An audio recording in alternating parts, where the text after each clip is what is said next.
fewer to keep a watchful eye out for fraud and scams. But there are some who've spent their entire career watching the consumer's back.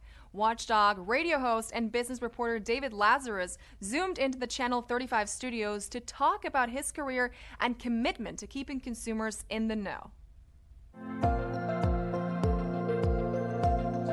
I became a consumer columnist when I was still at the San Francisco Chronicle, and it was very clear that not only was this something that I was extremely well suited for temperamentally, but the passion wasn't fading. It was in fact growing. I do advocate on behalf of readers, on behalf of consumers, basically on behalf of the little guy. And I think that's valuable and sadly something we see less and less of in journalism. In fact, I'm probably one of the last consumer columnists anywhere in the country, and there's a good reason for that. I write about our advertisers. So the fact that the LA Times stands behind me, and before that, the San Francisco Chronicle, is laudable and honorable. The culture has transformed quite a bit. We've had so many different owners, it feels like, so many different publishers, so many different editors in the 14 years that I've been at the paper. But for the time being, I gotta say, Dr. Pat has been an enlightened and good owner of the paper, and I consider it a privilege to be at a company and in a newsroom with that much history and that much longevity and that much influence, not just in the community, but statewide and even nationwide. I think a number of companies have used the pandemic as a way to clean house on the one hand, but more often than not, what we're seeing is basically companies that are just improvising. They just don't know how to handle something like this. And since so many of our publicly listed companies are beholden to shareholders on a quarterly basis, they all realize very quickly, we're gonna miss our numbers 3 months from now because of this, and we're gonna get into a lot of trouble with our investors. So that's why you started seeing more furloughs coming up really quickly. And this is a real good example of the American capitalist system today, and that is it's all very short-term thinking. So a lot of companies look at it as, okay, how do I protect my bottom line for the next 3 months? The reality is, if you don't treat your customers well now during a time of crisis, they're not going to be there for you at the other end of this. And anytime I embark on these issues, I hope readers can see my passion because it's legitimate and it's sincere. Our feature story this episode puts the focus on World AIDS Day. Dr. Gregory Taylor from Keck School of Medicine of USC talks to Channel 35 about HIV/AIDS, the treatment, and prevention of this virus as the world remembers those lost.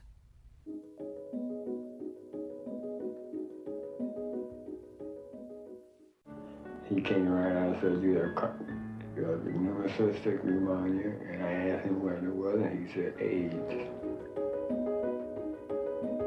Human immunodeficiency virus is an organism that likes to attack humans' immune system. And when it attacks your immune system, it increases your risk of infection and certain types of cancers. AIDS is a condition in which your immune system is so low that it predisposes you to infection and can actually end your life.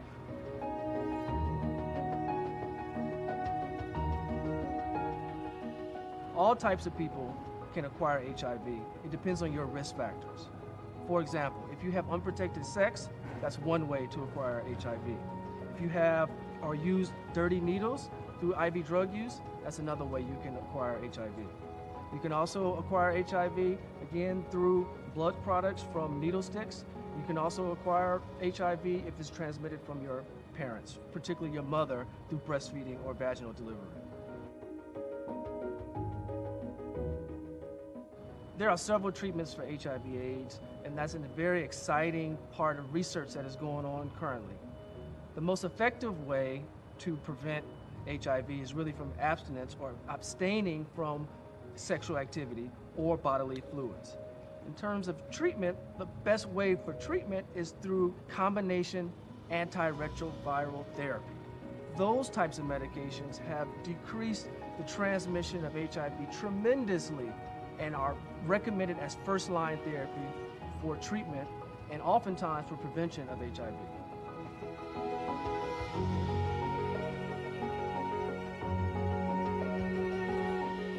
If you need more information about this topic or any other topics, please feel free to visit us at keckmedicine.org. We'll be happy to answer your questions anytime.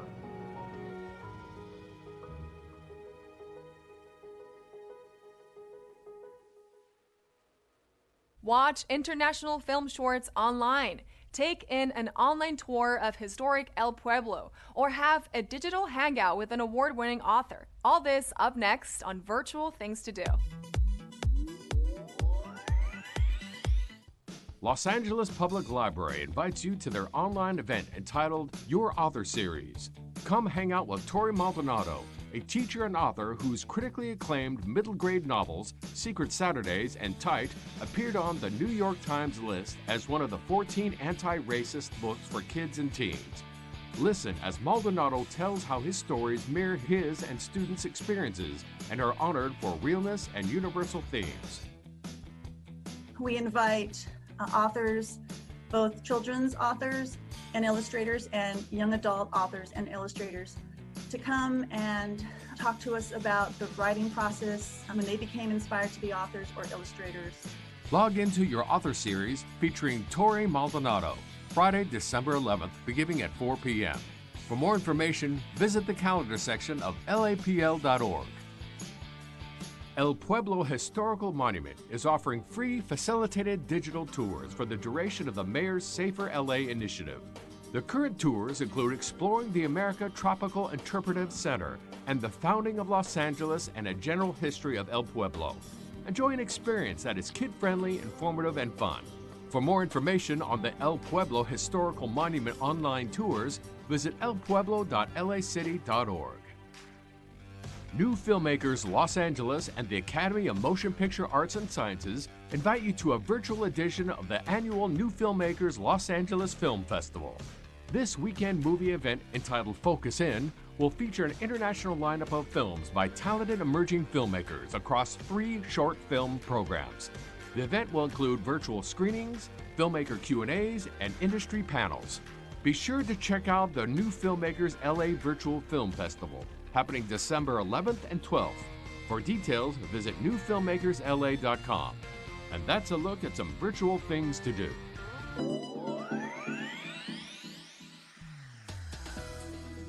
That's it for this edition. I'm Natalia Bilbao. From all of us here at LA This Week, thank you so much for joining us. A reminder that you can catch us online at lacityview.org. We're also on Facebook, Twitter, and YouTube. See you next time for more LA This Week.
Welcome to the Los Angeles City Council. Today is Wednesday, December 9th. I'm Nuri Martinez, the President of the City Council. Madam Clerk, please call the roll. Blumenfield.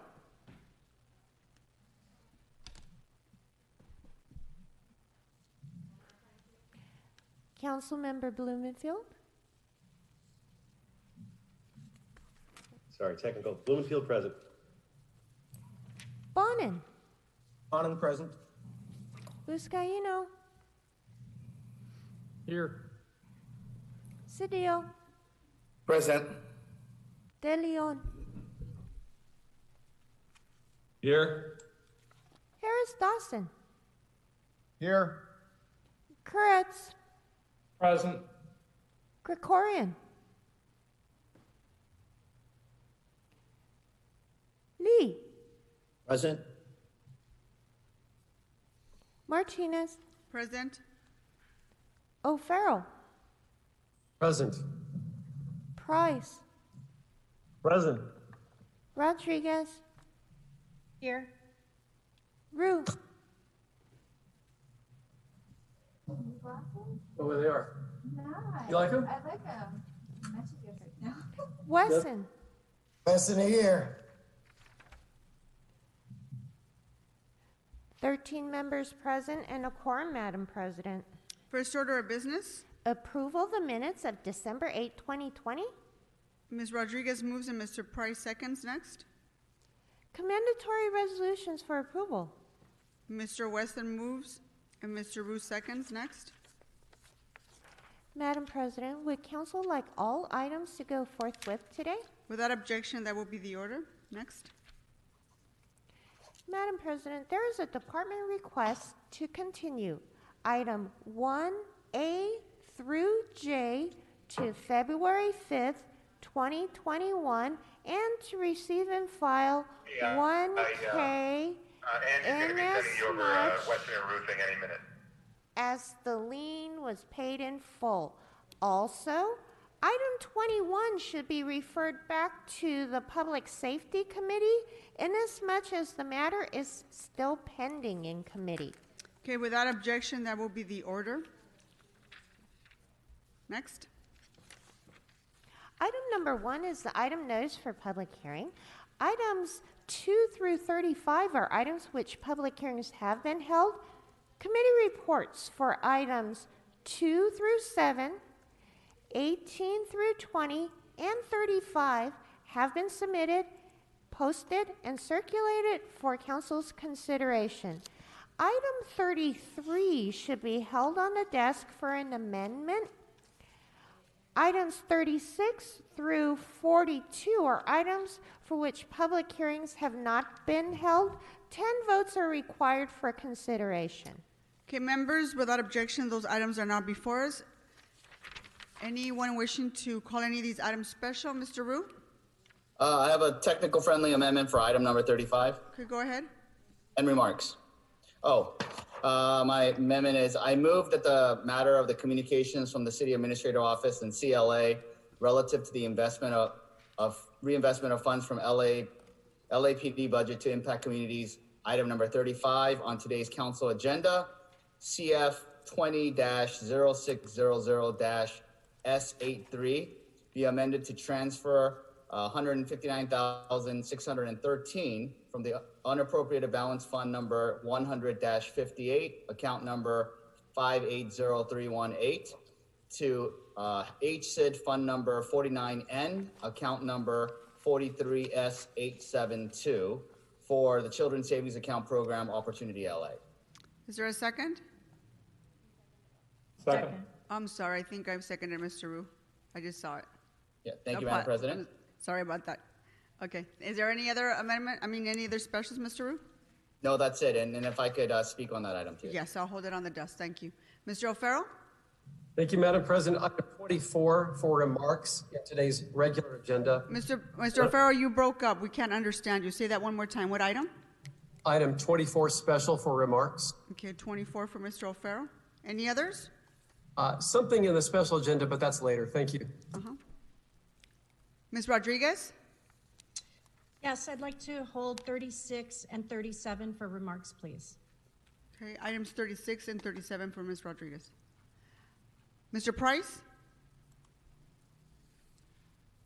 Thank you, Madam President. I'd like to recuse myself from items 4 and 5 because of a conflict in my wife's involvement. Thank you. There's been a request for Mr. Price to recuse himself on item number 4 and 5. Mr. Blumenfield?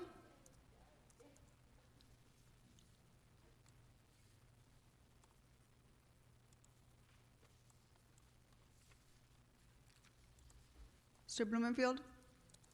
Sorry, I was on items 4 and 5. I'd like to see if we could open those for public comment. The appellants did not get a chance because of a technical issue during Plum to formally remove their appeals, and I've been advised that it would be prudent to allow them a moment on the public record before we finalize this to formally remove their appeal. So if we could open up 4 and 5 for comment on so that the appellants can formally do that.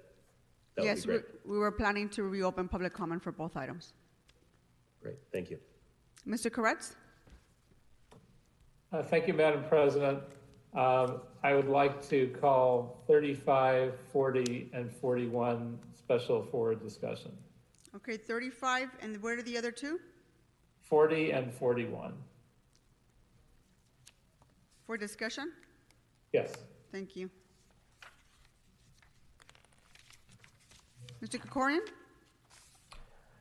Thank you, Madam President. I'd like to call item 22 special, please, for purposes of referring the matter to the Budget and Finance Committee to consider its fiscal impact.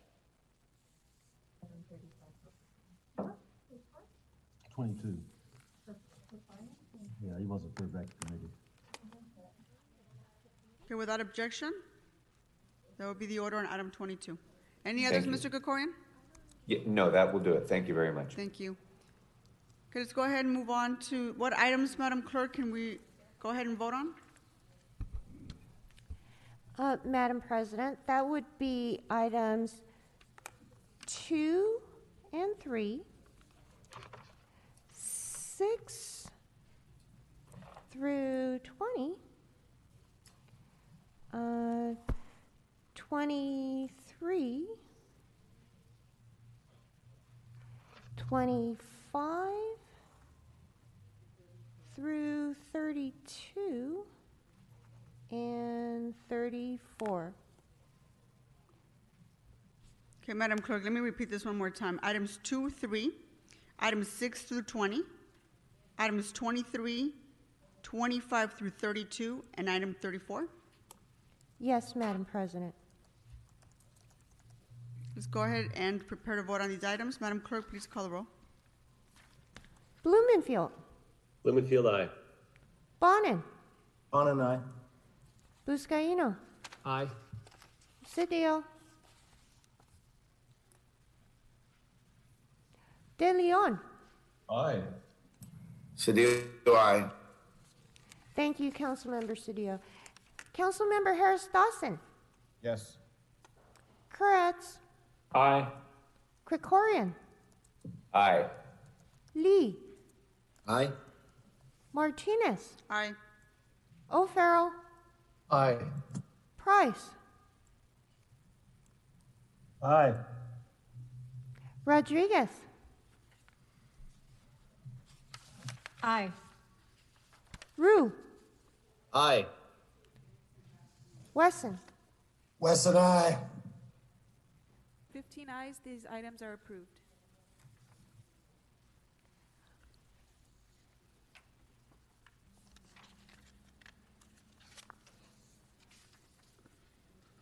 Okay, Madam Clerk, let's go ahead and move on to public comment. Go ahead and read out the call-in information followed by instructions by the City Attorney. Yes. As indicated on the agenda, members of the public wishing to offer public comment should call area code 669-254-5252 and use meeting ID number 160-535-8466 and then press the pound key. Then press pound again when prompted for participant ID. Once admitted into the meeting, press star 9 to request to speak. Finally, when you hear the last 4 digits of your phone number called out, press star 6. Let me repeat. Call 669-254-5252 and use meeting ID number 160-535-8466, then press the pound key. Press pound again when prompted for participant ID. Once admitted into the meeting, press star 9 to request to speak. Finally, when you hear the last 4 digits of your phone number, press star 6. To members of the public calling in, when it's your turn to speak, please state which of the agenda items you'd like to speak on. You have 1 minute per item to speak, up to 3 minutes total, and if you wish, 1 minute for general public comment. Please speak on the items first before providing general public comment. We'll tell you when your time's up. When speaking on the agenda items, you must be on topic. Our goal is to get through as many speakers as we can. If you're not speaking on topic, or if we can't tell whether you're speaking on an agenda item, you'll get 1 brief warning from me or the president. If you do not immediately get clearly on topic or again stray off topic, the president will cut you off and you'll forfeit the rest of your speaking time, and we'll move on to the next speaker. We'll take 40 minutes total public comment in this first public comment period. A second public comment period will be provided later for the items on the special agenda, which are items 58 through 61. We'll also have a separate period for the applicant and appellant in a fair hearing to speak on items 4 and 5. Members of the public can speak on items 4 and 5 as part of their part of their comment period. The items that are thus open to the public for comment now are items 1, 4, 5, and 34 through 42. That's 1, 4, 5, and 34 through 42.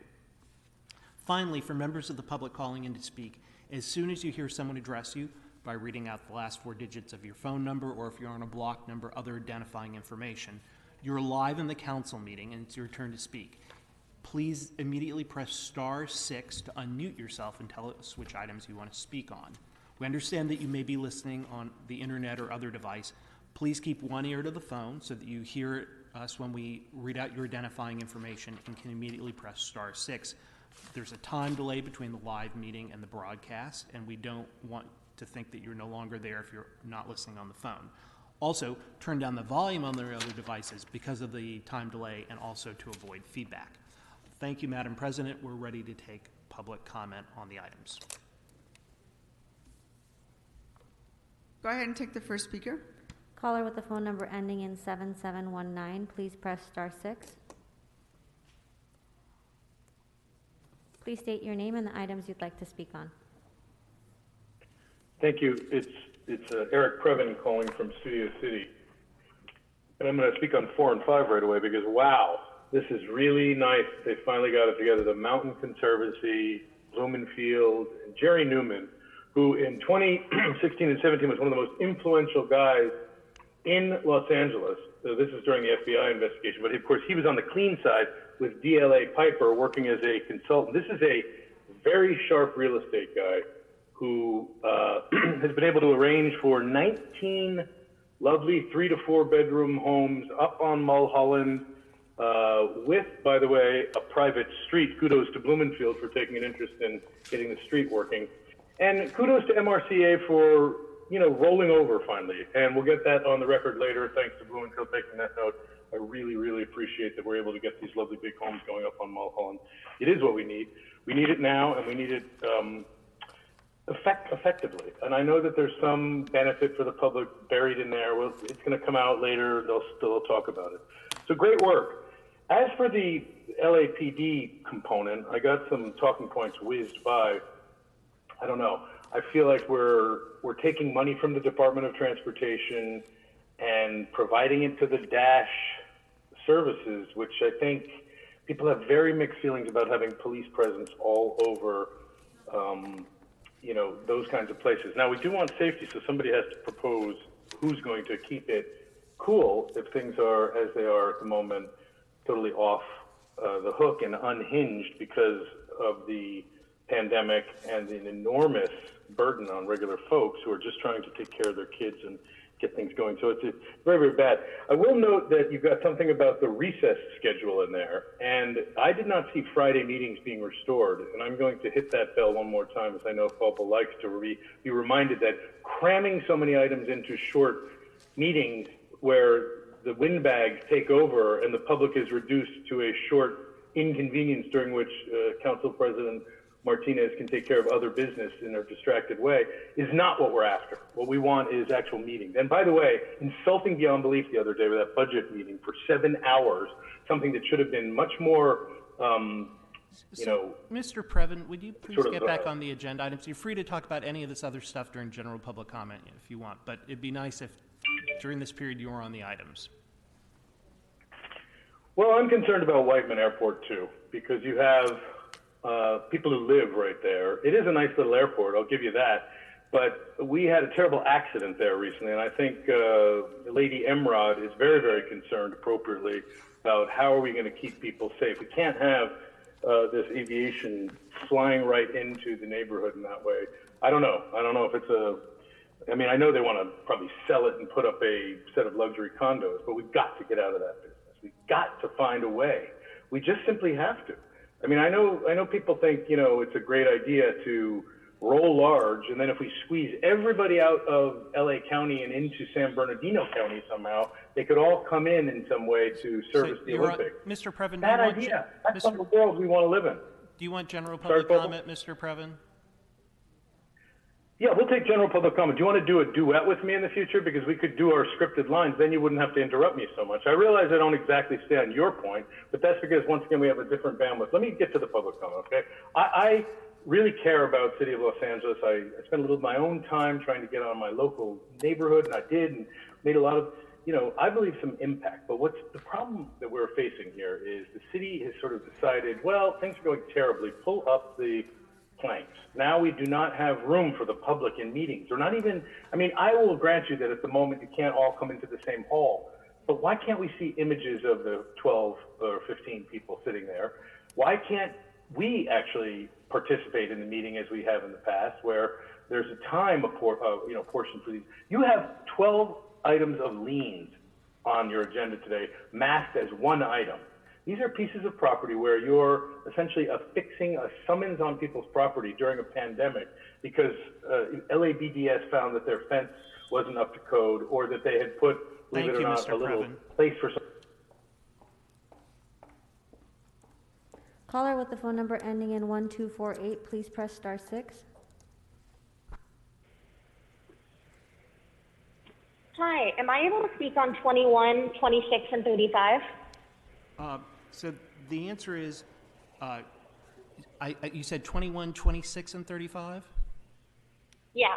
Okay, so 35 you can talk about in the comment on the items. The other two as part of general public comment. We've already satisfied it. So we'll give you 1 minute for each. So we'll set the clock at 2 minutes. Okay, thanks. This is Mimi. So for 35, again, I'd really like you guys to bring the people's budget back into the conversation. You guys invited BLMLA to present it to you earlier this year, and then you just stopped talking about it. So you guys need to bring them back. I'm just going to move on to general public comment. Regarding the cops and buses, I don't know how many more times we have to tell you guys we don't want cops. So I don't know why you guys keep putting agenda items like this up. Also, if you are even going to talk about this, stop taking money out of the transportation budget and take it out of the cops budget. They already get over 50% of the city's budget, and you guys take money from somewhere else to give it to them or to pay for them. It's unbelievable. And then also I noticed that you guys wanted to take some more time off. You guys have taken already so much time off this year in the middle of a pandemic.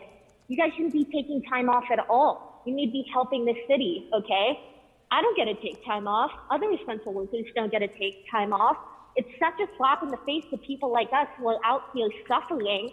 There's people dying every day in the city, and you guys want to take time off when you don't even do your job as is? Anyway, Next speaker. defund the police.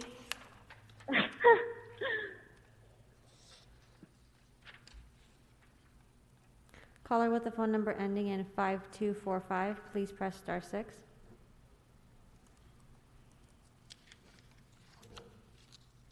Caller with the phone number ending in 5245, please press star 6.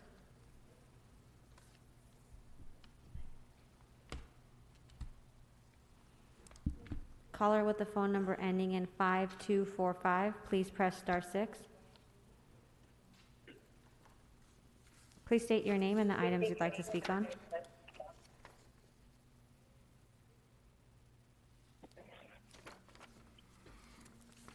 My name is Jones, and I want to make a general public comment. Speaker, what items would you like to speak on?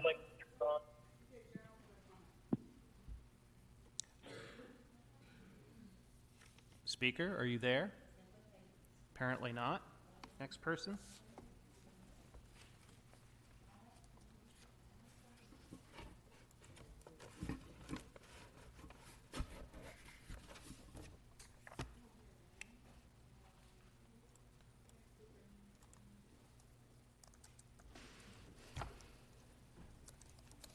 Caller with the phone number ending in 3841, please press star 6. Please state your name and the items you'd like to speak on. Diana Gammons, general public comment. You have a minute. Please go ahead. Good morning. I live in District 10 under Weston. I grew up in MacArthur Park, and my family was directly affected by the Rampart scandal. The roots of policing are violent, and the fact that in the midst of people calling to abolish the police, and just a couple of days ago, when peaceful protesters at the 13th day of the Block Our City action were met with clubs, guns, and handcuffs in the presence of children and vulnerable folks, you are not only refusing to listen to the people in LA, but you yourselves are approving violent methods that exacerbate the violent living conditions of the city. You need to give access to these meetings. Callers have been trying to get through, and you literally cut them off when they're static. Item number 40, the city desperately is needing hospital beds because of COVID. Item number 26, you're about to give yourself so much time off when people need rent to be canceled, when people need food, and when streets need to stop. You have unhoused folks living in freeways, and you literally displace them over and over. Lastly, it seems like this meeting always starts late, so I would recommend that you change the time in order to start on time. Mr. City Attorney, I've been alerted that we've got the applicants for items 4 and 5 on the line. Very good. Thank you, So why don't we go ahead and take them up now so that they can go ahead and have their time to speak? Very good. So I'll say that items 4 and 5, so we're going to pause public comment right now. And items 4 and 5 are related land use appeals and are fair hearing matters. So we're going to give the interested parties, that's the appellant and the applicant, 5 minutes per side to present their case. Again, members of the public can talk about these items if they want in the general public comment period. So let's begin with the appellant. Hopefully the appellant's representative is on the line. And let me remind the members that because this is a fair hearing item, you're acting in a quasi-judicial capacity and therefore should pay heightened attention to the comments of the interested parties. And for the applicant's representative, if you're on the line, you have 5 minutes, and we're not going to interrupt you as long as you're speaking to the items and are not being repetitive. So do we have the applicant's representative on the line? Yes, and I just want, Mr. City Attorney, before we bring them on, I just want to make sure that we have Mr. Price, who has asked to recuse himself, off the board, and I need the rest of the members to please. Yes, please. Please be paying attention. Thank you. And we, Mr. Price should be off camera and removed. Mr. Price is off camera. That's been confirmed. Okay. So let's go ahead and bring the first applicant. Thank you.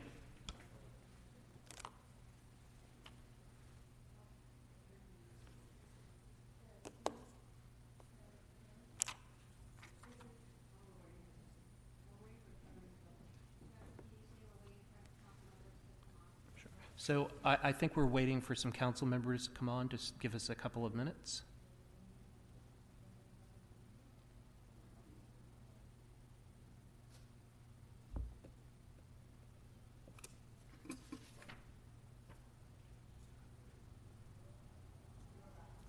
Okay, we're back. Thank you. Okay, we're going to go ahead and go to the appellant first. Caller with the phone number ending in 0188, please press star 6. Please state your name and speak on the item. I'm James C. Hughes, counsel to Louisville High School and a member of the board of directors of that school.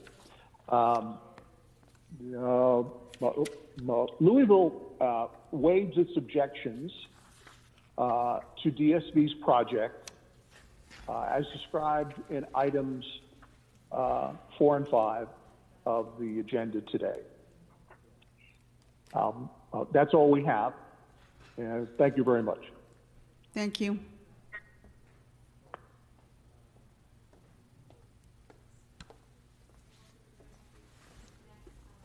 So if we have the next appellant on the line?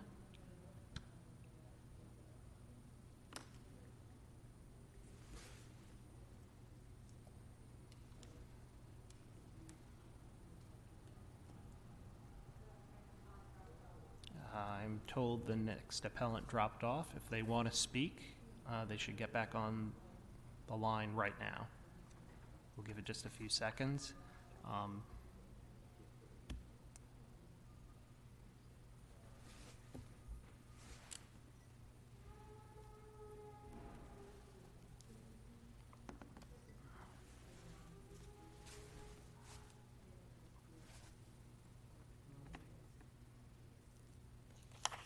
If we don't have the other appellant on, I think we should move on to the applicant's representative. So apparently the applicant's not calling in, since unsurprisingly the appellant has withdrawn. So let's just give it a little bit longer with the other appellant. We understand that he's also withdrawing his appeal.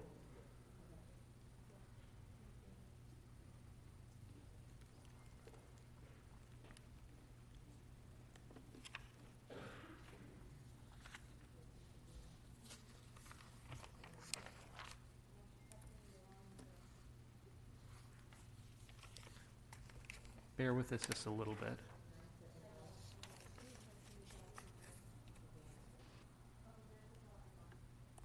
Okay, we have the next appellant on the phone. Can you hear us? Caller with the phone number ending in 9014, please press star 6.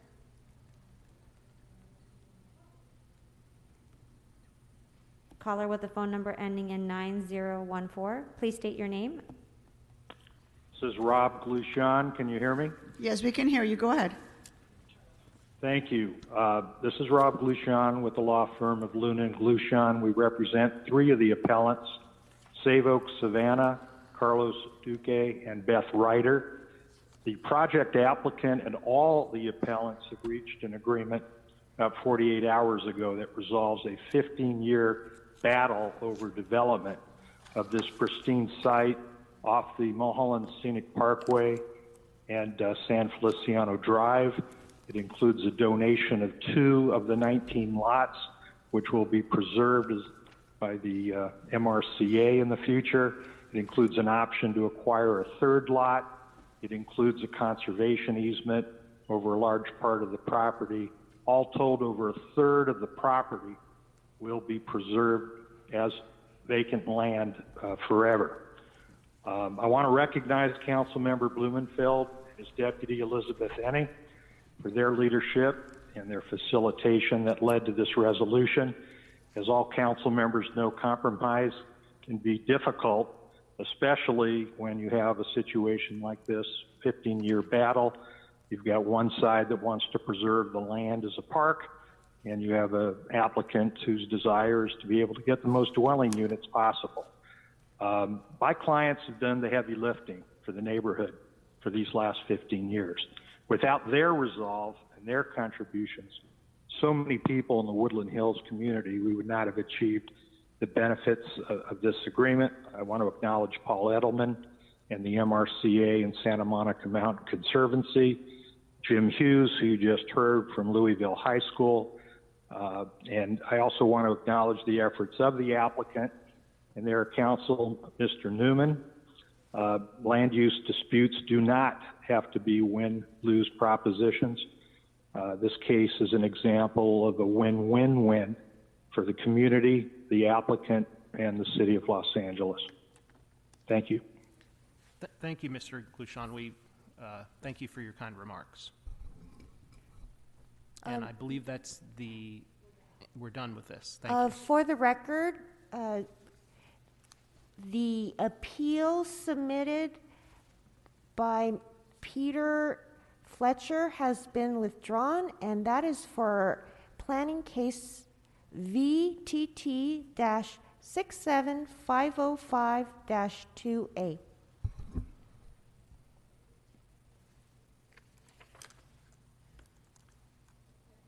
So I believe we can go back to our regular public comment. And just for members of the public, to remind you, the items that are open for public comment are items 1, 4, 5, and 33 to 42.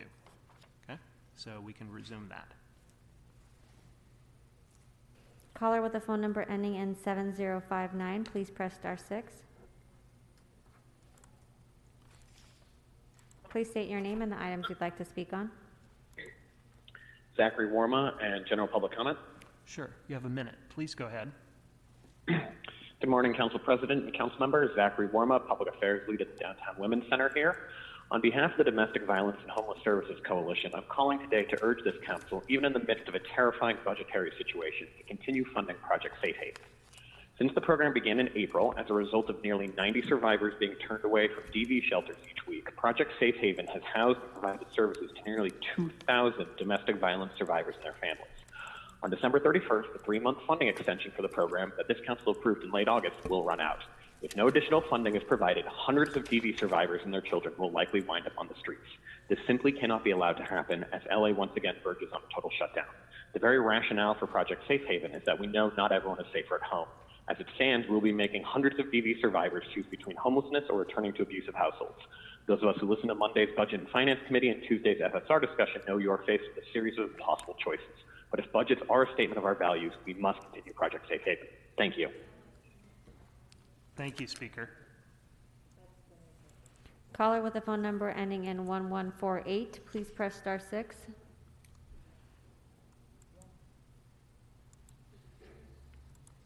Caller with the phone number ending with 1148, please press star 6. Please state your name and the items you'd like to speak on. I'd like to please speak on all available items and general public comment, please. Yes, you have 3 minutes for the items, followed by 1 minute for general public comment. Please begin. Okay, thank you. Apologize to Ms. Autry, Ms. Martinez. It's the adult thing to do. Start the meetings on time, Ms. Martinez. Wear a mask, Ms. Martinez. This sounds like kindergarten, but please. Item number 1, these are liens being placed on people's properties again in the middle of the pandemic. I keep calling for these to be, cessation of these things to be put on hold, but you keep doing it. Not that you'll ever listen to me. Who am I? I'm just a member of the public. One of these is very interesting. One of these properties is right across the street from Marquise Dawson's house. 1916 West 92nd Street. We'll go and talk to the neighbors. Maybe he's trying to snatch up that property too. These should be stopped in the middle of a pandemic. Item number 26, you people are going on another recess. Really? Sir, that is just astounding. And like Mr. Previn keeps saying, why are there no additional meetings? Why haven't you gone back to Friday meetings? Item number 42, well, you do more damage when you're there anyway, so I'm torn. Item number 42, it seems like there's a typo on part of the item. On part A, where it says homeless shelter, it says 07 units. Maybe there should be a different number there, but tiny home villages, 85. This is an alternative, just like Project Home Key, to the gross theft by developers and you people sitting there of the HHH funds. This should have been the approach to begin with, and as opposed to you're stealing HHH funds to get your campaigns funded. It's even more gross than I realize, because HHH funds is supplemented by state and county funds to get to that, federal funds to get to that 10,000 unit bed number. So your $531,000 per unit, which is gross, by the way, public, it doesn't cost that much to build these units. It's just complete theft. Police on buses, just what we need. We know from yesterday, Lee Buscaino, Corretz, and Gutless Rodriguez. So if you want to go into your general public comment, you can, Speaker.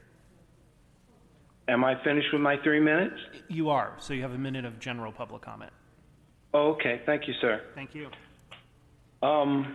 Yesterday, Mr. Bonin, you said not a single city official on this council wants layoffs.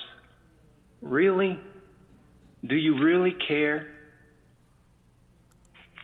Item number, Council File 17-0198, including you, Mr. Bonin, you signed off, all of you sleazy, corrupt council people signed off on Dawson's takeover of the unemployment office. Council File Public 17-0198. Those people don't matter. That building was serving over 5,000 people a month with unemployment services, or the EDD unemployment office. Multiply that times the amount of months. You would think a normal person would want to open the office and do everything they could to open that office so there's employment. The police not. Caller with the phone number ending in 4024, please press *6. Please state your name and the items you'd like to speak on. What items would you like to speak on? All items and 1 minute of general public, which counts to 4 fucking minutes, asshole. You have 3 minutes for items 1, 4, 5, 33, and 42, followed by 1 minute for general public comment. Please begin. Just like the physical impact budget. What a goddamn mess. Madam President Nuri, item 22, fuck it. I do not want a duet with a homosexual on lanes. Speaker, item 22 is not open for comment now. I'm on topic, sir. Would you please not interrupt me? I'm talking about lanes. Go ahead, then.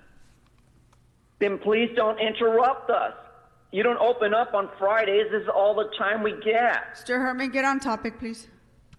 How do you know me, Mommy? I'm on item 42, what the last speaker said regarding $535 per unit? That's complete theft. Tiny fucking homes. We don't need tiny homes. Go to Pasadena. They got large homes. Niggers live very well there. And on top of that windbag, short of meetings, we want to discuss regarding Mr. Bloomfield and item 4 and 5 regarding the corruption, influence corruption surrounding the significance of properties to expand with development. Haven't you not done enough influence with corruption, bribery, false statements to financial institutions, Mr. Dumbfield? Yeah. You think we want that kind of corruption by a pattern and practice by an organized criminal, although your boss is in jail? Please get back on the agenda item, Speaker. Motherfucker, I'm going to my general public comment. You fucking homosexual, stop bothering me. I'm speaking. Holy shit. a significant evidence of threat surrounding my free speech and that of all the other speakers. I support Mr. Previn. We need to go back to Fridays so you fucking criminals can stop stealing our time at a large scale based on you, Mr. Price, and your fucking wife that's been corrupting the system of development. Where's your boss now, Mr. Price? FBI. FBI. We need more indictments to get these motherfuckers out of the criminal element of destroying our local government. USC 1983. Fuck you, homosexuals. Jose Luis Huzar. And regarding mommy, you need to apologize immediately. You need to apologize to Michelle Autry. Next speaker. Don't treat people like that. Call-in user number 1, please press *6. Call-in user 1, please press *6.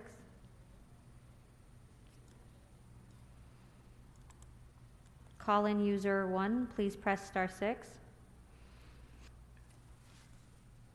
So this is a block number. If you're calling in a block number and you think it may be you, please press *6 right now. Caller with the phone number ending in 1108, please press *6. Please state your name. Yeah, hi. It's Daniel Gus. I want to speak on all items in general public comment, and I would like to be kept on hold so I can speak during the special. I don't know if we can keep you on hold. I think we have to close out the lines. But go ahead with 3 minutes on the items, followed by 1 minute for general, please. Okay, I'll call back if I'm disconnected. Thanks.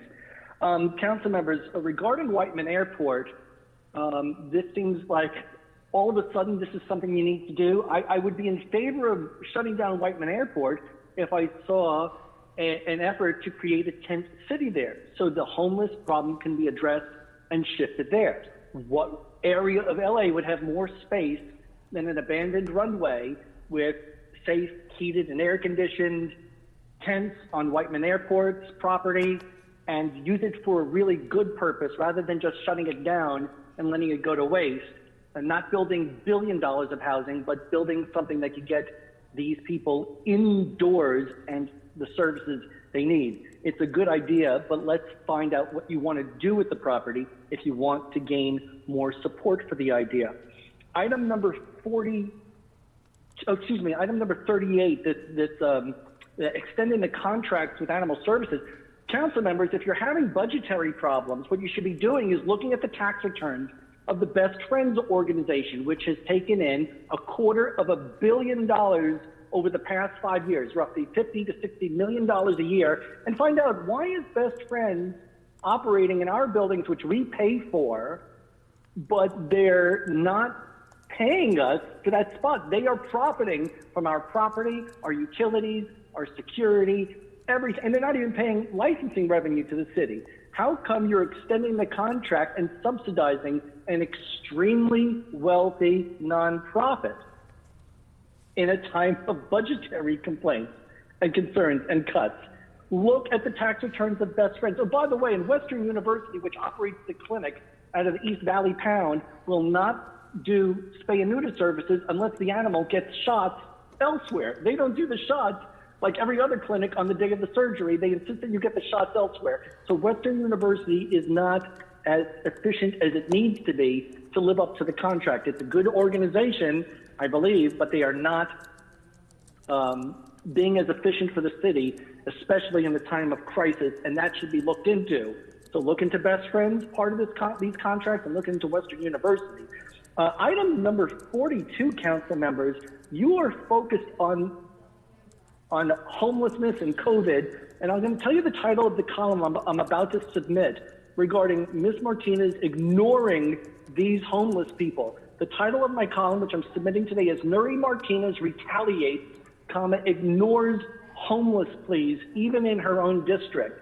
Ms. Martinez may be the city council president, but has ignored, she and Aki Padilla and Alexis Wesson have ignored complaints and concerns and pleas for help brought to her by homeless people, as well as my column, and I'll go on to my general public comment. Ms. Martinez's office has ignored, while having these big, expensive programs. So you can go into general public comment if item you want, number Speaker. Yeah, I'm going on to general now. Ms. Martinez is ignoring homeless people's requests for help in her district, who live literally feet away from her Van Nuys office. I don't know if it's because I've brought these concerns to her office and she's hell-bent on retaliation because I gave equal time in my column to her opponent, Cindy Montanez, who, by the way, Herb Wesson endorsed instead of Ms. Martinez. But if Ms. Martinez thinks that she's going to ignore the most vulnerable people, including those in her district, I'm going to start writing columns about them to feature their problems and what Ms. Martinez did in not helping them and ignoring them, apparently out of vindictiveness. Her vindictiveness is misplaced and misguided, and will expose it if she doesn't start delivering the services that she's handsomely paid to provide. Thank you so much. I'll call back to the special. Thank you, Mr. Thank Goss. you, Mr. Gus. Next speaker.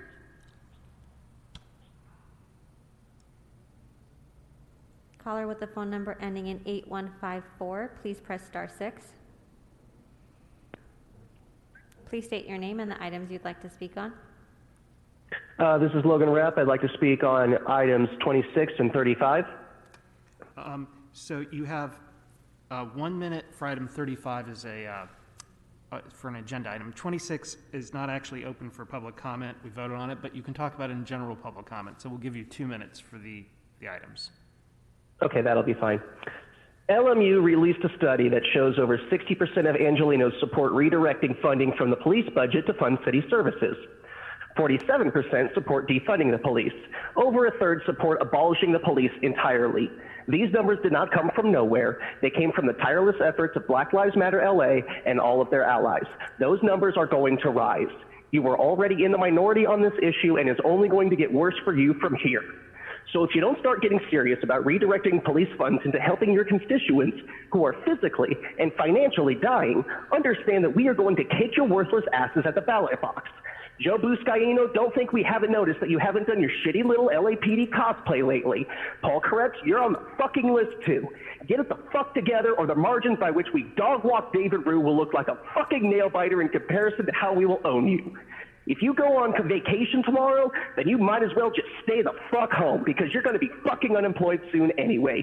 Keep cops off buses, get your heads out of your asses. I yield the rest of my time, and fuck you, Nuri Martinez. Start a meeting on goddamn time for once in your shitty life. Next speaker. Thank you, sir. Next speaker. Caller with the phone number ending in 1676, please press *6.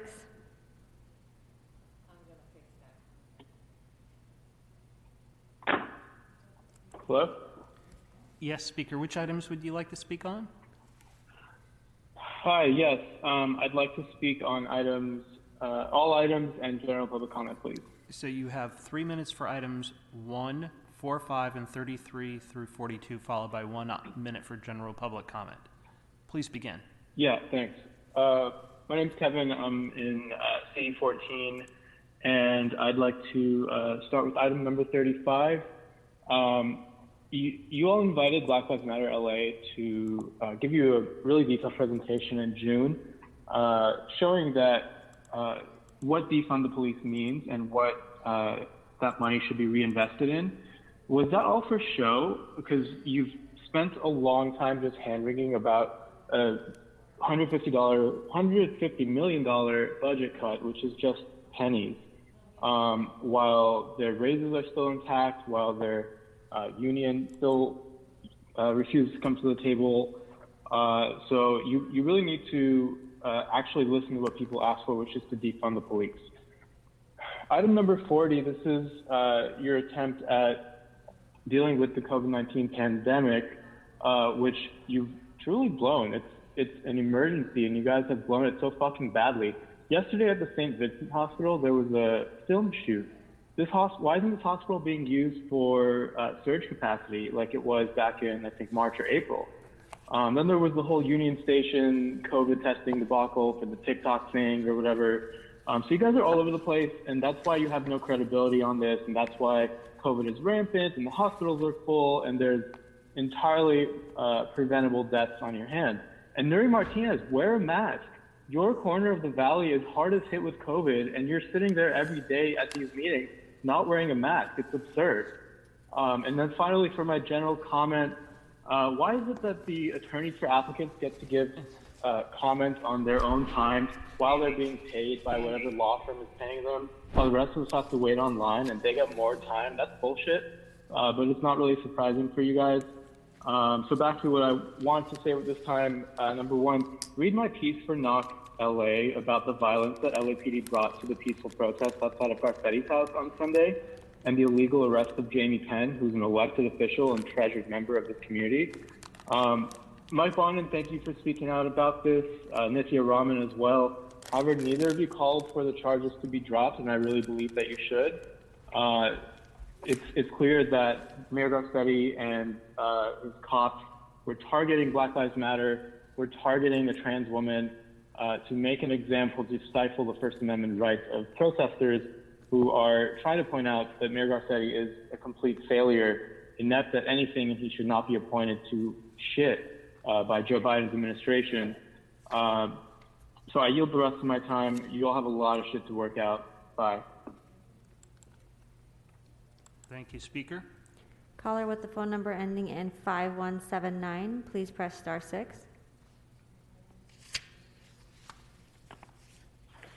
Hello, this is Karen Waters from Granada Hills North, and I'm calling to speak on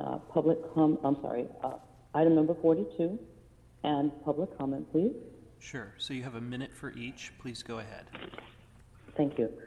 For item number 42, 100% support this project and commend Councilmember Lee and his team for working with Hope of the Valley. This is in response to Judge Carter's order, and the location is provides transit access for the unhoused and those who would be at this facility. It also does not impede on residents because it is in a commercial area. My public comment is, as a Black woman born and raised in the city of Los Angeles and a longtime resident of Council District 12, we wrote a community impact statement to not defund the police. Restructuring and reforms, absolutely, but as a matter of public safety, please do not defund the police. And I thank you for your time, and have a good day. Thank you, Speaker.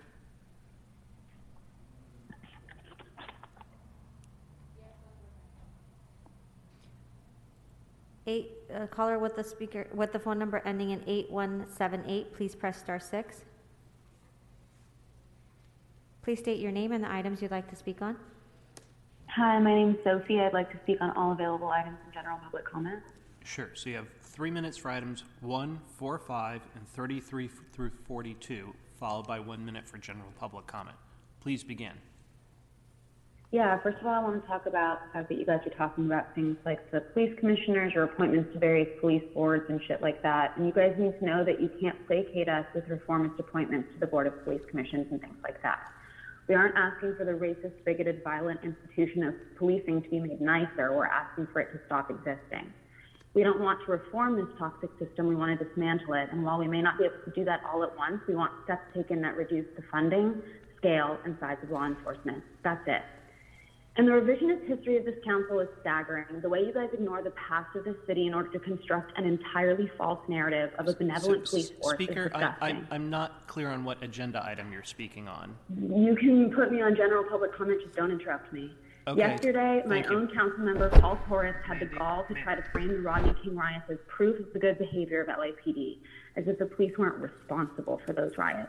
And if those riots are too long ago for you to accurately remember, maybe you'll pay enough attention to what happened in our city to recall the police brutality caught on video just this weekend. Your violent cops beat up a bunch of peaceful protesters outside Garcetti's house and arrested Jamie Penn, a beloved elected official, a trans woman, who was simply trying to marshal and de-escalate. Clearly, police don't keep us safe. In fact, they beat us up. They can't even be bothered to wear their masks in a pandemic. They cost the city hundreds of millions of dollars in legal settlements, and that doesn't even come out of their already bloated budget. They're a liability. And Mr. Cortz, in case the human suffering happening under your watch isn't enough to move you, I know how much you love dogs. Well, in the last 10 years, LAPD has killed over 300 dogs. Please don't keep us safe. Cut their budget to save the crucial services that actually keep us safe. I yield my time. Thank you, Speaker. Caller with the phone number ending in 4208, please press star 6. Please state your name and the items you'd like to speak on. Hey, this is Rob Kwan. I'd like to speak on items 40, 42, 36, 37, 35, and general public comment. Sure. So you have 3 minutes for the items and 1 minute for general public comment. Please begin.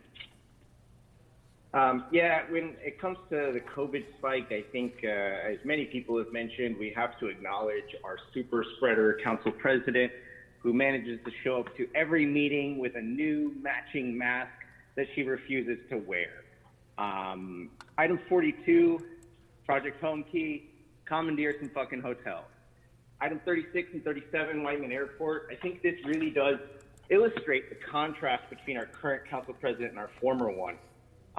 Herb Wesson, when it came to homelessness, said, my district comes first. We all got to step up, but I step up first. He looked out for all of you. Whereas our current council president, anything that comes up, she immediately rebuffs and entrenches to her district and prioritizes that over everything else in the city. So keep that in mind. For item 35, as I said yesterday, this is disgusting. You went from saying that you wanted to reinvest in communities of color to diverting LAPD money to street sweeping, parking enforcement, cleaning up encampments, drains. What that shows is your re-entrenchment behind broken windows policing. That is absolute bullshit. It's 6 months late, and you're going to wait until February to spend this money. That's absolutely unacceptable during a pandemic and a financial crisis. I'd like to move on to general public comment. Sure. Curran Price recused himself from items 4 and 5 because of, quote unquote, his wife's involvement. But again, that's not what California law requires. Specifically, and I'm reading from the memo from the city attorney. It says, quote, if the interest is income from a spouse's employer, the name of the employer is required. So why is it that Streffen Fabel can't enforce his own memo, which details California law? That is not only on Fabel, that's on the council president, continuing to put this council in danger in the midst of a corruption crisis. And again, Friday meetings. Why is that not included in your recess schedule? We have a full-time council that's paid like a full-time council. And you know what? The charter leaves a lot of ambiguity as to where the line's drawn, but you're clearly not operating as a full-time council, which leaves you vulnerable to litigation. Maybe we need to pare back your pay like you did to Jose Huizar. Yield my time, fuck you. Next speaker. Caller with the phone number ending in 1403, please press star 6.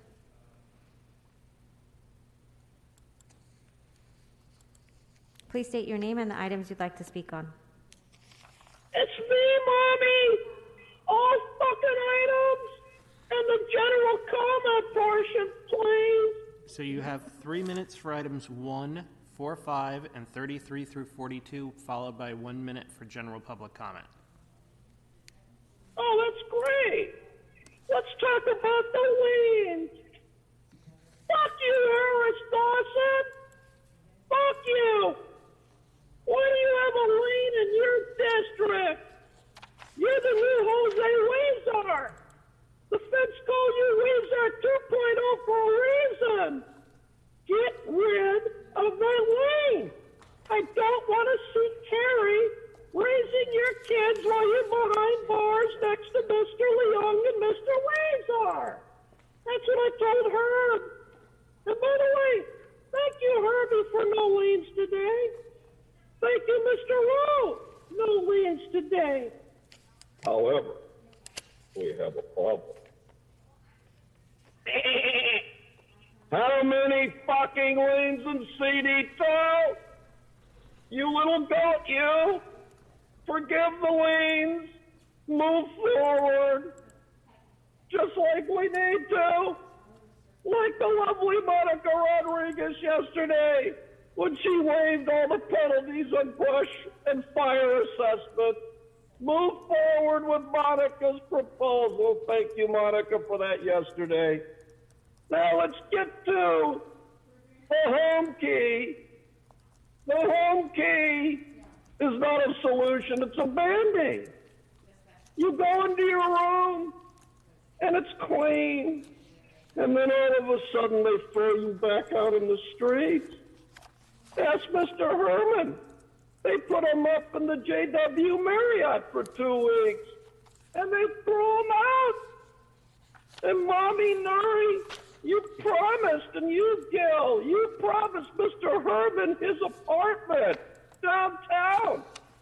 Liars. So we need you to apologize to Miss Autry and apologize to Mr. Herman. So can we get on the agenda items, Mr. Spindler? What? Can we get back on the agenda items, please? Unless you want to go to general public comment. I think we should go to general comment. Okay. Okay, first of all, why doesn't Nuri wear a mask? Because she's always eating. You can't eat when you feed your face 24/7 like that fat fucking cunt. Don't you understand that, Mr. Quan? How do you think that ass got so big? Eating. Hopefully, when Nithya Roman comes onto the council, she'll put these other fat cunts on a diet. See how nice and thin she is? And let's pay tribute to Mr. Wesson. We're gonna miss you, Herb. Your tiny little feet out there, smoking your tiny little cigarettes with your tiny little mouth on them. The little lawn jockey. Fuck you, Herb. We got the last laugh. We kicked your ass out of office permanently. But on a high note, David Ryu, you're the best man. Thank you. I think that's the end of the comment period.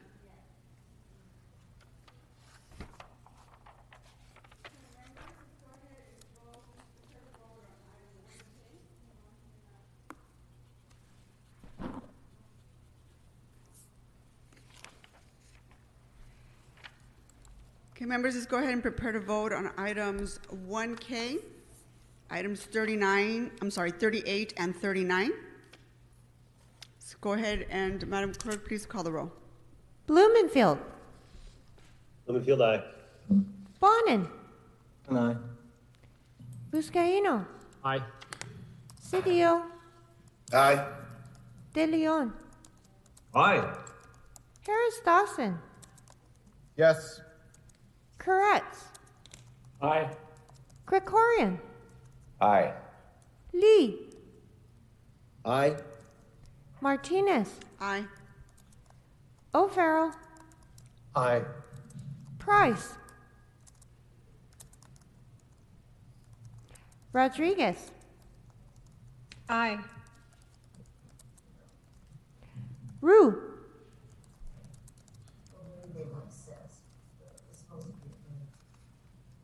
Councilmember Rue.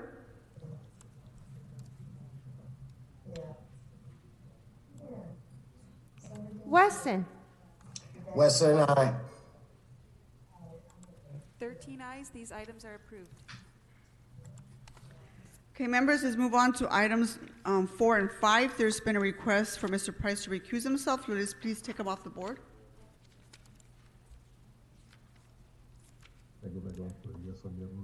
Okay, let's go ahead and prepare to vote on items 4 and 5. Madam Clerk, please call the roll.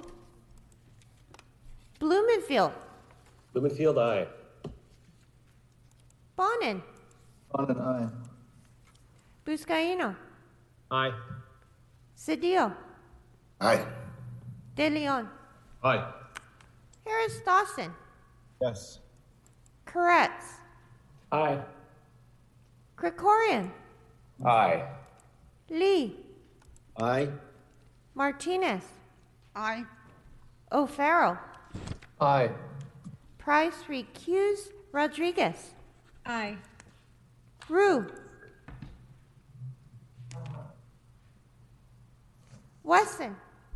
Wesson, aye. 13 ayes. These items are approved.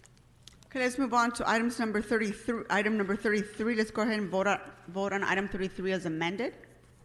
Madam Clerk, please call the roll. Blumenfield. Blumenfield, aye. Bonin. Bonin, aye. Oh, sure. Buscaino. Aye. Cedillo. Aye. De Leon. Aye. Harris Dawson.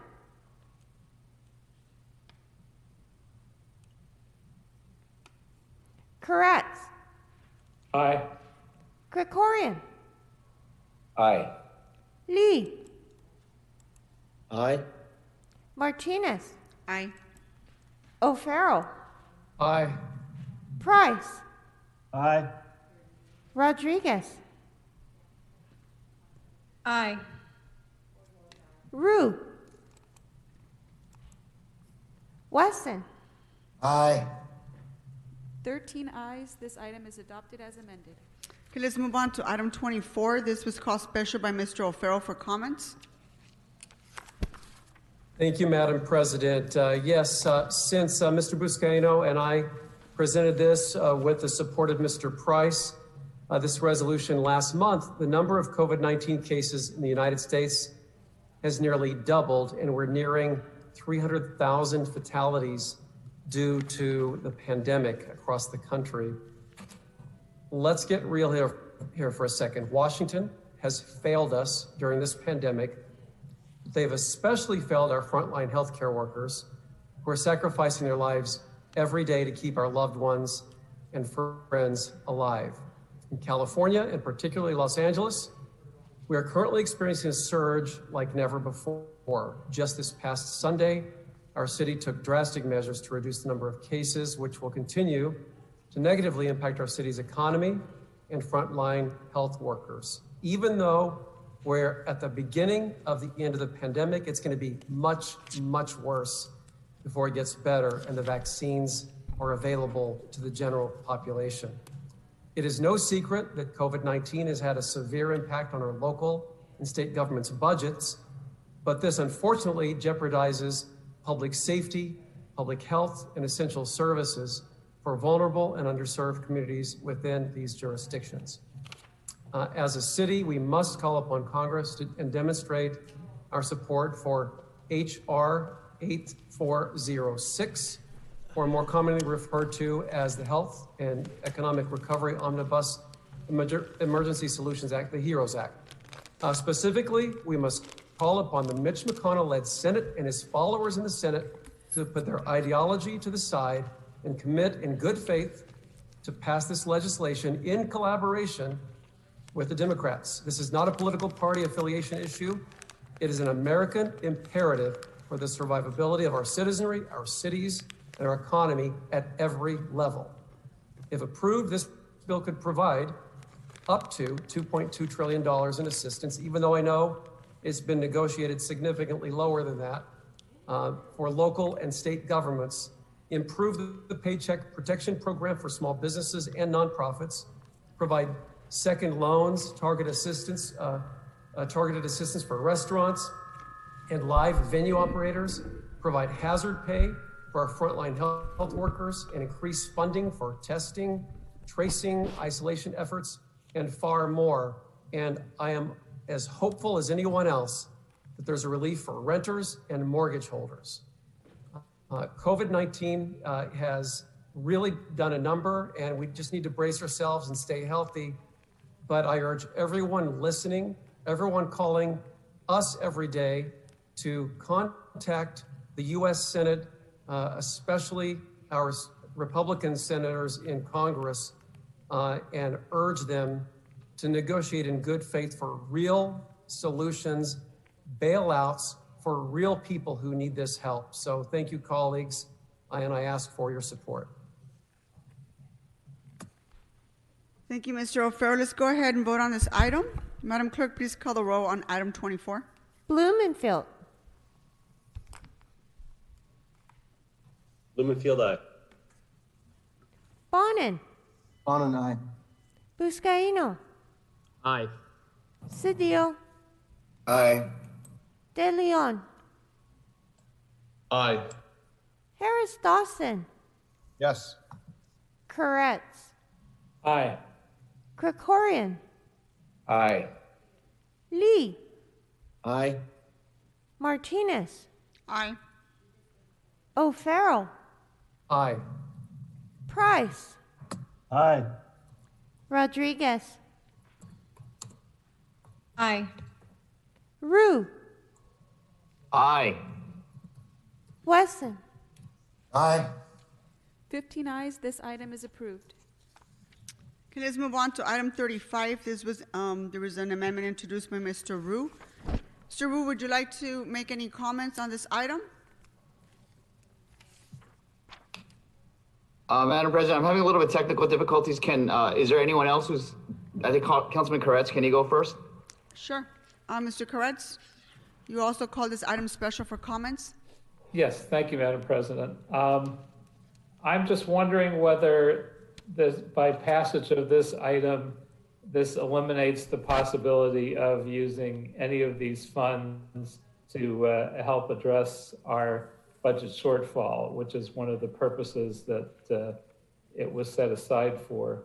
While I recognize we want to do all of these great things for the community, we are also facing layoffs that will impact the same communities we're trying to help, particularly in LAPD. Our last class that we are about to graduate and bring into the force is 95% people of color, I believe 56% women, and we will have to lay them off almost immediately, counterproductive to what we're trying to do with this motion.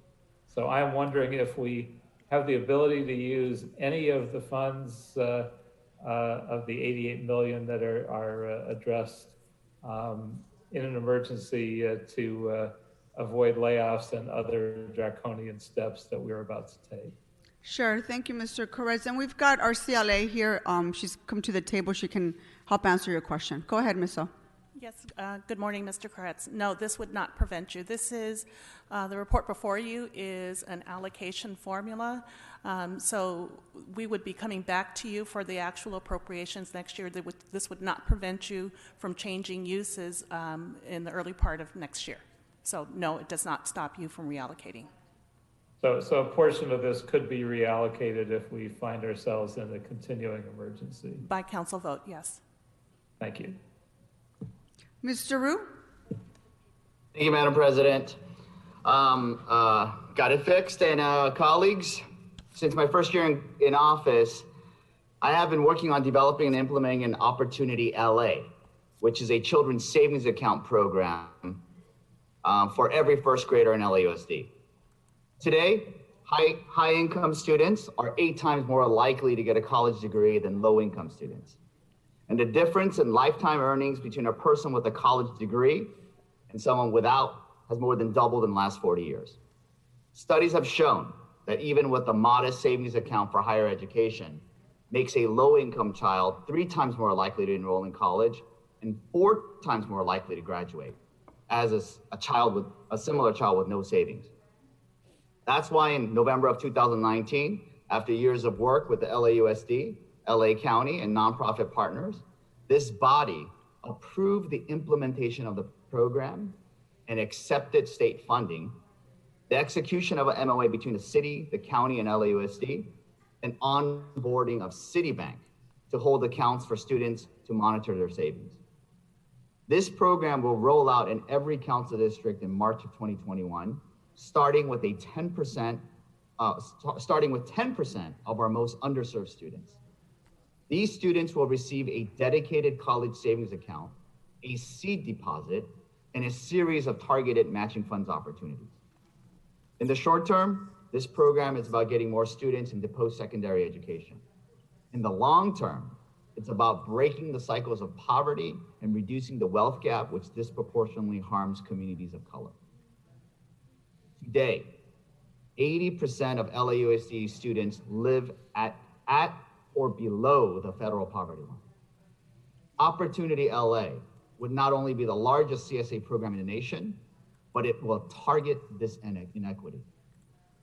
This is about telling that child in the underserved communities that we believe in their potential and that we are committed to breaking down the barriers that many of our students face. Last year, this council approved the implementation of the CSA program, and I was proud to stand with then Supervisor Mark Ridley Thomas, LAUSD school board members Nick Melvoin and Monica Garcia, and kindergarten students from 9th Street Elementary to share the good news. You could see the excitement in those young students' eyes, thinking about college, and to know that their city believed in their future and their potential. Let's keep that promise to these students. With that, Madam President, on my council, on this final council day for me, I would like to add to this report an instruction to transfer $159,613 of CD4's apportionment of the UB Fund number 100-58, account number 580-0318 to the Housing and Community Investment Department in support of LA's Children's Savings Account Program. A copy of the amending motion has been circulated, and I ask my colleagues for an aye vote. Thank you, Madam President. Mr. Ryu. Second. Go ahead. Was there a second? Oh, I'm sorry. I thought someone else was speaking over. I believe you seconded it. I did. That's why I was asking. I thought someone else had jumped in and said second. Let's go ahead and prepare and vote on this item as amended. Madam Clerk, please call the roll. Blumenfield. Are we on the amendment or the overall item? We're voting on the overall item as amended by Mr. Ryu and seconded by me. Okay. Well, I'm okay with the amendment, but no on the overall item. Well, we're not there yet. We're just about to vote. Okay. So we'll go ahead and call the roll. Yes, Madam President. Blumenfield. No. Bonin. Aye. Buscaino. Aye. Cedillo. Aye. De Leon. Aye. Harris Dawson. Yes. Koretz. Aye. Krikorian. Aye. Lee. No. Martinez. Aye. O'Farrell. Aye. Price. Aye. Rodriguez. Aye. Rue. Aye. Wesson. Aye. 13 ayes and 2 noes. This item is approved as amended. Okay, thank you. Let's move on to items 36 and 37. Both items were called special by Ms. Rodriguez for comments. Thank you, Madam President. Colleagues, items 36 and 37 are with respect to the Whiteman Airport, which is located in Pacoima and is operated by LA County. You know, I've often expressed my frustrations about the difficulties we've had in the city of Los Angeles in holding the county accountable to what they should be honoring in the city of Los Angeles. And the circumstances here at this particular site in my district is no different. Whitman Airport has long been a contributing factor to the environmental injustice in this area.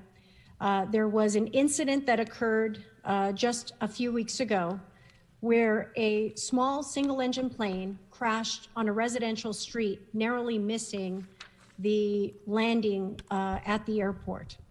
This is not the first incident to occur in this community, nor is it the first incident that resulted in the death of the pilot, but also the inflicted trauma on the surrounding community. This is a community that derives no economic benefit or environmental, but endures all the environmental impacts associated with this operation. In the community of Santa Monica, the county is already working towards the closure of that facility. And I'm asking and seeking that the communities of Pacoima and the surrounding neighborhoods that have been impacted by this operation will have an opportunity to get the type of justice and investment that communities like Santa Monica are given. This is an area that derives no economic value from the operation. There are no direct job benefits. There is no positive contributions that are being offered as a result of the operation of this facility. Families were home. This young child was on his Zoom when the incident occurred. His grandmother was in the front yard, and he had to abandon his Zoom to run outside and get his grandmother and bring her to safety just seconds before the explosion that melted the chair she was sitting in. These are the inflicted traumas that are associated with the operation of this facility in Pacoima. And I'm asking for the county, as well as our Attorney General and his Office of Environmental Justice, to help bring us forward to a place where we will start to evaluate alternative uses for this site, work towards the closure of this facility, and provide the reinvestments that will assure that this community finally gets the healing and opportunities and the investments that it's deserving of. And I ask for your aye vote. Thank you, Ms. Rodriguez. Go ahead and prepare to vote on those two items, items 36 and 37. Madam Clerk, please call the roll. Blumenfield. Blumenfield, aye. Bonin. Bonin, aye. Buscaino. Aye. Cedillo. Aye. De Leon. Aye. Harris Dawson. Yes. Koretz. Aye. Krikorian. Aye. Lee. Aye. Martinez. Aye. O'Farrell. Aye. Price. Aye. Rodriguez. Aye. Ryu. Aye. Wesson. Wesson, aye. 15 ayes, these items are approved. Okay, members, let's move on to items 40 and 41. These were called special by Mr. Koretz. Sir, want to speak on these two items? Yes, I do. And I don't know if we have appropriate staff ready to address anything, but Did you request any of staff these two member here for your, items did you is request to- a staff member? is to make sure that we have thought through, along with the county, all the steps that we would deal with once the vaccines are effective and available. And once, in the case of item 42, once we hit the worst case scenarios. So we've had basic direction on vaccines, healthcare workers first, and then nursing home residents. But I'm not sure that we've thought through the initial rollout. So we get a batch of vaccines that it's enough to handle a quarter of the hospital workers, for instance. So how do we distribute those? Do we send a quarter of what's needed to every hospital? Do we make hospitals whole one at a time? If we do we focus on the larger centers, or do we focus on the areas in Black and brown communities that are having higher numbers? What are the logical steps?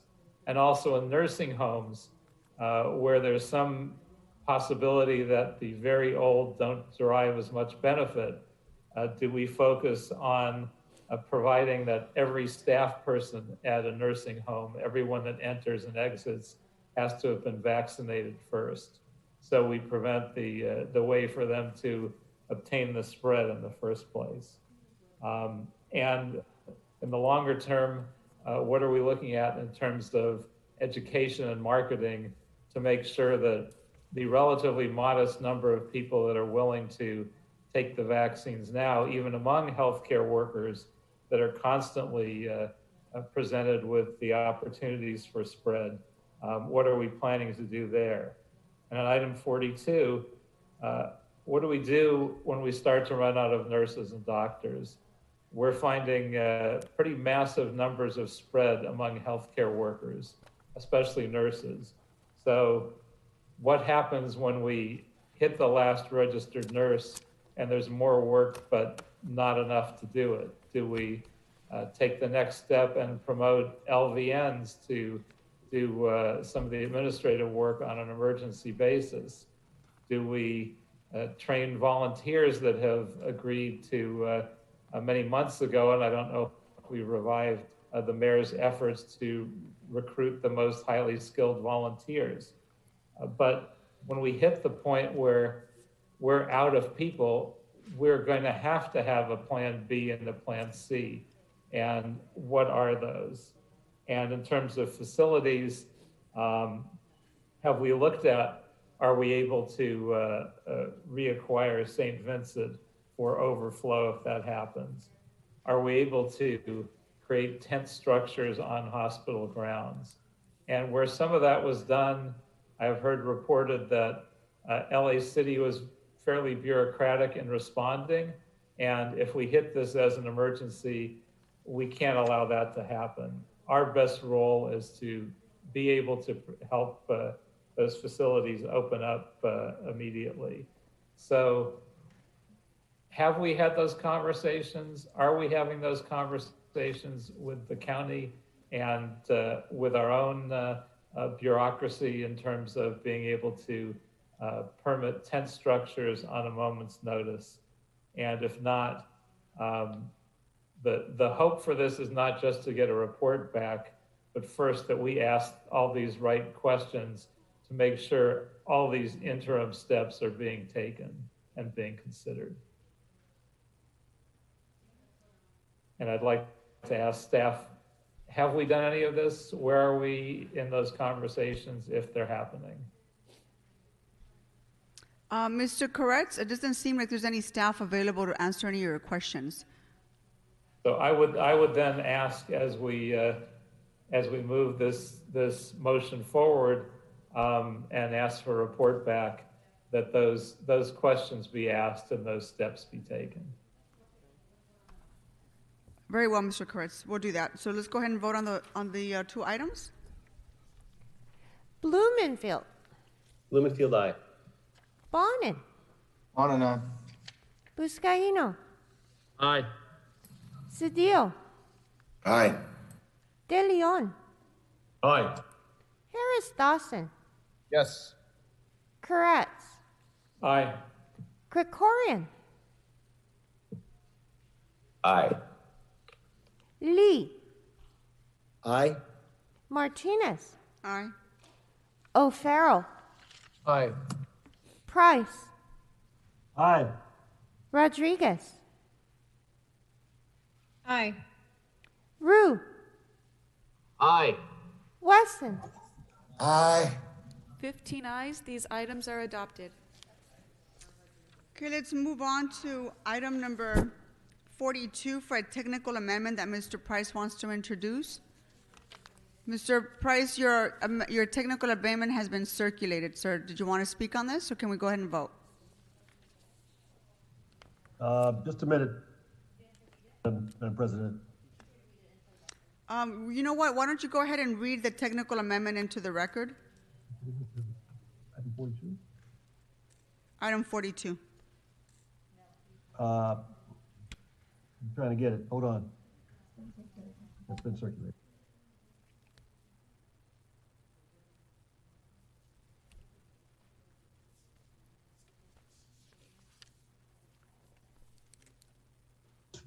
Madam President, it's fine for a vote.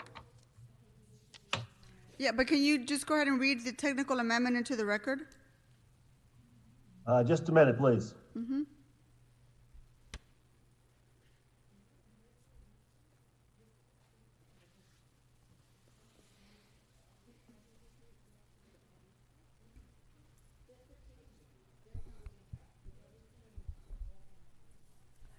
We just need you to read the moving clause. Just a minute.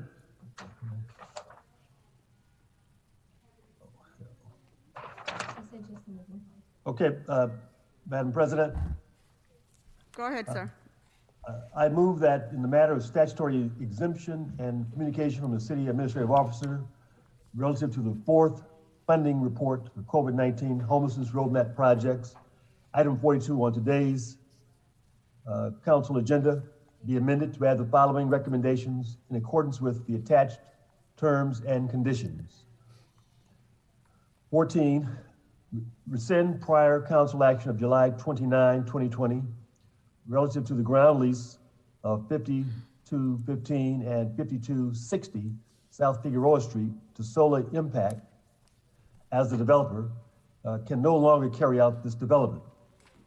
Pursuant to Charter Section 371, the council finds that due to the immediate need to comply with the agreement with the County of Los Angeles to house homeless individuals whose health is at risk both from COVID-19 and living near freeway overpasses, underpasses, and ramps, and the inability of a prior competitive bidding process concerning 5215 South Figueroa to select a qualified respondent, the public interest or necessity requires a long-term ground lease for property located at 5215 and 5260 South Figueroa Street to RMG Housing, LLC, without advertising the bids for the purpose of constructing permanent supportive housing for the homeless.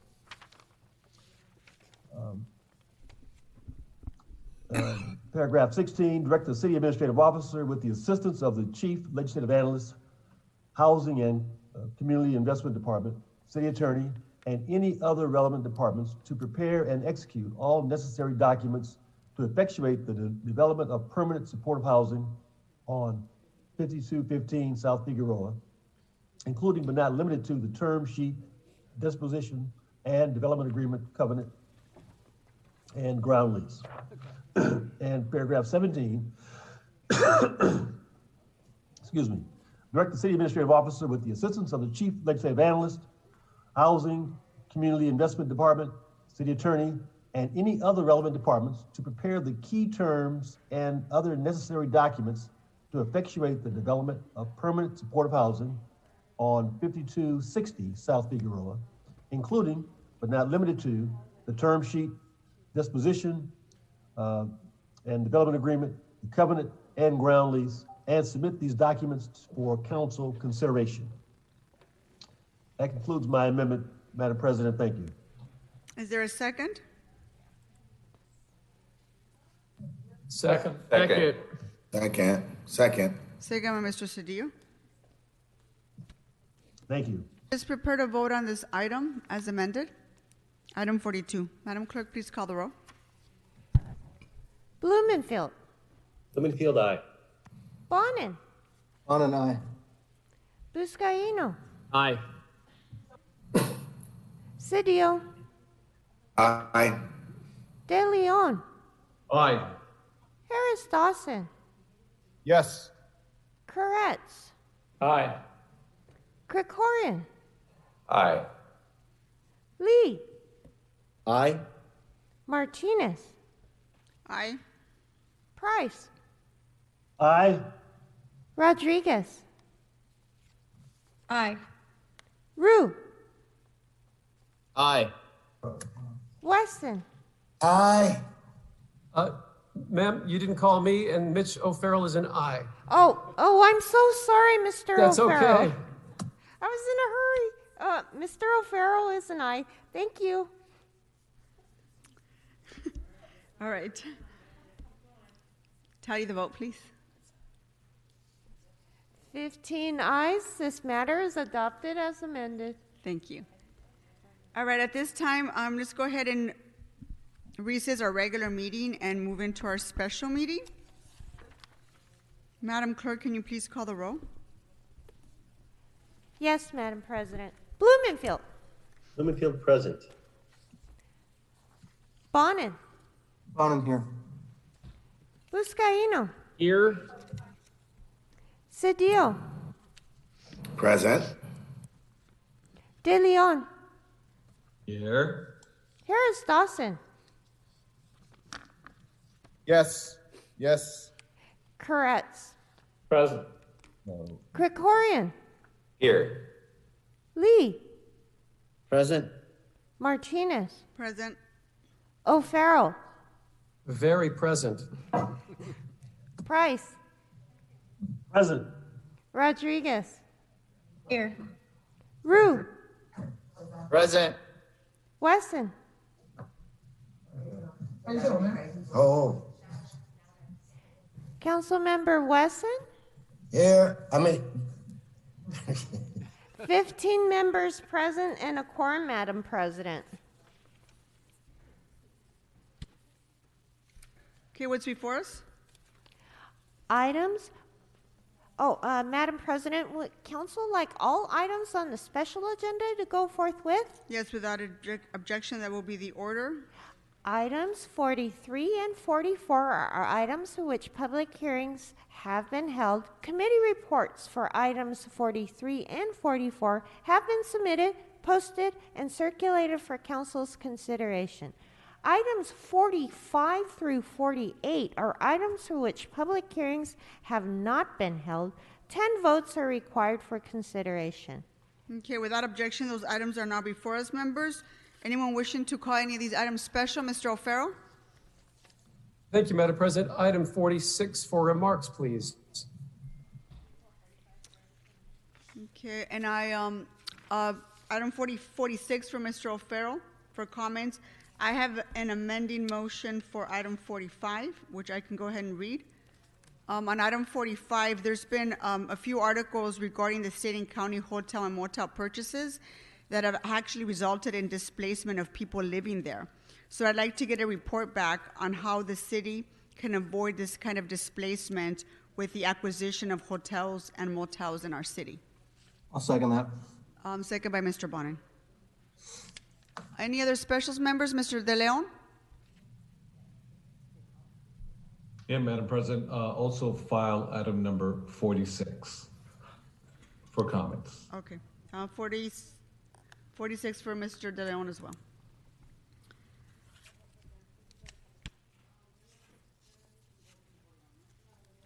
All right, let's go ahead and move on to public comment. Madam Clerk, please read the call-in information followed by the city attorney instructions. Yes, Madam President. As indicated on the agenda, members of the public wishing to offer public comment should call area code 669-254-5252 and use meeting ID number 160-535-8466 and then press the pound key. Press pound again when prompted for participant ID. Once admitted into the meeting, press star 9 to request to speak. Finally, when you hear the last 4 digits of your phone number called out, press star 6. Repeat, call 669-254-5252 and use meeting ID number 160-535-8466 and then press pound. Press pound again when prompted for participant ID. Once admitted into the meeting, press star 9 to request to speak. Finally, when you hear the last 4 digits of your phone number called out, press star 6. So to members of the public calling in, when it's your turn to speak, please state which of the agenda items you'd like to speak on. You have 1 minute per item to speak, up to 3 minutes total. We'll tell you when your time's up. Because this is a special meeting, there is no general public comment. You can only speak on the items. When speaking on the agenda items, must be on topic. Our goal is to get through as many speakers as we can. If we can't tell whether you're on topic, or you're not, we will give you one brief warning, and if you don't get clearly and immediately back on topic, we will cut you off and move to the next speaker. We're going to take approximately 15 minutes of total public comment. The items that are open for comment are 43 through 48 only, nothing from the regular meeting and no general public comment. And as the clerk said, when you hear someone call out the last 4 digits of your phone number or other identifying information, please press star 6 immediately to unmute yourself so you can tell us which items you want to speak on. We understand you may be listening on the computer or other device. There's a slight time delay between the live meeting and the broadcast, so please keep one ear to the phone to listen for your identifying information to press star 6 so that we know that you're on the line and we're ready for public comment.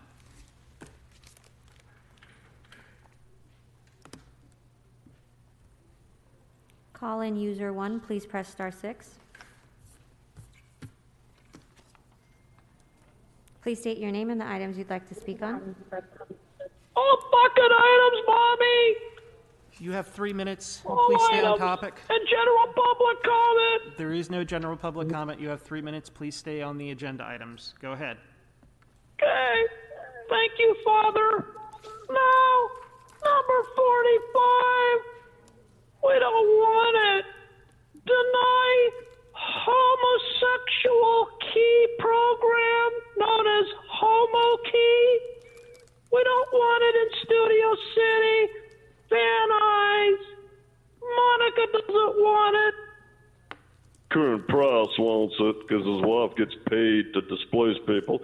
Mike Bonin doesn't want it. And finally, Joey Buckets. He doesn't want it either. Listen to what he says. On this item, he speaks with a modicum of intelligence, which is the first time any former LAPD officer has ever displayed a modicum of intelligence over an IQ of 100. Congratulations. Now we get to 47, the arts development fee. Mr. Herman supports number 47 because he likes to draw big, large cocks in the middle of the street. I support it. Big, large cock drawings in front of the mayor's office because it's art. Art is beautiful if you do it right. Then we get to Joey Buckets on 48, the Port of Los Angeles. Joey Buckets needs only $74.79 million. That's nothing. As the Chinese say, Don't go to federal court if I get indicted. so we support 48. Look at all of this money. You can see the sweat on Current Price's eyebrows right now if you look at the Zoom and Mr. Lee, because they're trying to get this money through Nuri so they can blame her later when they get indicted and rat her out. And then look at Mr. Wesson. Poor Herb. There's nothing in CD10, is there? You poor little tiny nigger mouth has nothing to say on his last day. Can't you house anybody? So can we get back Can't on you the do items, anything Mr. right, Spindler? Herb? No. You've been there for 12 and a half years, fucking the city Let's up. get back on the items, and Mr. getting Spindler. We're Ron going to cut you Williams an off. indictment that's been sealed. Shame on you. And then we have communications from the CAO. Oh, well, that's Sharon So. She's a nice lady. But she's going to tell you, but all of these prom key items, please put the money back into the community. Thank you, Mr. Spindler. Next caller. Caller with a phone number ending in 4208.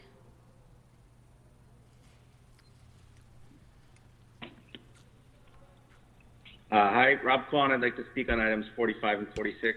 Sure. So you have 2 minutes. Please begin, Mr. Kwan.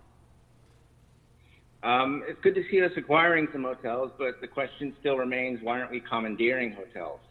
We waited 6 months to hear a motion on that and got something back designed to cover the asses of hotels, and you haven't done anything since. Project Broomkey, we've not even reached a third of our goal. We rolled it back, and now we're extending it. You know, I think it's worth noting that while you whine about the Fed and Mitch McConnell, let's look at the money they did give you and what you did with it.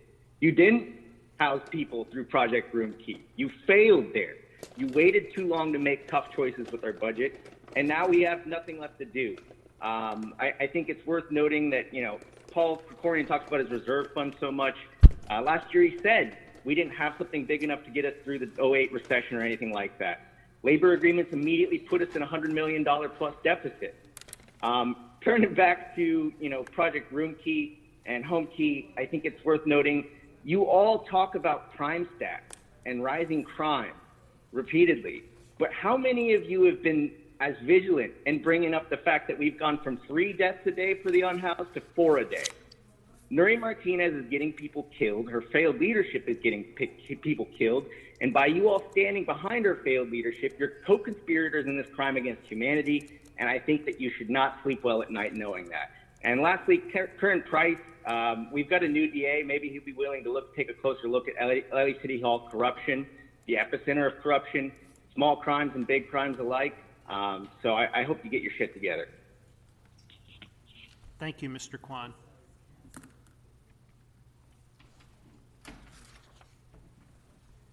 Hold on one. Call-in user with the last four digits 0985, please press *6. Please state your name and the items you'd like to speak on. Peggy Lee Kennedy, registered voter, District 11. I'd like to speak on 45 and 46 both. Sure. So you have 2 minutes. Please begin. Well, congratulations on trying to purchase some hotels, finally. But, you know, this Project Roomkey is quite restrictive. It's certainly not real housing. People feel like they're in prison. They're constantly being tortured with searches and whatnot and ill repairs, or treated like second-class citizens in these hotels if the hotel is operating separately. So, you know, it's just not perfect. What you really should be doing is a housing first situation.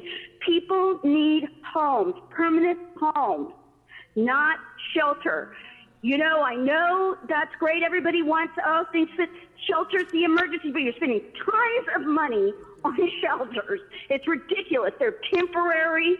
Let's house people. Do you know how many people are out there dying for a day? And a lot of them have mental illness. You know, I'm following people in these Project Roomkeys.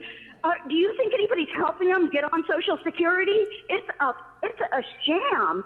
This one person has been trying to get somebody to help them get on Social Security for months in a Project Roomkey. You know, it's a failure. We need homes, people with homes and real services that help these people not die. Because a lot of the Project Roomkey people are leaving because it's so restricted. They go back out on the street.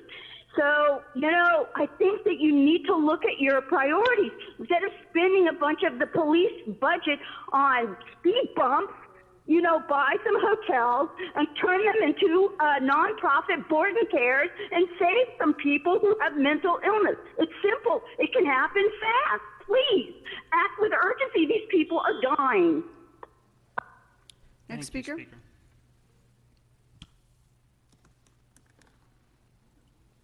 Caller with the last four digits 1108, please press *6. Yeah, hi, Daniel Gus, all items, please. Sure. You have 3 minutes. Please begin, Mr. Gus. Sure thing. Council members, first on item number 47, do you realize how tone deaf it looks to be spending $364,000 for cultural affairs and the arts, which are all noble pursuits in good times, but we're not in good times? Imagine how many people, as the previous caller said, could be hired for that money to help get people on Social Security, on general relief, and in the right direction. This is an incredibly tone-deaf item for December 2020.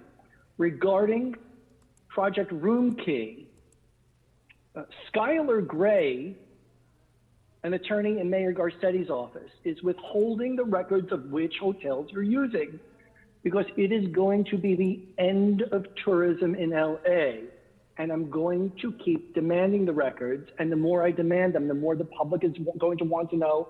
And the more people who would consider coming to LA as tourists are going to want to know whether their hotels were used for Project Roomkey. If you withhold the records, it's going to be bad for LA tourism in the years to come. But right now I'm going to read you 2 emails that Ms. Martinez ignored for people who I tried to get help for in Project Roomkey that Ms. Martinez has ignored. One was an email to Nuri Martinez, her Chief of Staff, Acme Padilla, and her right-hand gal, Alexis Wesson. quote, what are Nuri's plans for the homeless camp on Sepulveda and Sherman Way on the southwest corner? Seems like a breeding ground for the virus, and as reported, people and their dogs are actively seeking our help to get themselves indoors, close quote. No response from Ms. Martinez, Mr. Padilla, or Ms. Wesson. Also, Ms. Wesson and her people have ignored an email which said, I'm doing a story on a Spanish-only speaking homeless woman who lives near the Orange Line, a short walk from your CD6 office. She has been unable to get help, and I'm doing a story on her, and your office, Ms. Martinez, has not been responsive to the matter. Please let me know ASAP who she should call to get her and her cat assistance to get off the street. She doesn't appear to have any addiction issues, so her only problems are being homeless, poor, and not speaking the language. This should be a no-brainer. These stories will be in my next column. Nuri Martinez retaliates, ignores homeless pleas. Elections have consequences, and the people of Los Angeles need to elect better people. Ms. Martinez has a bone to pick with me because I gave equal time to her opponent, Cindy Montanez, who Mr. Wesson endorsed over Ms. Martinez. But it is Ms. Martinez's job to serve all the people, including the poor and the homeless and people who don't speak English, and she is failing. I hope she does better in 2021. Thank you. Next speaker. Next speaker.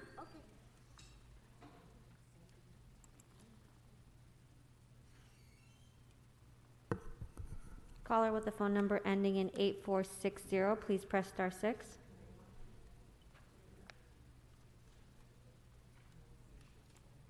Please state your name and the items you'd like to speak on. Yeah, hi, Lawrence Maminta from South LA, items 45 and 46. You have 2 minutes. Please begin. Okay, great, thank you. So it's December and the weather is getting colder, and I'm sure the city council is well aware of the fact 4 unhoused people are dying a day in this city. And I mean, I'm not sure why the city council decided to resume sweeps, but you know, in regards to 45 and 46, I mean, I really would like to push the council to do more in making sure that everyone who is unhoused is sheltered and taken care of, like during these colder months. I mean, I'm sure there's a lot of red tape to cut through, but you know, seizing the hotels and making sure our unhoused population is taken care of, like, really seems like a no-brainer, given the fact that this is a time of crisis, and the city so far has done a very poor job of keeping infection rates down. So, you know, do better, I guess. Thanks. Thank you, Speaker.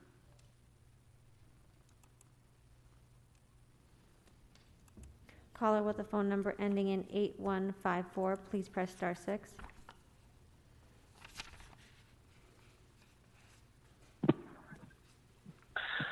Yes, this is Logan Rapp. I'd like to speak on item 45. Sure, you have a minute. Please begin. Seize the hotels. Take the hotels and use them to house people. It is unconscionable that when the nation is on the precipice of evicting millions of people from their homes, partially because this body can't get its shit together to strengthen eviction protections, only now, you've decided to give a shit. And you're still not even doing halfway to the bare minimum. Seize the goddamn hotels. It's cheaper to house people than it is to jail them. And I'm sorry, Councilmember Joey Buckets, but the DA isn't going to prosecute people for being homeless anymore. I know it makes you sad that we can't keep people in jail for not having a home. I know what a blight that is on your shitty PowerPoint slideshows of random sidewalks. The failures of this council are not going to be forgotten. I hope you updated your resumes, because 2022 is going to be a motherfucker for a few of you. Next speaker.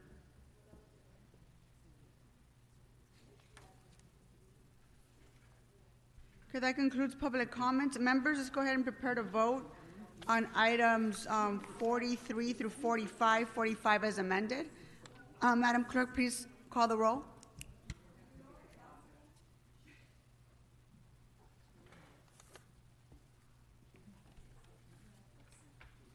Madam Clerk, can you please call the roll? Yes, Madam President. Blumenfield.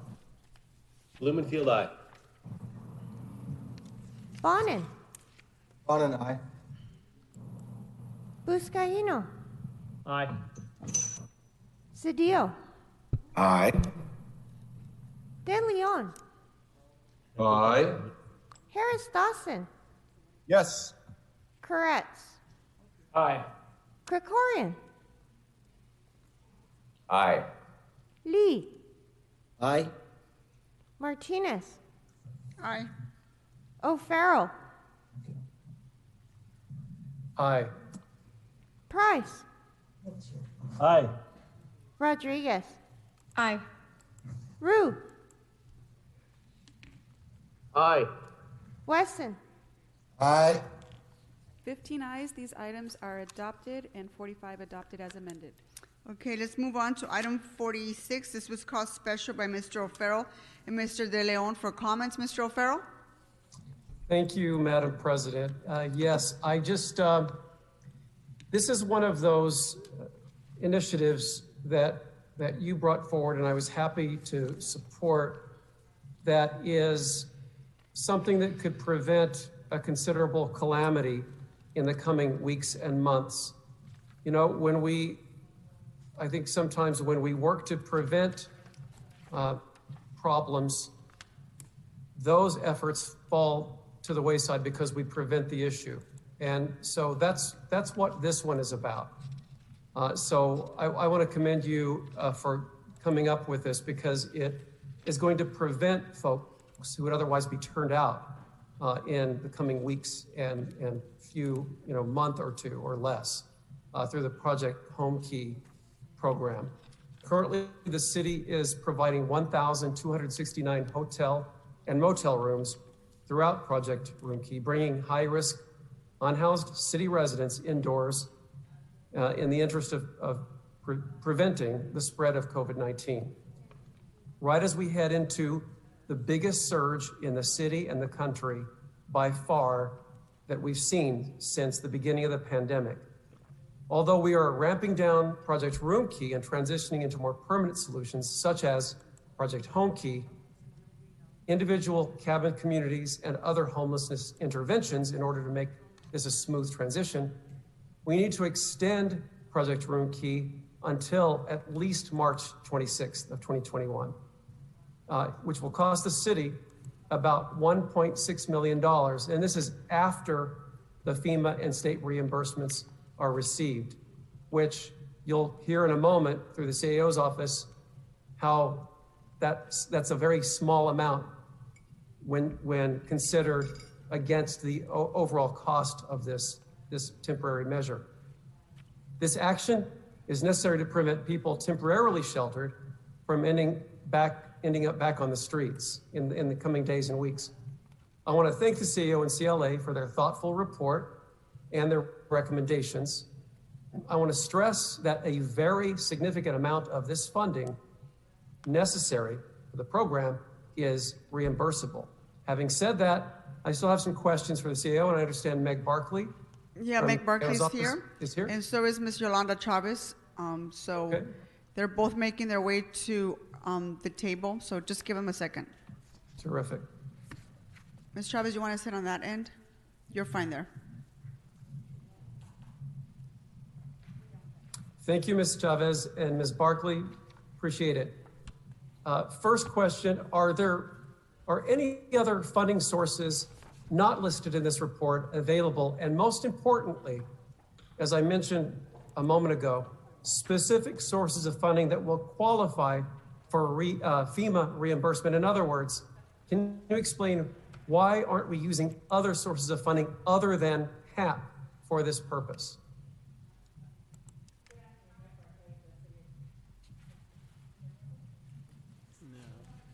We turned on your mic. Hold on for just a second. Can we turn on her mic?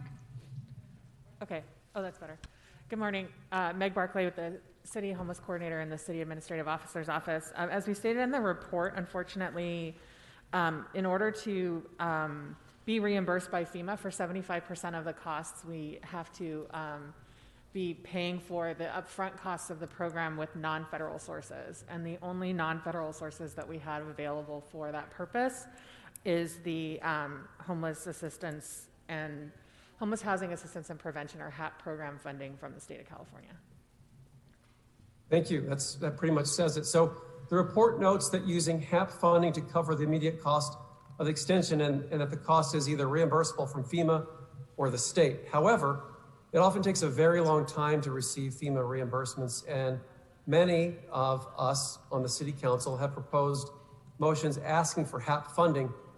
What's a timeline we can expect to receive these anticipated reimbursements, and what will this timeline depend upon? Good afternoon, Yolanda Chavez with the CAO. On the state side, on the state reimbursement, which we expect to be up to $6.5 million, we do expect that we can get that fairly quickly within this fiscal year. FEMA is another story, so that may take a little bit longer. So we would not expect that reimbursement probably until next fiscal year at the earliest. So in 21, 22. Okay. And that it creates, it's a challenge. We are hoping, I think that you noted in the report that we're not only reserving some of the HAP money for this, or allocating the current HAP, basically the entire balance of the current HAP grant, except for the administrative cost and the allocation for youth, which is the statutory reservation for youth. But we're also asking for a reservation for HAP 2, which we haven't received, and we expect to receive that in the spring. I think that if the federal funding is extended, then we can basically replace the HAP funding that we've had to use for construction with that, so that at least we only have to use HAP 1 to be able to cover room key, and then be able to reserve the entirety of the HAP 2 grant for other services. And it all shakes down at the end of the day through the various reconciliations that the ultimate cost is $1.6 million to the city, which leads to my next question. So Project Room Key is an agreement between the city, county, and LAHSA. So how much additional funding will the county be putting forward toward extending this effort? The county has not committed any funding for the city funded. So as it noted in the report, there's 13 total Project Room Key hotels that are operating in the city of Los Angeles. 6 of those are under contract with the city, and so the city is paying the occupancy costs and all of the service costs that are administered by the Los Angeles Homeless Services Authority. There's another 7 hotels that are under contract with the County of Los Angeles, and they are paying all of those costs for those hotels as well. So the county is also extending those hotels through March, but carrying the costs also for those hotels. But the city, but they are not providing funding for the city hotels. Okay, so by this action, though, we make whole all 13 Project Room Key hotels until March 21st, so that no one who's currently lodging in these rooms will be turned out. Is that accurate? Well, this action covers the 6 city-sponsored hotels. Right, and right, yes, but so, you just said that the county... Yeah, and the county will, right. Just to be specific to this action, it is specific to those 6 hotels, right. But it will go towards ensuring that all 13 hotels remain open. Right, so in other words, all city residents that are lodging in these hotels will not have to worry now, because we'll be able to keep them housed as we find other solutions for them. It gives us a little bit of time for case management and putting folks on a road to more permanent housing as we acquire properties through Home Key and other means. Okay, thank you. Mr. De Leon? Thank you very much, Madam President, as well as colleagues. I have some similar questions to Mr. O'Farrell. I want to emphasize the following. I'm a supporter of Project Roomkey, and it's a good thing that we secure dollars to extend the program so folks don't actually end up on the streets, that we keep our unhoused community under our roof, at the very least until, my understanding right now is until March 21 of next year, 2021.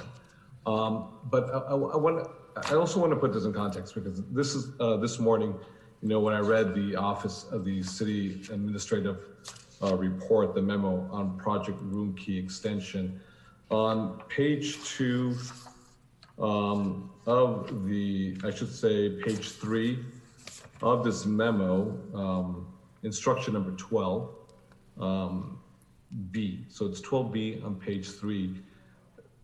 They're taking $6 million from Skid Row to help extend this project, Roomkey, until March 21. And I want to emphasize the following.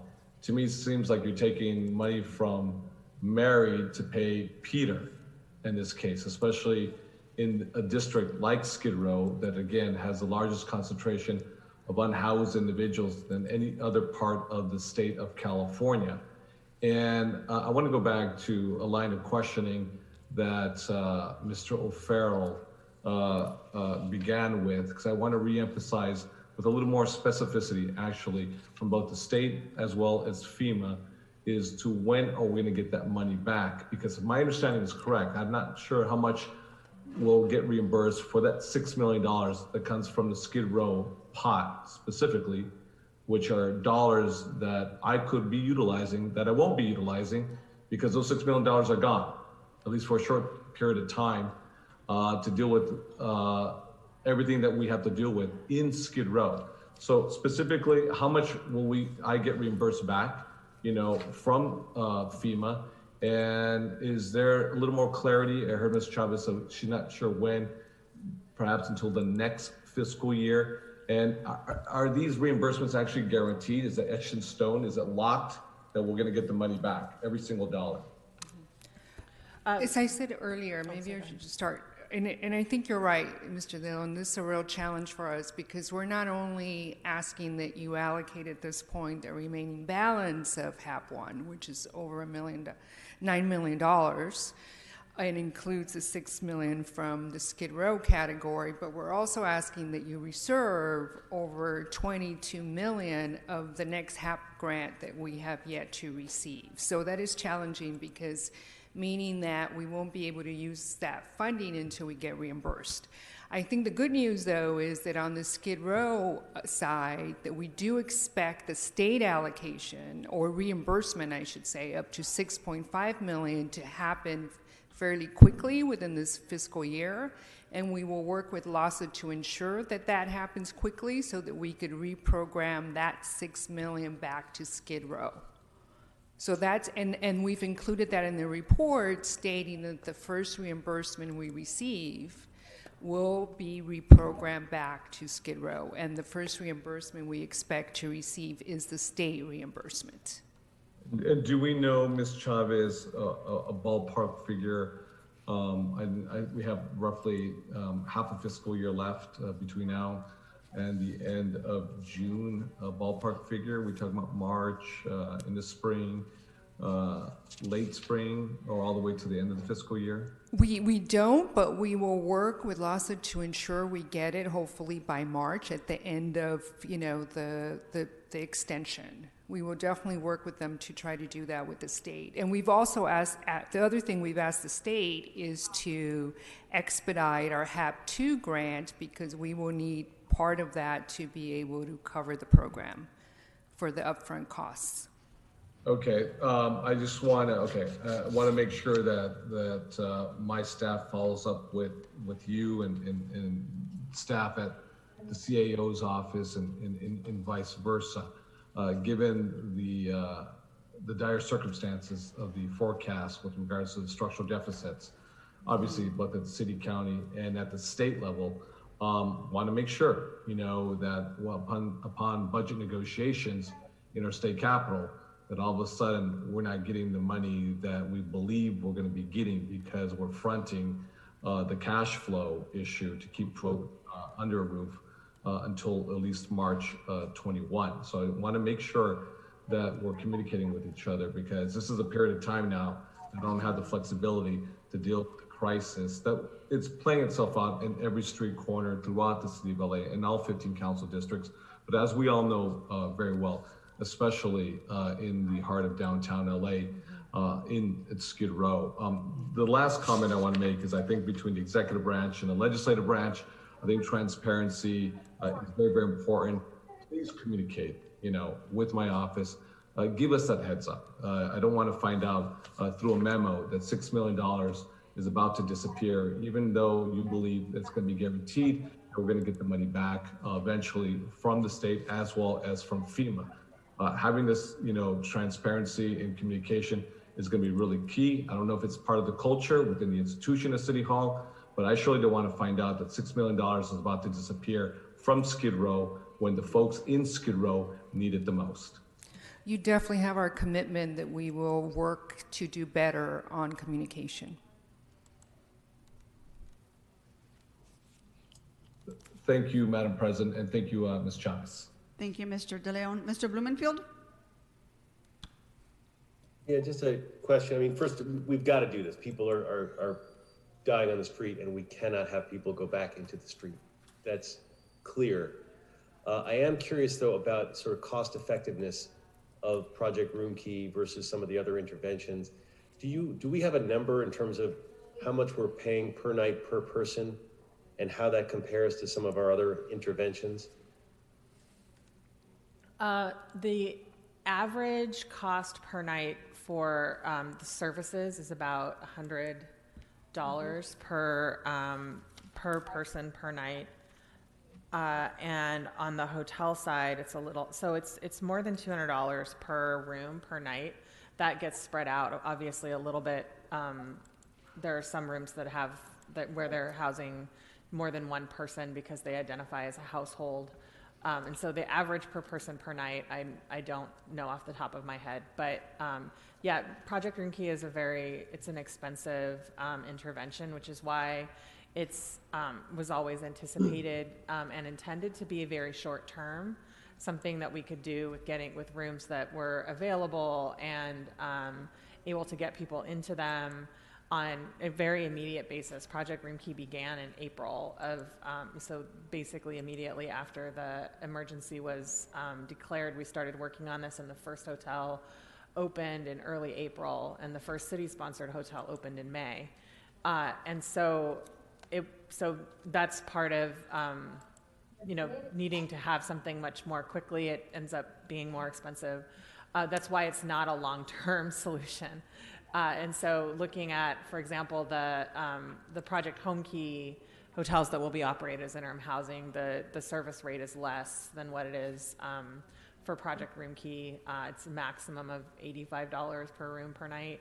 And that includes the operating costs for the hotel itself, the real estate, and also the services. So yes, it is a very expensive intervention, but that's why it's Project Homekey is $85 a night. That includes the hotel cost. That includes because the owner-operator now owns the hotel. We're not having to. Right. Obviously, you got to amortize the cost of the purchase into that. Exactly.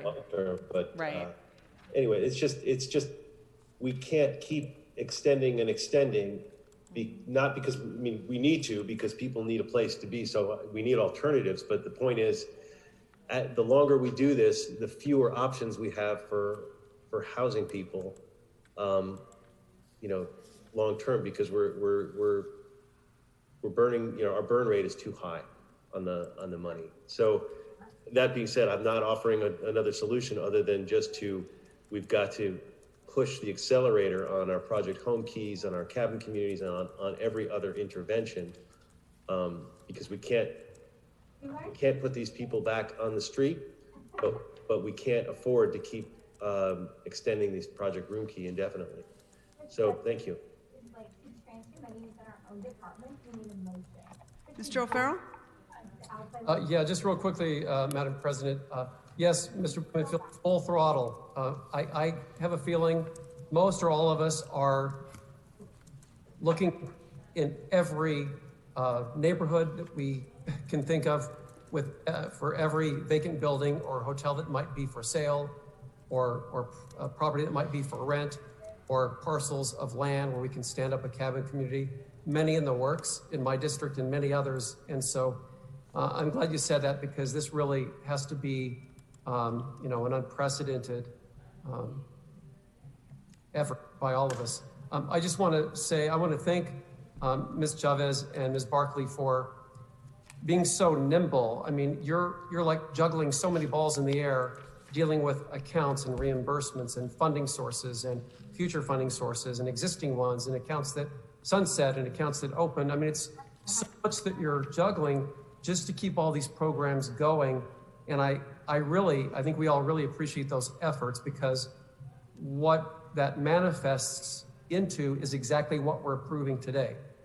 Keeping folks in these Project Room Key hotels housed through March 21st, which gives us that extra 4 months to make something real happen as we stand up Project Home Key sites and these cabin communities, et cetera. So I really want to thank you for that. And this conversation, of course, will continue. And then lastly, just to address some of the, I think, demands and assumptions that are made about seizing property and commandeering hotels and private property, that brings into the conversation constitutional authorities that we do not have under the emergency declarations that exist, and elements of the Fifth Amendment and other issues, including eminent domain. And so these are real issues that are not easy to address. The takings clause of the Fifth Amendment, et cetera. But I just want to let everyone know that we are open, pursuing all possibilities and resources as we move forward.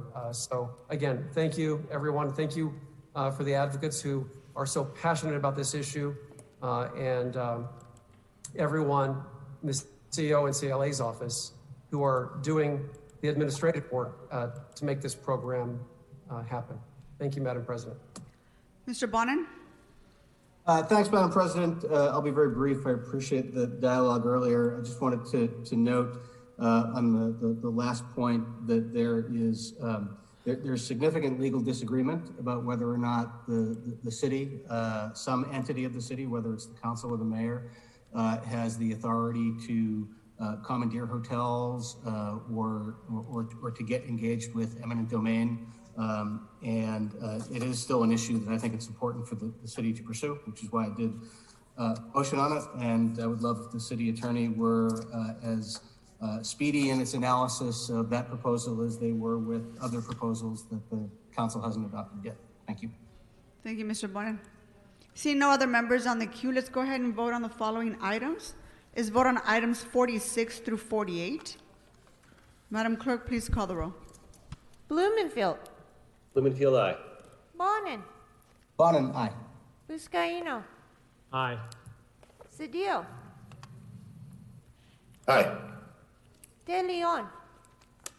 Aye. Harris Dawson. Yes. Koretz. Aye. Krikorian. Aye. Lee. Aye. Martinez. Aye. O'Farrell. Aye. Price. Aye. Rodriguez. Aye. Ryu. Yes. Wesson. Aye. 15 ayes. These items are adopted.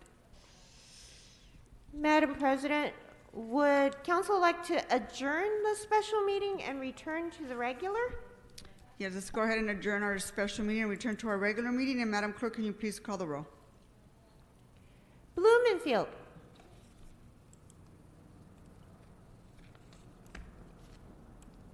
Blumenfield, present. Bonin. On in here. Buscaino. Here. Cedillo. Here. De Leon. Here. Harris Dawson. Here. Koretz. Here. Krikorian. Here. Lee. Present. Martinez. Present. O'Farrell. Present. Price. Here. Rodriguez. Here. Ryu. Present. Wesson. Here. 15 members present and a quorum, Madam President. Madam Clerk, what's next on our agenda? Madam President, we have verbal motions to read into the record. Okay, how many do you have? 6. Let's go ahead, start with the first one. The first motion was introduced by Councilmember Kevin De Leon to be placed on the next regular council agenda. It is to transfer $329,000 to the Central Los Angeles Recycling and Transfer Station Clark's Community Amenities Trust Fund to the Department of Public Works Office of Community Beautification Contractual Services Fund for beautification services within Council District 14. Is there a second? Second. I'll second. Second by Ms. Rodriguez. Next. The next motion was introduced by Councilmember Kevin De Leon to be placed on the next regular council agenda. Is to authorize sanitation to execute and submit all documents as necessary to secure grant funds from CalRecycle's Food Waste Prevention and Rescue Grant Program 2020 to support the Food Rescue 4-part project from the fiscal year 2019-2020 grant cycle. Is there a second? Second. Second. Second by Mr. Buscaino. Next. The next motion was introduced by Councilmember Harris Dawson to be placed on the next regular council agenda. It is to transfer or appropriate $50,000 in the Council District 8 portion of the Street Furniture Revenue Fund to the Street Services Fund to fund various beautification projects throughout Council District 8, including street sweeping on Western Avenue and various other on-demand projects such as tree trimming. Is there a second? Second. Second by Mr. Krikorian. Next. The next motion was introduced by Councilmember Harris Dawson to be placed on the next regular council agenda. It is to transfer or appropriate $8,000 from the AB 1290 Fund of CD8 Redevelopment Projects and Services to the Board of Public Works Fund for watering 40 trees in Council District 8, coordinated by the Office of Community Beautification, with services to be provided by the Koreatown Youth and Community Center. Is there a second? Second. Second. Second by Mr. Blumenfield. Next. Next is a motion introduced by Councilmember De Leon, referred to the Information Technology and General Services Committee relative to instructing the City Administrative Officer in coordination with the Bureau of Engineering and the Department of General Services to report on the feasibility of executing a lease for 3 parcels of land, as well as a portion of the Santa Fe Avenue frontage road right-of-way to the adjacent property owner at 2426 East Washington Boulevard regarding the Alameda Corridor project. Is there a second to this motion? Second. Second by Mr. Blumenfield. Next.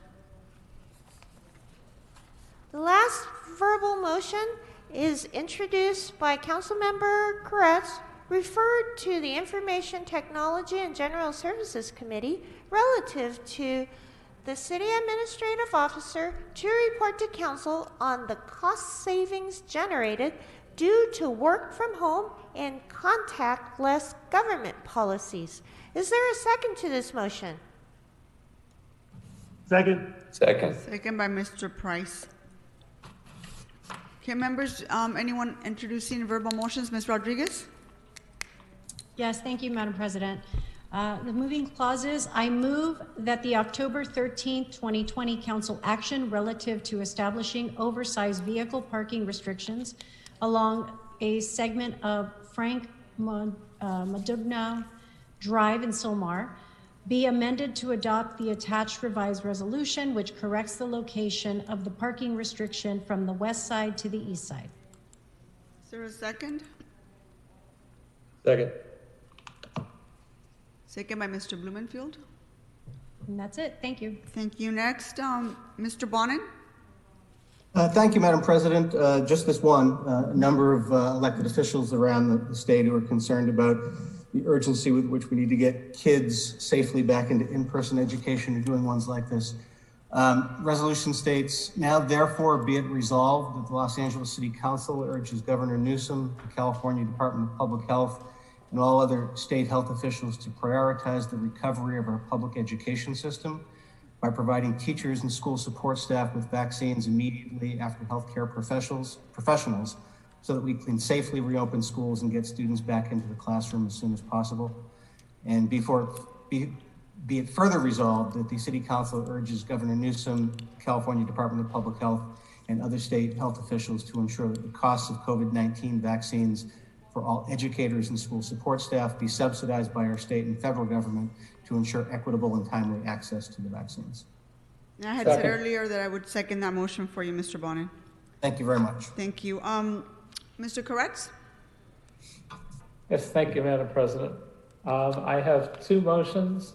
I'll read the moving clauses of both. One, I therefore move that the council authorize the Department of Transportation to extend the 2009 and 2010 vehicle model year limitations in the current taxi cab franchises from December 31st, 2020 to December 31st, 2021. And I believe Mr. Krikorian has agreed to second. Yes, I confirm that second. It's been confirmed by Mr. Krikorian. Next one, Mr. Koretz. I therefore move that the City Council of Los Angeles calls upon grocery and drug retail stores to prioritize enforcement of the mayor's emergency order, LA County Health Order Appendix A, B1, the COVID-19 Prevention Emergency Temporary Standard statewide guidelines, and universal reporting of COVID clusters under Assembly Bill 685. Clear communication and education of rights for workers and customers under protocols. A staff member posted outside each store to monitor masks and store capacity. Public health councils paid for by the employer for active monitoring. Paid child care by employer, vaccine priority, and reinstatement of hazard pay. And I further move that these companies must take stock and ensure all measures are implemented to the fullest extent so that the City of Los Angeles can effectively address this pandemic and ensure the safety and health of all Angelinos. And I believe Mr. Cedillo has agreed to second this. Second. Seconded by Mr. Cedillo. Any other verbal motions, members? Mr. Cedillo? No, Madam Chair. Okay, seeing no other members on the queue, Madam Clerk, what's next? Council has motions for posting and referral. Okay, posted and referred members. We're going to move on to announce presentations. We're sad to see two of our colleagues bidding farewell to this body, so we're going to move into presentations for both Mr. Ryu and Mr. Wesson.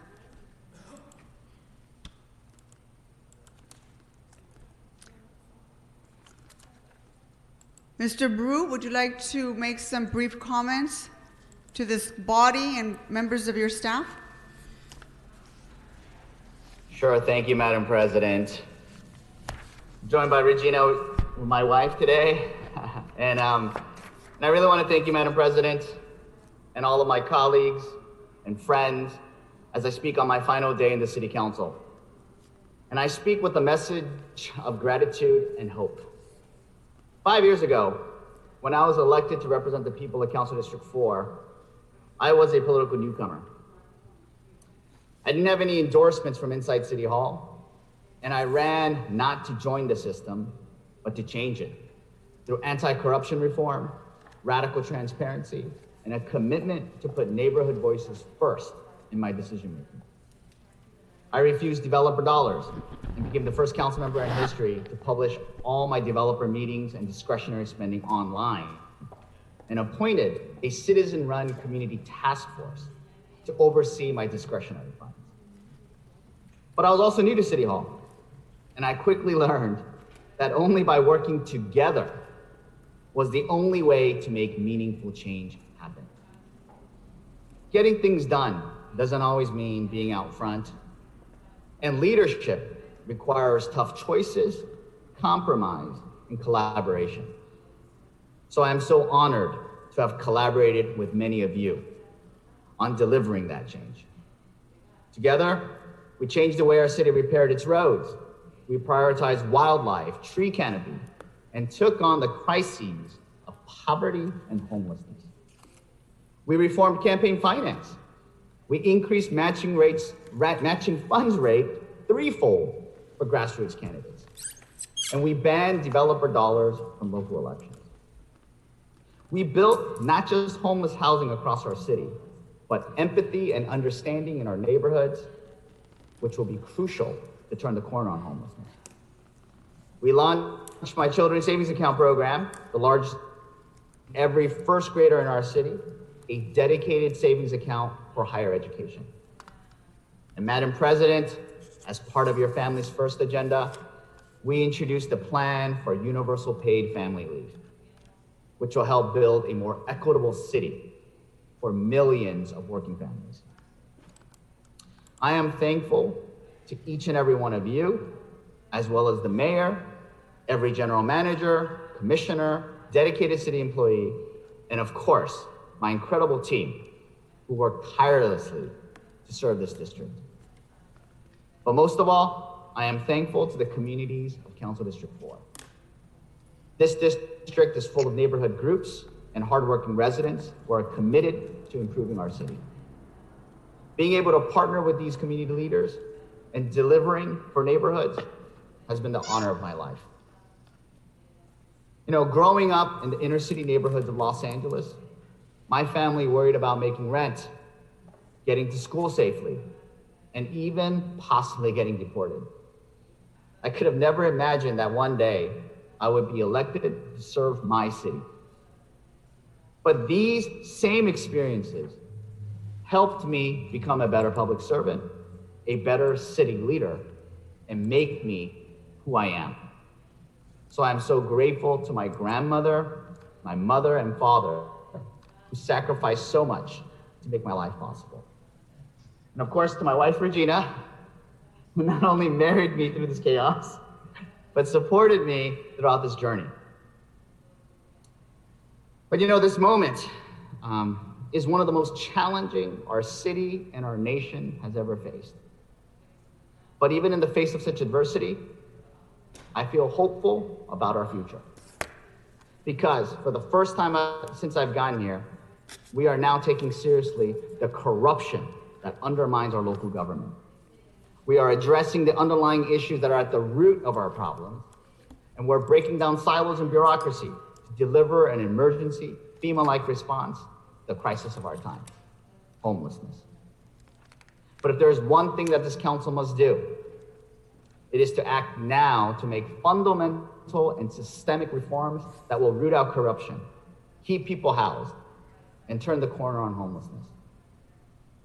These are the things that this body is more than capable of, and it requires bold and prompt action.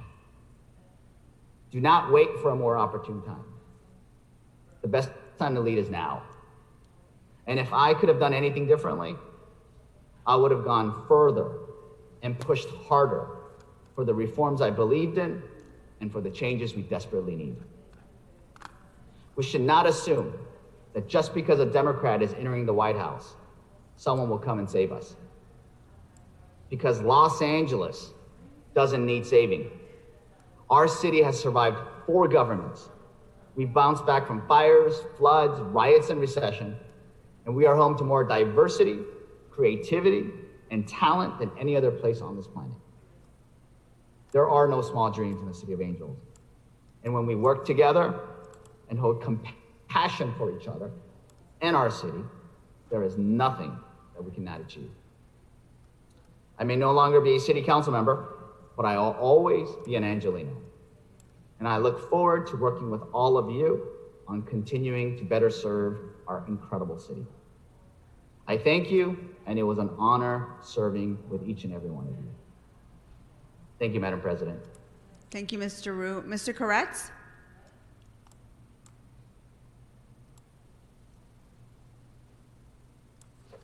Thank you, Madam President.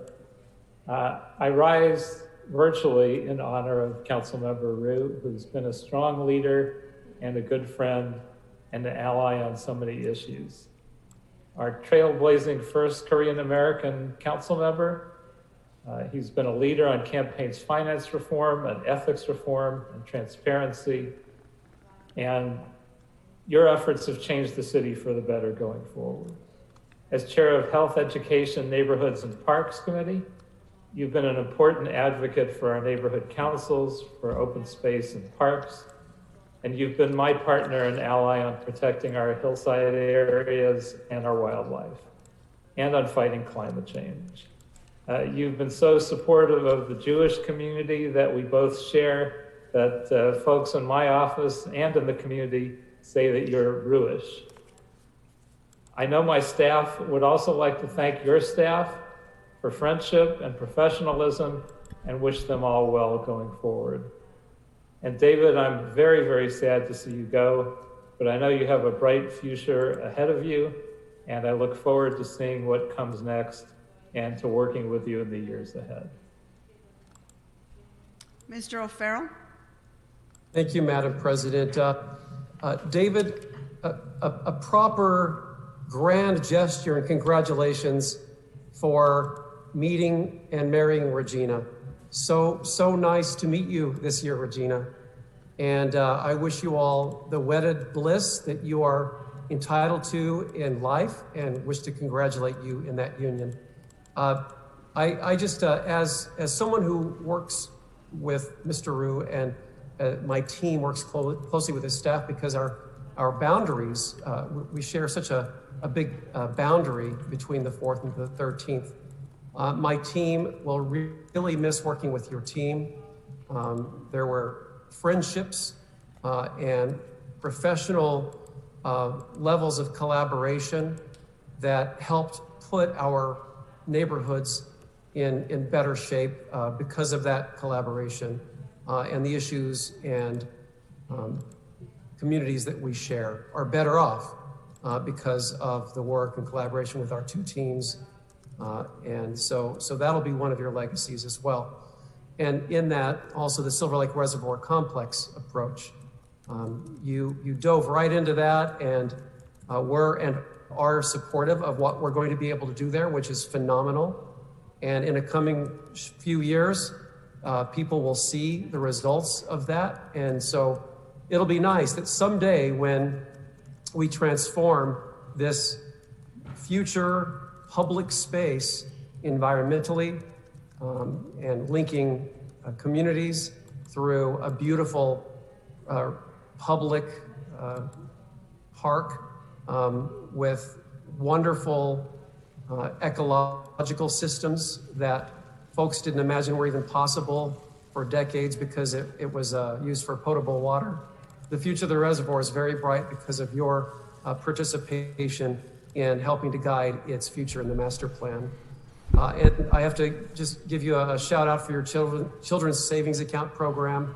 Well done for making sure that something that you are personally passionate about, you never let up, and you are seeing that through to the very end. And I think you'll stay engaged in that. And what a legacy that will be. In a few short years, because they're going to go by very fast, you'll have graduates from high school in Los Angeles who will be thanking David Ryu for helping set them up for a successful college career. So I think that you should really reflect on and be joyful about that achievement. And then lastly, thank you for your support within the LGBTQ community. It was unwavering and is unwavering, and you've been and are a real ally. So it's been terrific working with you, Mr. Ryu, and I know we haven't seen the last of you, and I can't wait to hear from you again on moving this city forward very progressively. Mr. Price? Thank you, Madam President. I just too want to say that it's really been a pleasure serving with you, David, and a real treat to have met Regina. And I know that she's part of the Ryu team. But you know, you always had the enthusiasm and commitment, David, when you came into office, in your initiatives in encouraging more transparency, more engagement. And even today, as you're going out the door with the children's savings account, it just underscores your deep and I think really sincere commitment to really improving the lives of the citizens that we serve here in our city. And although I know you had a history in community activism, in community service, certainly a history in South LA before you got elected. And so we appreciate those contributions that you've made to Kedron and beyond. And so just want to say thank you for your commitment. I agree with my colleagues. I know this is not the last we're going to see of you or Regina. And we just wish you both the best in health and success as you move forward. Mr. Krikorian? Thank you very much, Madam President, and thank you, David, for the inspiring comments that you just offered to all of us and to our city. This day really saddens me. We have known each other for a long time, and you joined this council as an insurgent with a campaign that arose from the grassroots without a lot of institutional support.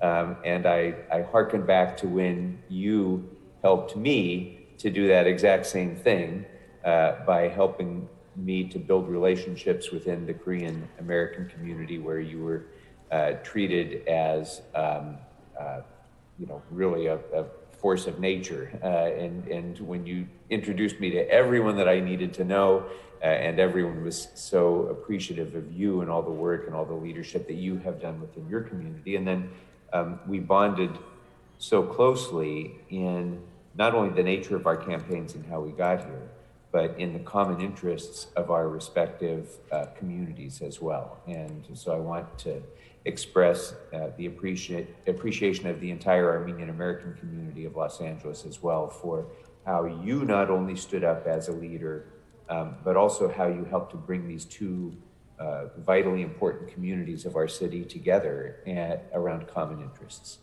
But although you arrived here as an insurgent, as you touched upon, you know, you can only go so far in doing that. Anyone can. You really, as soon as you arrived here, you didn't lose any of that sense of urgency and passion and vision about change ever. From your first day until this day, you never lost any of that. But you pursued your goals by building coalitions with others within the council, and the results show. And it's been my great pleasure to work with you on issues around transparency and ethics, advancing the cause of paid family leave, and in so many other areas where we've worked really closely together, both for city issues and our respective district issues. And your staff and my staff have had a very close and positive relationship, and we will miss that. And we thank you. I want to thank you for that. But the last thing, in addition to the work that, or the sort of attributes that everybody recognizes in you of that sense of urgency, the need to get things done, that passion to change. You've always done that with grace, with good humor, with a friendly touch that means an awful lot for those of us who do this work in public service. And the last thing I'll note is how much courage you've demonstrated, which has really inspired many of us. We hear every day at every council meeting from people who have raged against you personally around issues such as homelessness. We've heard vitriol directed at you personally.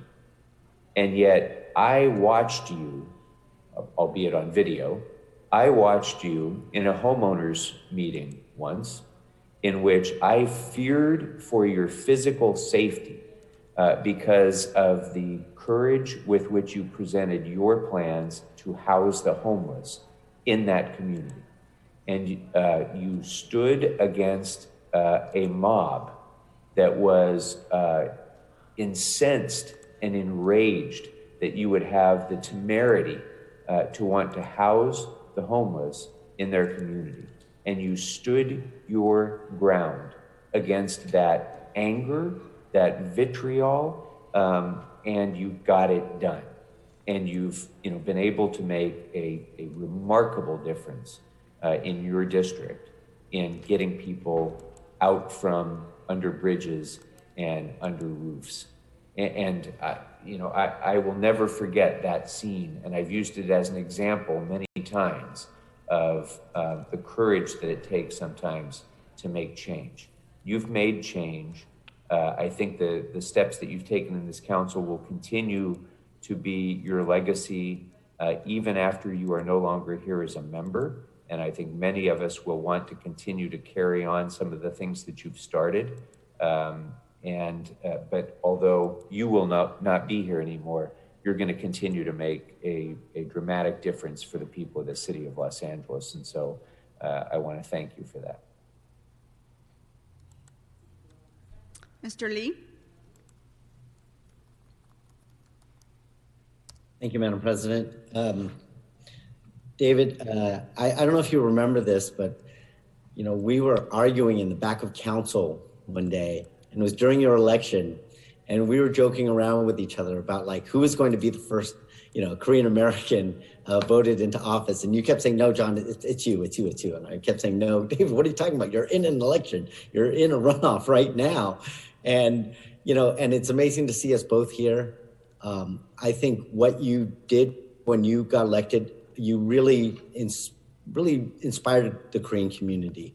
For years, I have been working on trying to get, Koreans to understand that, their power was in their voice of voting. That was their voice to register to vote and to cast that ballot. But you, by running and putting yourself out there, truly just did something that just engaged the community, and really it has carried on to today. And I'm sure that I received some of that benefit as well, that my Korean community, knew how important it was to get, that Korean American voice onto the city council. And so I want to thank you for that, putting yourself out there. And to Regina, my wife says, to you, you don't know David not being in elected office or in campaign mode. You're going to see a lot more of him now. And so it was really nice meeting you this year, at that dinner and being able to talk to you. And, I know that, David, you made an excellent choice in Regina. We so enjoyed, meeting her and talking to her. But as everyone said here, your work on the city council, bringing transparency, your work with the neighborhood councils. I can't tell you how many times I've talked to my neighborhood councils and they're like, "Oh, John, what are you doing on this thing that David's working on?" Or, you were just, you were their voice. And I want to thank you for that and all your hard work on your committee to give those neighborhood councils that voice. And I know that even though you're not going to be on the city council, that you're going to continue working for not just the Korean community, but the city of Los Angeles, and that you and I will be working together. And I hope you know that my office is always open and always ready and willing to work together. And I want to tell you what an amazing job you did with your staff, because many of your staff members I consider friends. And I just want to wish you good luck. And Regina, same to you. Thanks, David. Mr. Blumenfield? Okay, thank you. So David, Regina, this is it's sad to see you leaving the council, David. You have been an incredible public servant, and more than that, you've been a friend and are a friend, and I do appreciate that. I have tremendous respect for you, for your work, for your passion. It's been evident in everything that you do, right up till today, when you're pushing the children's savings account to make it happen. You've broken barriers, as folks have talked about, and you've just reached across to so many people. Partly you have such a bizarrely shaped district, I should say, that you represent from Miracle Mile all the way to Sherman Oaks, and somehow you're able to manage all of that diversity of community geographically, but also personally, and represent all of them because you care. And that's ultimately what matters the most, is that you care. You care about ethics, you care about campaign finance reform, you care about the environment. And I've loved working with you on environmental issues, whether it's protected tree ordinance, or you're a Lorax in my mind, or it's the 3030 campaign, so many things that you've done with vision to think about not just how do we solve the problems of today, but how do we plan for the future? And that's a big part of the environmental agenda, and a part of so much of what you've done. And your passion on homelessness, as was mentioned, your steadfast, steadfast desire to see people housed, is inspirational on so many levels. And so, like everyone I'm going to miss you here on the council. I don't want to miss you, though, in Los Angeles, because you are an Angelino and you are a friend. And I want to continue to work with you on all sorts of good things that we can do together, and break bread with you once this pandemic is over. And I just wish you the very best. Congratulations on 5 years of service, in an amazing service to the city, to your community. You have made the city a better place. And we are grateful as a city. I'm grateful as a colleague and as a friend. So, congratulations on that, and good luck with everything moving forward. And Regina, you'll have David more to yourself than you've ever wanted, but I'm sure that's, he's gonna, you can't keep him down. He's gonna be running around so much in the future. But anyway, and so I look forward to that and to working with you in the future. Thank you, David. Mr. Harris Dawson. Thank you, Madam Chair.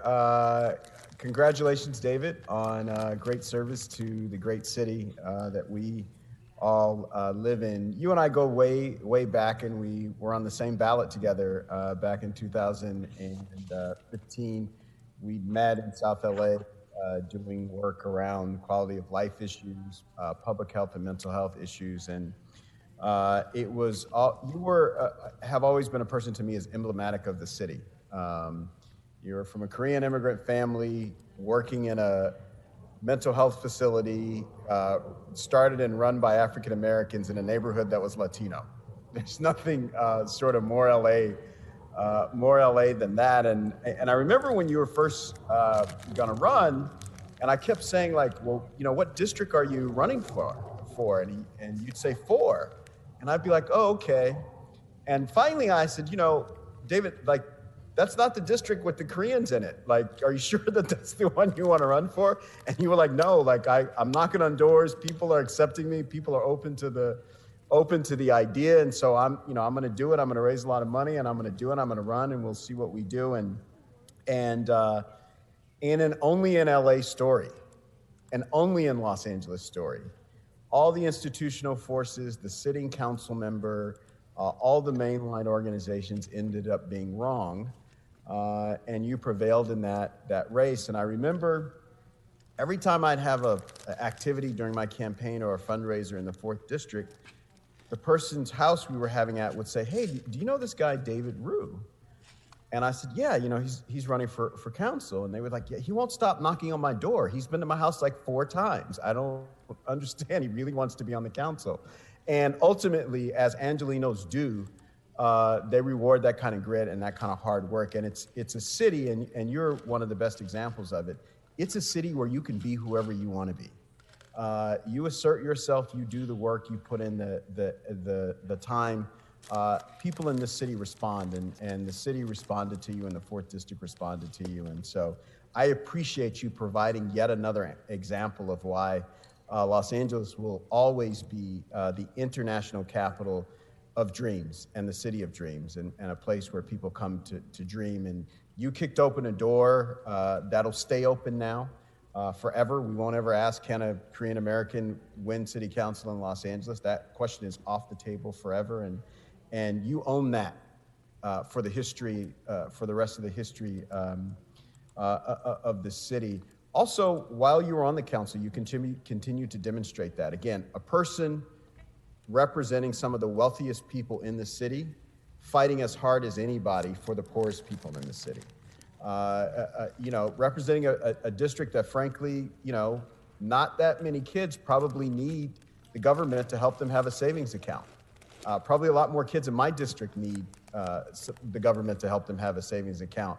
But on your last day, in a mic drop kind of way, you not only made sure we had those accounts, you made sure there was some money in it to get it started. And so, again, I'm just grateful for the opportunity to experience being a part of governance with you, and your style, as others have pointed to. You and I have disagreed on some issues that were deeply felt, and we were always able to roll to the next day and work on other issues together because of the way you comported yourself, as strongly as you felt about some of those issues that I know I ended up opposing.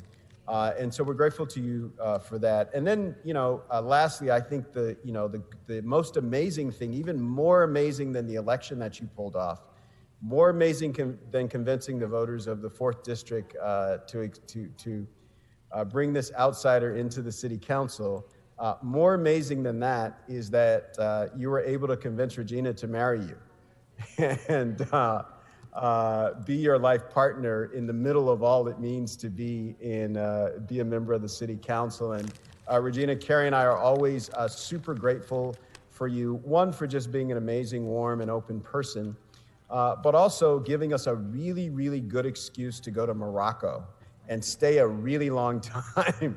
You will always be in our Hall of Fame for providing that opportunity and that rationale for us, and we were very proud and honored to be a part of the really, really great and beautiful ceremonies that you had there. We'll see you all around, because I know your calendar is probably no less full now than it was when you were on the council. I'm sure people are filling up your Tuesdays, your Wednesdays, and your committee times with other tasks, contributing to building the kind of city that we all deserve and that we know we can achieve if we work hard enough and stick to it. So thank you so much, David. Ms. Rodriguez? Well, thank you, Madam President. And Marquise really eloquently captured, I think, so many sentiments that we have all been feeling right now. But I want to talk about David, my friend. And the guy who showed up at my campaign office with about, 50 Korean youth to go walk precincts one day. And for me, and kind of setting the pace of how I needed to go knock on doors, I think it was unprecedented. I've never met someone so spry and so energetic in knocking on so many doors as quickly as we did with the time that we had together. But you showed up for me in such a strong and meaningful way. And I will never, ever forget that. And the friendship that you always showed me, and the amount of support. A lot of people talk about it. You exemplify it. And you did so in your example as a leader on this council. As all the variety of examples that were cited from the child savings, from the savings accounts work, to your commitment to reform and making sure that we had a more transparent government here at the local level. you've exemplified all of those qualities with a great deal of tenacity in the same way that you won the seat, in the same way that you showed support to others. You continue to show that friendship to me and to lead by example. And I am forever grateful for your friendship. I'm excited about this new chapter for you because I know it's not an end to your public service. You have long had you've had a long history of public service, and this just allows for the very next chapter. You know, I'm not gonna lie, there were times when I was a little frustrated by you, like getting to all those SCAG meetings that I was I was a little frustrated by, but I was like, well, we gotta go because David needs us there, and only you could get us all to a SCAG meeting, okay? And we were all cursing you a little bit for it, but we were nonetheless grateful for your leadership in that area and that role so that we could bring a collective voice representing our city. And, you know, again, you demonstrated your leadership in a way that few do. And it's with your heart on your sleeve, and it's for the love of this city. And I'm really grateful for the friendship, for all the shares of the sour cream and onion Lay's potato chips. As my seatmate, you know, when the supplies were light and I would lean over and I'm like, hey, David, what have you got? Because we're going to be here for a while. And sharing snacks. Oh, there they are. But you've been an incredible friend to me, and I will always, always remember that. And Regina, I know you were not a fan of politics. And I know that this was not the career path that you had really wanted to be, you know, involved with. But, you know, it really takes a strong partner to support the success of an elected official. And, you know, through your courtship and through your marriage, you know, you've been such a strong, steady support to David. And I know how much, you know, for a spouse to have that kind of support is everything.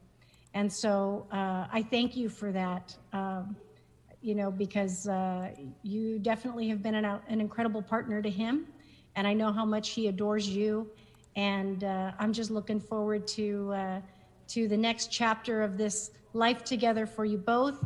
And, you know, I will miss you, David. I will miss you. And, well, I'll be honest, I've been missing everybody and missing you, especially through this pandemic, because we're not sitting next to each other laughing and talking and connecting on issues.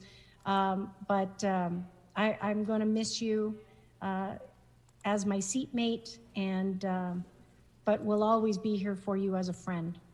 And so I wish you the best always. Mr. Bonin? Thank you, Madam President, and thank you, David. Thank you for everything you've done over the past several years and all the service.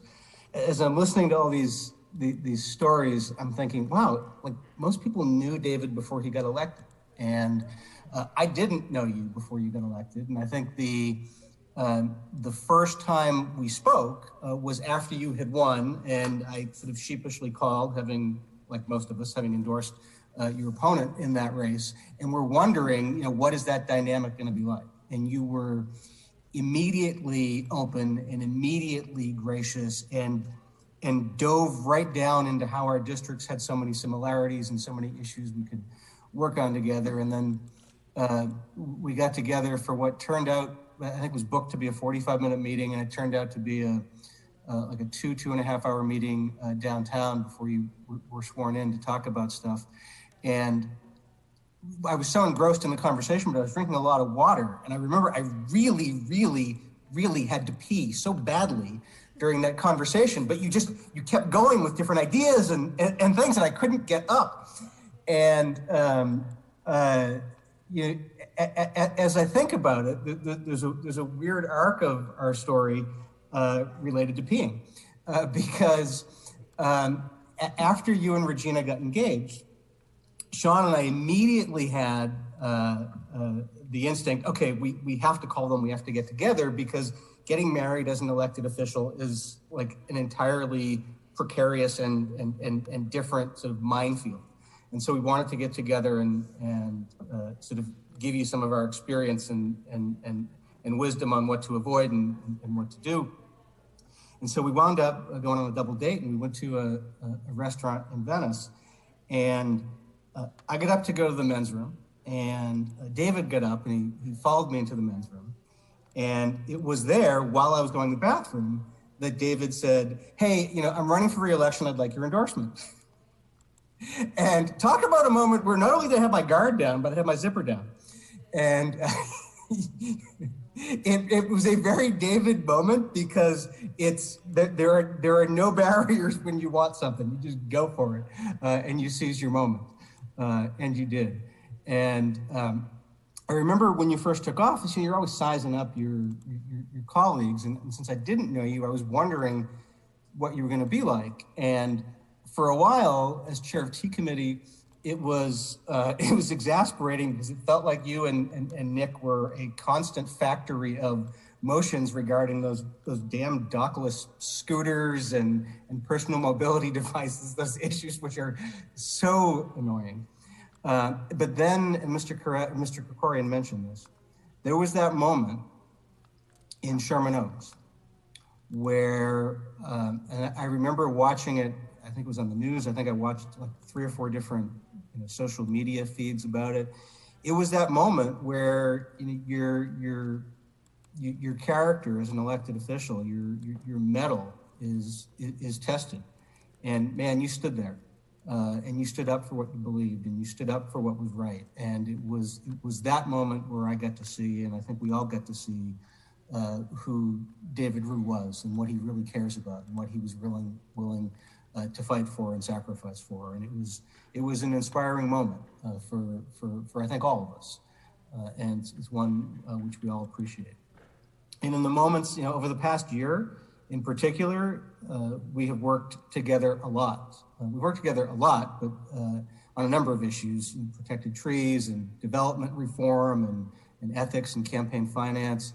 But really over the past year on renters issues and homelessness issues, we worked together closer than ever. And there was a time where David and I were just co-sponsoring a series of motions, and it was a Ryu Bon and Ryu. And then it got to a point where we weren't sure that we could get anybody else to second our motions, so we would take turns being the top name on it, and the other one would second it, just to make sure we could get it introduced. It's been an amazing ride with you, and I have appreciated it. And as someone who's partially of Irish ancestry, one of the things we're known for is ghosting.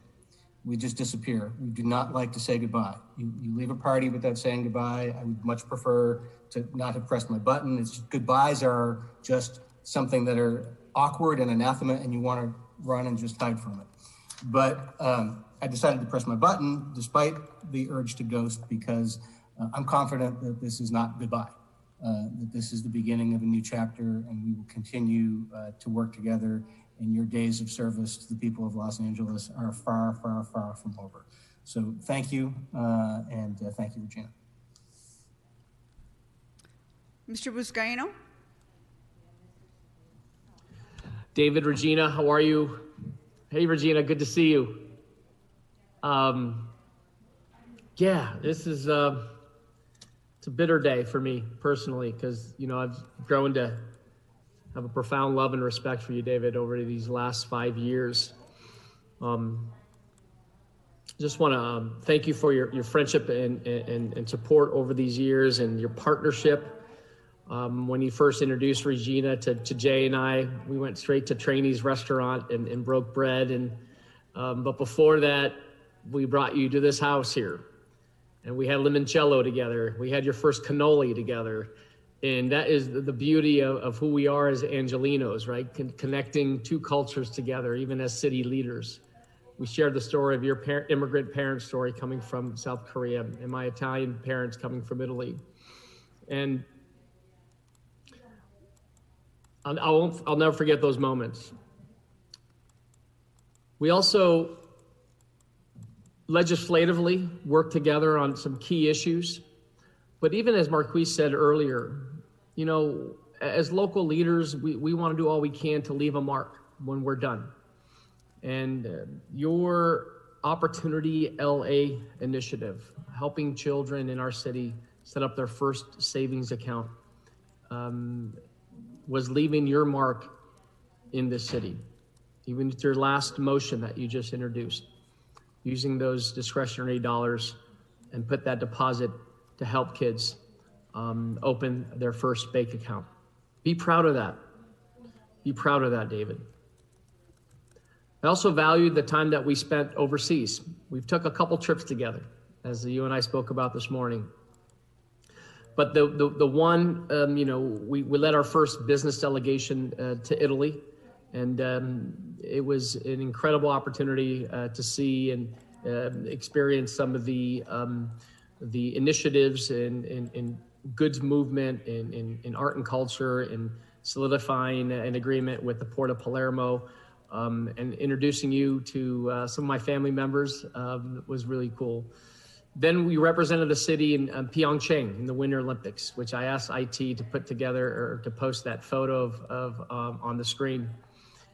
There we were, opening night, representing the city of Los Angeles in Pyeongchang. It was like 10 degrees, as you can see there. But aside from that experience and representing LA in the Winter Olympics, knowing that the Olympics would be coming to LA in 28, it was really neat to see how you were just beloved in your hometown.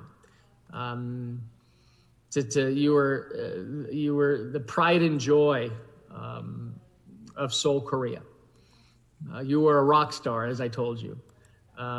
You were loved and respected, knowing that one of their own, an immigrant child from Seoul, was able to immigrate to Los Angeles and be a city leader. That was so cool, just to see that and experience that and be embraced by your peers, guys that you grew up with, how proud they were of you.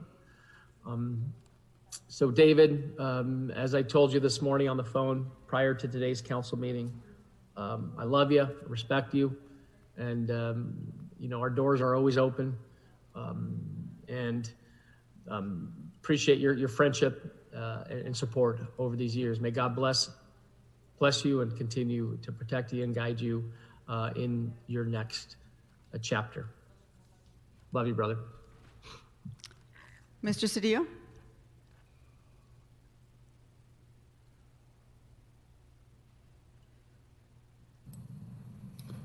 David, there's this saying that not everything that can be said has been said, just not everybody has said it. So we'll start with that. Let me add myself to this chorus. Let me begin with a Gandhi quote that says, "The best way to find yourself is to lose yourself in the service of others." And let me thank you for your courage and your commitment to serve. There is a difference between governance, the hard work of counting votes, of formulating policy, of developing motions, of moving proposals through this body or through any legislative body. There's a big difference. It's extreme, and being outside the process. Outside the process, you're always right, and everybody agrees. Outside the process, there is no risk because everybody is of the same chorus, and so there is no shortcomings. There's no danger. You are, though, a person who has had the courage to go beyond that. You have put yourself in peril because of your convictions. You believe what you believe, and you're willing to act consistent with that. You're amazing. I remember, and it's been an amazing experience with you, because I remember when we first met in Seoul, Korea, you were such a young man, so enthusiastic and eager, and you remained enthusiastic and eager, but you are now a man. That was over 20 years ago, if you can believe that, when we met. And I remember other trips we took where you again expressed your convictions. We went to Italy, as Joe just mentioned, and you flew coach because you wanted to be with the people. And I said, David, this is a long flight. I appreciate your commitment, but you should actually try to get a more comfortable seat because it's going to be a rigorous trip and we've got a lot of work, and this is a work trip, and so you should probably think about business coach. But you had your convictions and you wanted to fly coach, and you did. And so I applaud your commitment to your convictions, but you have bared many crosses that I could not quite appreciate, and you have paid the price of that courage. I admire your commitments to healthcare for people. I admire and will participate in your program. This children's savings account is brilliant. This work is comparable to work that Kevin De Leon did in the Senate. It's work that's comparable to my work with the DREAM Act. This is really our faith in education as being the vehicle that brings equality in our democracy. And so I have great admiration for you for making this your hallmark of your service. Finally, let me say to you that you're a very fortunate man, because at this age, it's about the same age that my wife took ill and passed, and you're going to have an opportunity to build a life with your wife, away from the laments, away from the public eye, away from the extraordinary criticism that is part of this job that all of us have taken. This is a difficult time for many to be in politics. These are challenging times for us. Your voice of leadership has been heard, and I know that your voice of leadership will continue to be heard. But let me just suggest to you that you have incredible opportunities to look to yourself at this time and to care for yourself and for your family. And for that, you should be thankful. But for the voice that you gave to so many on the outs, this city is thankful, and we are grateful for your friendship and for your leadership. And I say thank you, brother. Thank you so much. God bless you. Mr. De Leon. Thank you very much, Madam President. Colleagues, I also join each and every one of you in this celebration, this tribute to Councilmember David Ryu. Regina, congratulations to you. You have your husband back now. The work of a council member, without question, is incredibly grueling. But let me say the following. David has been extremely helpful. It's been very wonderful, both to me as well as my staff in the last month and a half, last month and 3 quarters since I've been a council member for CD14. So I want to thank you from the bottom of my heart for being incredibly insightful, instructive, very generous with your time and with our transition into City Council. There's a theme that a lot of folks, it's pretty consistent, is that here is the child of immigrant parents coming across the Pacific Rim to California, to Los Angeles, to a city with a huge Korean population, largest of its kind outside of South Korea, outside of Seoul, South Korea. But nonetheless, the first Korean American elected official to the city council body of a district that is not a majority Korean district. That speaks to who you are as an individual that transcends neighborhoods, that transcends issues, your ability to engage with everyone, regardless of who they are and where they come from, to help improve the human condition for all individuals. I want to echo the statement that our council member Gil Cedillo from CD1 just mentioned a few moments ago. Your idea is brilliant with regards to giving every single child a savings account where they start off, with a foot forward as opposed to 2 or 3 steps back, especially those who are the least fortunate, and how that money compounds over the course of years, multiple horizons. That's proactiveness, that's vision, that is moving policy to help improve the human condition with a sense of intentionality and a sense of purpose. And that's something that you'll always be proud of, because that's your legacy, for the children in the city of LA. I just want to wish you the very best in your new chapter, in your new life. You're very young, David, so that means you have a lot of years ahead of you. But whether you remain, in politics, or if you run for elective office, once again, in the near future or in the off distant future, I know that you'll be a voice in the city of LA for a whole variety of issues that matter to Angelenos, that matter to Californians, especially progressive policies, such as been mentioned by Bob Blumenthal and Paul Koretz on the issue of climate and trees for canopy and shade, as opposed to asphalt, cement, and concrete in Los Angeles. So you will be missed. I know you'll be around, accessible to everybody. So I wish you and Regina the very best in your new chapter. We've also been joined by our city controller, Mr. Ron Galpin. Can you hear us? Yes, indeed I can. Thank you, Madam President. Welcome. Go ahead, sir. I just wanted to really extend my gratitude and appreciation to David Ryu, my council member. Actually, quite a number of years ago, I was in CD5, and then the border moved by 1 block, and I found myself in CD4. And I remember when the race was happening for CD4, and people were saying, David who? And finally, they learned it was David Ryu. And even then, I knew that he was the one to watch, and that he came out victorious, but he did so because he really spoke to the district. He spoke to the people of Los Angeles. He listened, and he had a great, and still does, a passion for all that it is that he does.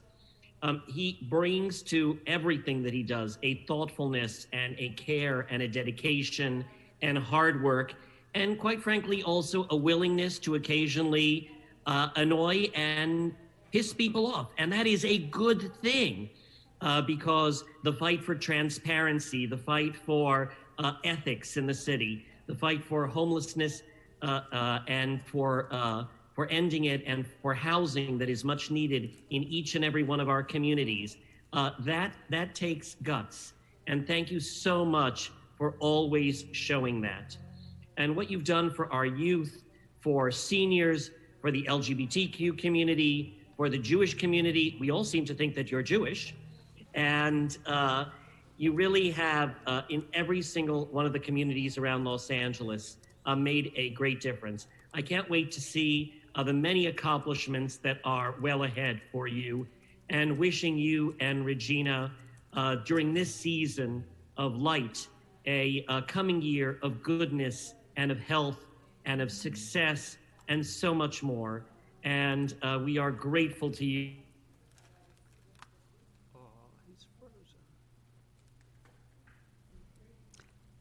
Mr. Gilburn, I think we're having some technical issues. There you are. You're back. Oh, okay. Were you able to hear that? Yes. Okay. Then that would be it. Thank you so very, very much. Thank you, Mr. Gilburn. Thank you for joining us. My pleasure. I'll conclude by saying, David, first of all, this is just really sad, not only for me, but for so many of our colleagues that you've served with for the last 5 years. But the fact that we can't be together makes it even more difficult, and I think for some of us a lot more emotional. But I want to say, David, you and I probably talk the most out of anyone else on the council. I think the amount of time we've spent on the phone, I forgot I've just stopped keeping track of all the phone calls, the fights, the arguments, and the laughs that we've had over the last 5 years. Oftentimes me trying to, talk you off the ledge. But nevertheless, we would go into wee hours of the night having these conversations. But more than anything, I think you and I grew even closer together as friends and oftentimes as brothers and sisters, because we both have so much in common. Our parents, both immigrant parents, and we grew up with not a whole lot of means. And we often talked about our childhood and growing up in the city. And we talked about how our parents struggled to put food on the table. We struggled about being latchkey kids. Oftentimes our parents were not home by the time we got home from school. And we talked about our struggles growing up in the city. And I think that is what resonates to me the most about you. You are a good man. You're a good person. And the things that we were able to work together on were very meaningful. From the time you got here, your support on issues regarding women, your support in terms of families and how they struggle to put food on their table was so important to me. Our work together on our family paid leave initiatives and making sure that parents didn't have to choose between staying home and bonding with their children and a paycheck was something that I know you were so proud of, and we worked on that together. And I promise you that we're going to continue to make sure that gets enacted throughout the city. And I want to see you out there working with me side by side and making sure this policy gets implemented citywide. And I still remember, Mr. Kokorian, I think you hit the nail in terms of like that live Facebook meeting that took place in David's district. I can still remember trying to frantically get a hold of David because I wanted so bad to show up to that meeting and have his back. And I remember too, Mr. Kokorian, that I also feared for David's life because he was trying to build a homeless shelter in his own district, and the amount of pushback from people who just simply did not want it in their neighborhoods was so infuriating, but at the same time just spoke about how difficult it is for us to be able to find the right partners in our own neighborhoods to be able to build the shelters and the housing that we so desperately need. But it spoke volumes about David and standing up for what was right. And David, we have not always agreed on the path on how to get there, but I can reassure you that I always knew you had your best intentions in mind. I know that your heart was in it. Every single time you brought a motion forward or you took a position on any issue. And for that, my friend, I respect you for having the courage and sometimes going up against your own district and your own constituents to do the right thing. So I applaud you for that, and thank you for introducing me to Regina. I think so many of us who have spouses who didn't necessarily sign up for this can relate to the fact that our spouses are our rocks when we get home, that sometimes they feel the same pain that we feel when a day didn't go as well or a meeting didn't turn out the way we wanted to. Our spouses are there to sort of hold us together and hold everything down on the home front. And so, Regina, you and I will always be friends, and I applaud your courageousness and your fearlessness, and I loved your tenacity for having your man's back when things got tough and how mad you would get and how upset you would get, and I would encourage it because I said, yeah, you've got to have your man's back. If anything, let Regina do what she's got to do, and oftentimes David's like, no, don't encourage it. We got to keep things calm. But I always love the fact that Regina had your back, and she loves you so much, and it was so apparent every time I got to spend time with you guys. I look forward to more double dates with both of you. I think we had a great time bonding with our significant others, but more than anything, I look forward to you guys starting your family. I really do, David. I wish nothing but the best on your next journey. I know that you're not going to stop calling me. I can expect the phone calls at 10 o'clock, 11 o'clock at night, text messages, asking how you can be helpful, or me just bailing you out of the next thing you got yourself into. So, David, with that, this is not a farewell. I know that you and I will continue to be friends, and you'll always have a friend in me.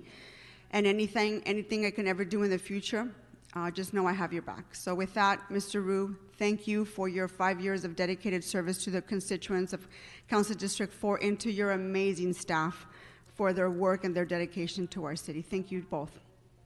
Thank you.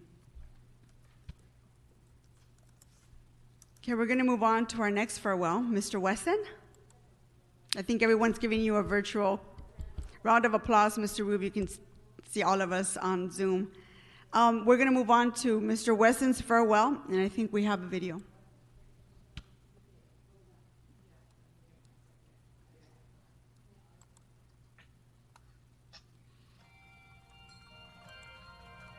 And I believe that I was born to be a public servant, period. This is my first day, so be gentle with me. My name is Herb Wesson, and I am the president of the Los Angeles City Council.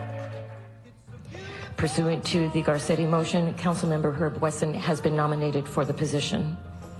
As the council clerk calls your name, please state the name of the council member you are voting for to be the president of the City Council, effective January 2nd, 2012.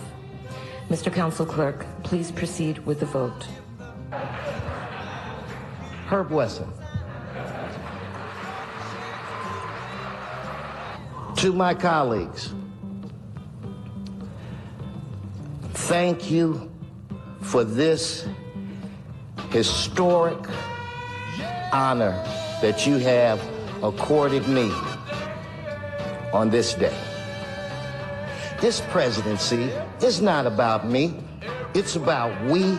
It's about us. It's about the 4 million people in this city that we represent. It's not about me.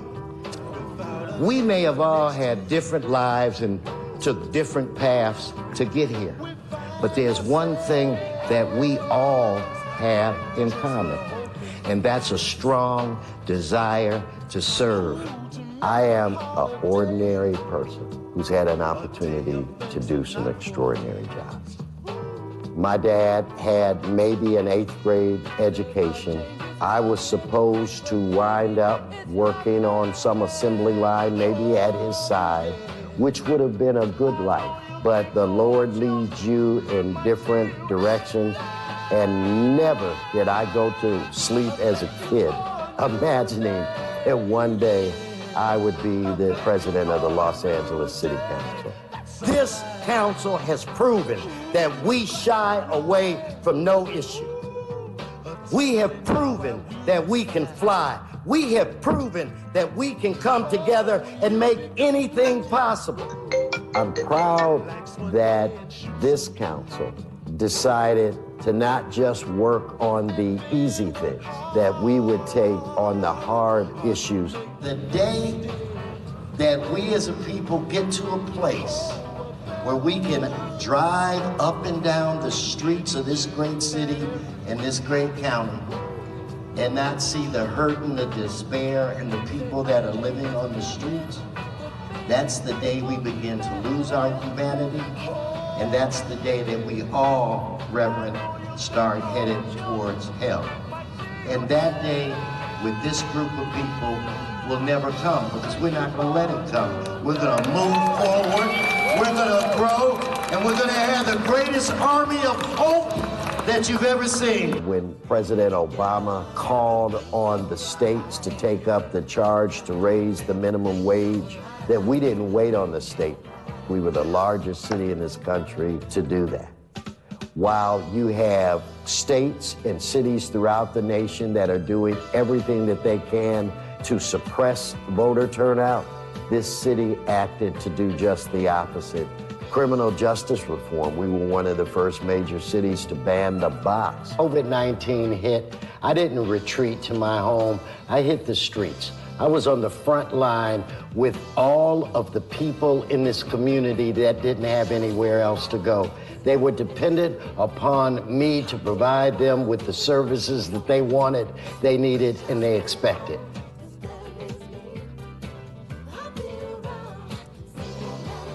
The winds in this country blow from the west to the east. People in different cities throughout this country look to Los Angeles for leadership. And I think that's LA. We are a big city We do big stuff. That's how we roll. We set the tone. Big step today in the effort to help race relations.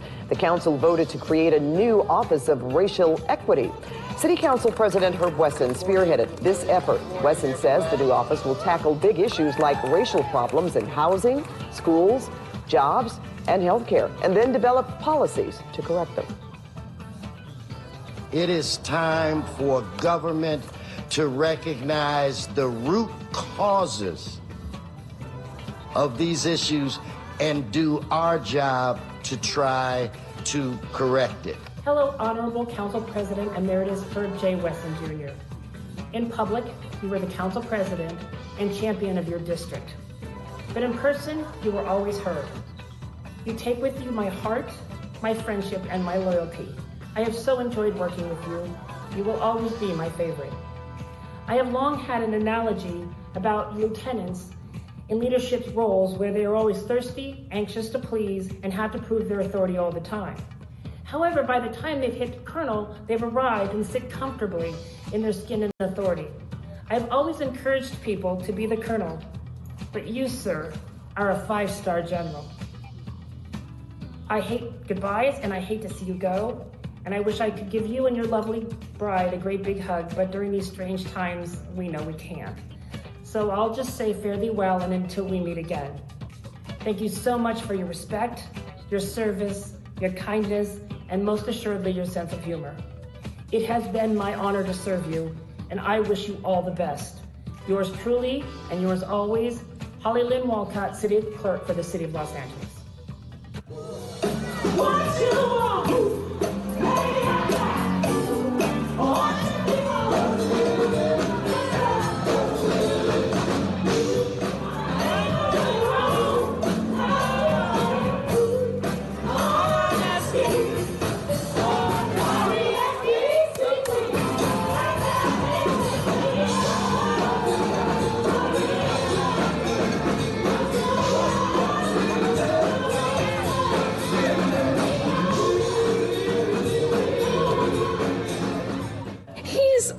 He's very much a family man. I think people know that.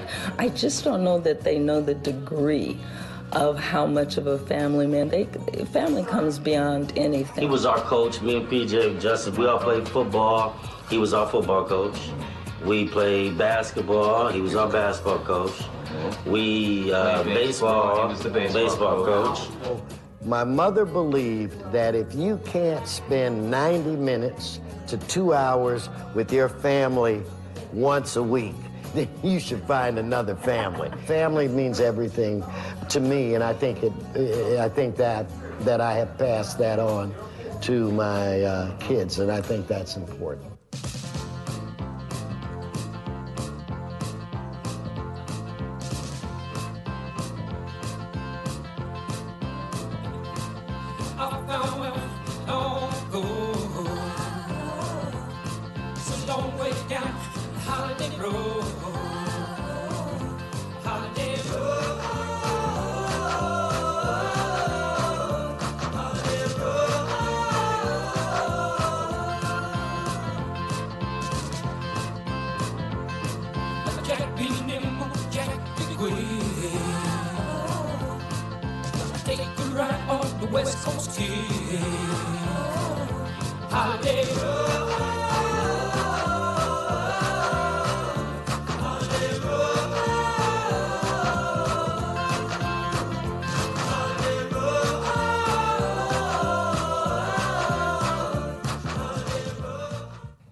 When I was first elected 8 years ago, I stood where Mr. Price is seated now. And I indicated to all that were here that this presidency, that my presidency was not about me, that it was about we, that it was about us. And I indicated that it was time for us as a council to work together, recognizing that we could do more together and take our rightful place and become an equal partner in the running of this city. And I'm so proud of each and every one of you, because that's exactly what we did. And we have become the most progressive city that Los Angeles, the most progressive city council that Los Angeles has ever seen, and one of the most progressive councils in this nation. But I just wanted to let each and every one of you know that this has been the greatest time of my life. Good times and bad, easy times and tough times. I am a much better person because of my association with each and every one of you. God bless you, members. Thank you for the memories. Thank you. Hi, I'm Rich Llewellyn, the Los Angeles City Administrative Officer. I first met Herb Wesson when I was a very junior staffer at the County Board of Supervisors. Herb was the very important senior staffer, the chief of staff to the legendary Von Burke. From the beginning, Herb was kind, approachable, yes, interested in the art of the deal, but only so far as it helped the little guy. He was always looking out for the person who wasn't already at the table. For anyone who has heard Herb talk about his own family journey with homelessness, you know that hasn't changed. He woke up every day in Sacramento here in Los Angeles, trying to make this city and this state just a little better, especially for those who had less. I salute him, I honor him, I thank him, and I will miss him. Herb, I hope your next chapter with Fabian is your best yet. And take care of those grandkids. Hi, Herb. It has been an honor and a privilege to serve you. Your leadership and tenure as council president inspired all of us to be better. You encouraged us to be honest and direct. And though we may not always have agreed, you were always willing to listen. Your support and guidance has been invaluable, and your ability to relate to each and every one of us has been extraordinary. Everything that you did was with meaning, purpose, and impact. And as you've always said, it was not about you, it was about us. I want to thank you. My staff thanks you. And the City of Los Angeles thanks you and your amazing staff for your service and your contributions. We wish you the very best as you embark upon this new chapter. May it be filled with birdies and eagles, and maybe now we can finally get that golf game in together. We wish you the very best. We will miss you greatly. All of our love and our appreciation. Remember the most from your time as speaker? One, we had what they call a bash, an annual fundraising event for Democrats, and they would sometimes have us perform and be the talent at some of these events. Well, they decided to do a lip sync of the Temptations, and I was one of the Temptations. So, four white guys that couldn't have had less rhythm if you had cast them. And just quickly on this temptation thing, you would think, and I don't care how much rhythm that you don't have, you would think that the first move everybody would be able to do, just the first step.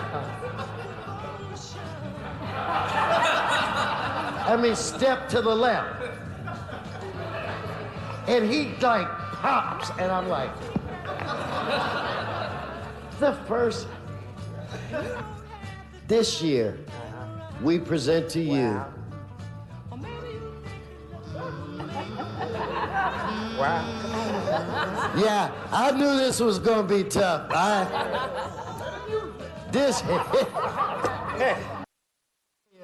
I present to you some of the greatest comedians that the world has ever seen. This is about black stand-up comics and actors and producers. Give them a round of applause.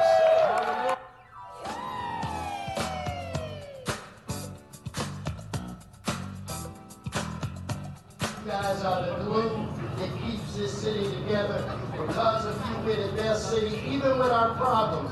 We're the best city and the best government in the nation. God, the people are awesome. The music is great. The food is delicious. I'm having a great time.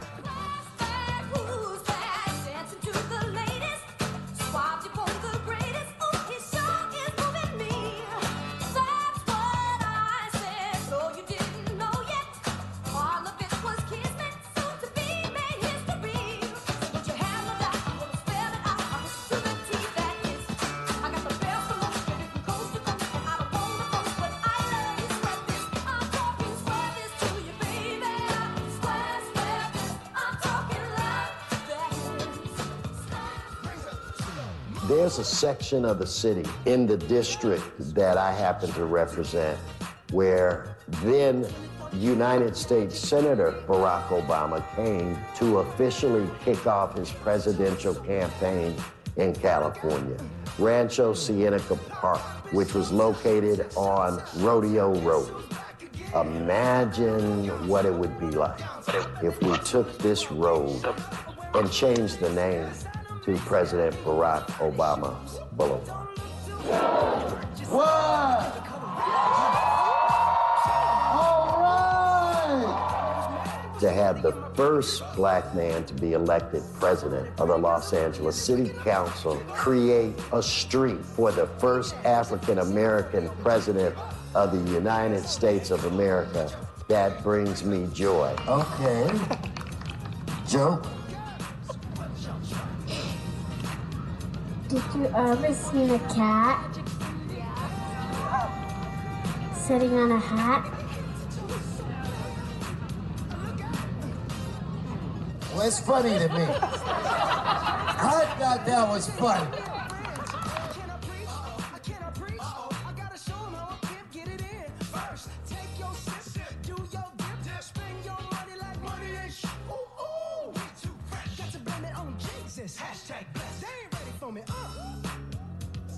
I'm a dangerous man with some money in my pocket. Keep up. So many pretty girls around me and they're waking up the rocket. Keep up. Why you mad? Fix your face. Ain't my fault they all be jocking. Keep up. Players only. Come on, put your pinky rings up to the moon. Girls, what y'all trying to do?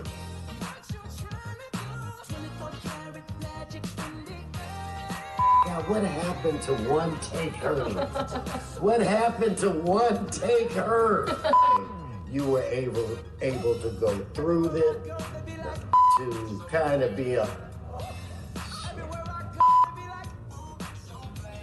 I forgot. I don't know why. I love you like I do. Hi, I'm Herb Wesson, and I want to... You know,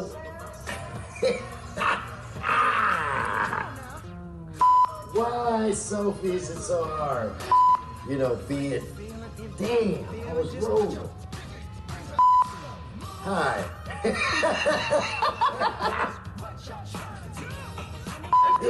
And why the hell am I even doing that? Why? I'm Herb Wesson. No, wait a minute. So you're a fiddler. So can I go?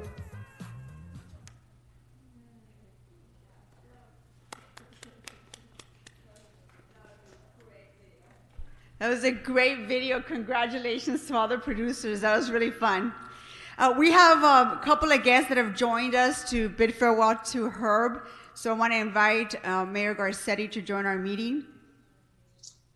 Thank Welcome, you so much. sir. Thank you, Council President Martinez. Thank you all, and thank you to this City Council for your extraordinary service in the most incredible time in our history. I'm here for a friend, a brother, a compatriot, a comrade, and as you just saw in this video, somebody who literally is part of the foundation of our city. Herb Wesson, I want to thank you for the gifts you've given me and my team and my district when I was a council member, and my city as council president, and your district as a council member. You know, you were a county guy, and I was raised as a county guy because that's where my dad grew up as well. And you went from there to the state, and I remember being at your swearing in as speaker, where I first heard the philosophy of Herb Wesson, the not about me, but we. And it struck me then, and it strikes me now, that you're the most improbable of leaders. Yeah. Improbable because what we hear leaders are supposed to be is full of themselves. They're supposed to be promoting their ideas and their victories. They're supposed to be about the things that they want to cling onto for credit or for praise. And it's tough for folks, you know, you hear it, but if you've not served with a person, the reality is very few people know us as actual human beings. Sometimes we get lifted up with praise we don't deserve. Oftentimes we get beat down by criticism that come from folks who don't know who we are. But when you work with somebody in the toughest moments, you get to know what makes them tick. You get to actually glimpse their soul. And the soul of Herb Wesson is exactly what you think it is. Somebody who is first and foremost humble, who really does think about the collective before himself. Somebody who leads with love and doesn't bite off too much. You know, when Herb says something is important, Herb, I've always known it's really, really important to you. When you came to me when I was just a new mayor and said homelessness was important to you like me, and you wanted to do something, I knew that we were going to be off to the races to change the way the city, with all the handcuffs we have on that issue, was going to address homelessness, long before I knew the personal connection that you had. When you said you wanted to address racial justice because of the war on drugs and do something to bring wealth back to Black and brown communities that had been preyed on by a war on drugs, I knew that that would get done. And when it was time to create a boulevard for Barack Obama, I think he finally forgives you for endorsing John Edwards. And let the record reflect those pictures when he visited with you. He had already endorsed John Edwards, but it shows who you are, that you came to know and to love and to be loved, and to write something that every Black, brown, Asian, Native, white, young person in Los Angeles and across America will drive to and drive through and recognize their own history in a city, as you said, that has plenty of Washingtons and Jeffersons and other presidents. They can now see themselves on the streets and the names of this city. You and I both said, and we spoke from our heart, that we had the strongest relationship up to that date of any mayor and council president in city history, and I fully believe that. One that I'm excited to build on with Council President Martinez and this council. But you were 100% your word. You said, I got you, Mayor, and they're going to take care of it. You delivered, and vice versa. You taught me that that word is everything, and that sometimes it's important to make sure that you don't try to do it all. You just try to do what's important and keep focused on that forever. You know how to turn it on, but you also, I've always been impressed, know how to turn it off. When we talk about the series that you watched that weekend at home, and God knows I have a lot of pity on your Netflix queue, because finally now you will have the opportunity to get ahead of the flow of things, but you would devour stories and unplug. So important in this life where so few opportunities we have to unplug. You're as loyal a person as they come. And the work that you have done, I just want to close on this. There's a couple times you've let your heart and your tears and your emotion come forward. And I will carry with me for my entire life a visit that you and I made to your mother in her last days. I was the council president at the time. You were going to be the next council president. And I wanted to tell her who her son was and is. And I know when you became council president, one thing you said is, the only thing I regret is my mom's not here to see this. And I bet you feel the same way today, that your mom's not here to see the sum of a life, of a career, of a mission delivered, of a boy who probably never dreamed of leaving where you grew up, let alone becoming who you've become. but you always have been Herb. You've never been the speaker. You've never been the council president. You've never been chief of staff, chief deputy, or council member. You've taught me those are titles that you have the privilege of holding for some time in your life. But who you are is Herb Wesson. And who you are is husband to Fabian, and father to your children, and grandfather to your children. And I just hope that in the next year and the next decade, as you're enjoying your life in this city, that people will come up and realize what an angel has spread his wings out in this city for so long, given much more than we should ask of any person to this city. And I love you for that. I love you for what you've taught me and the friend that you've been, and know that you are always family, not just to me, but you are one of the fathers of this city. I love you, and God bless you, Herb. Thank you, Mr. Mayor. We've also been joined by our city attorney, Mike Fier. Mr. Fier, are you with us?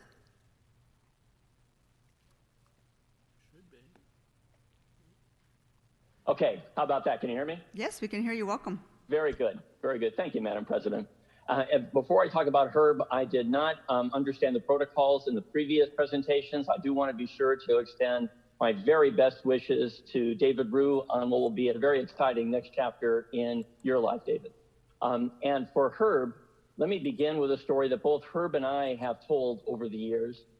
We met 30 years ago, and the story we both told is I was running Bethesda and Herb was running the office for Councilmember Nate Holden.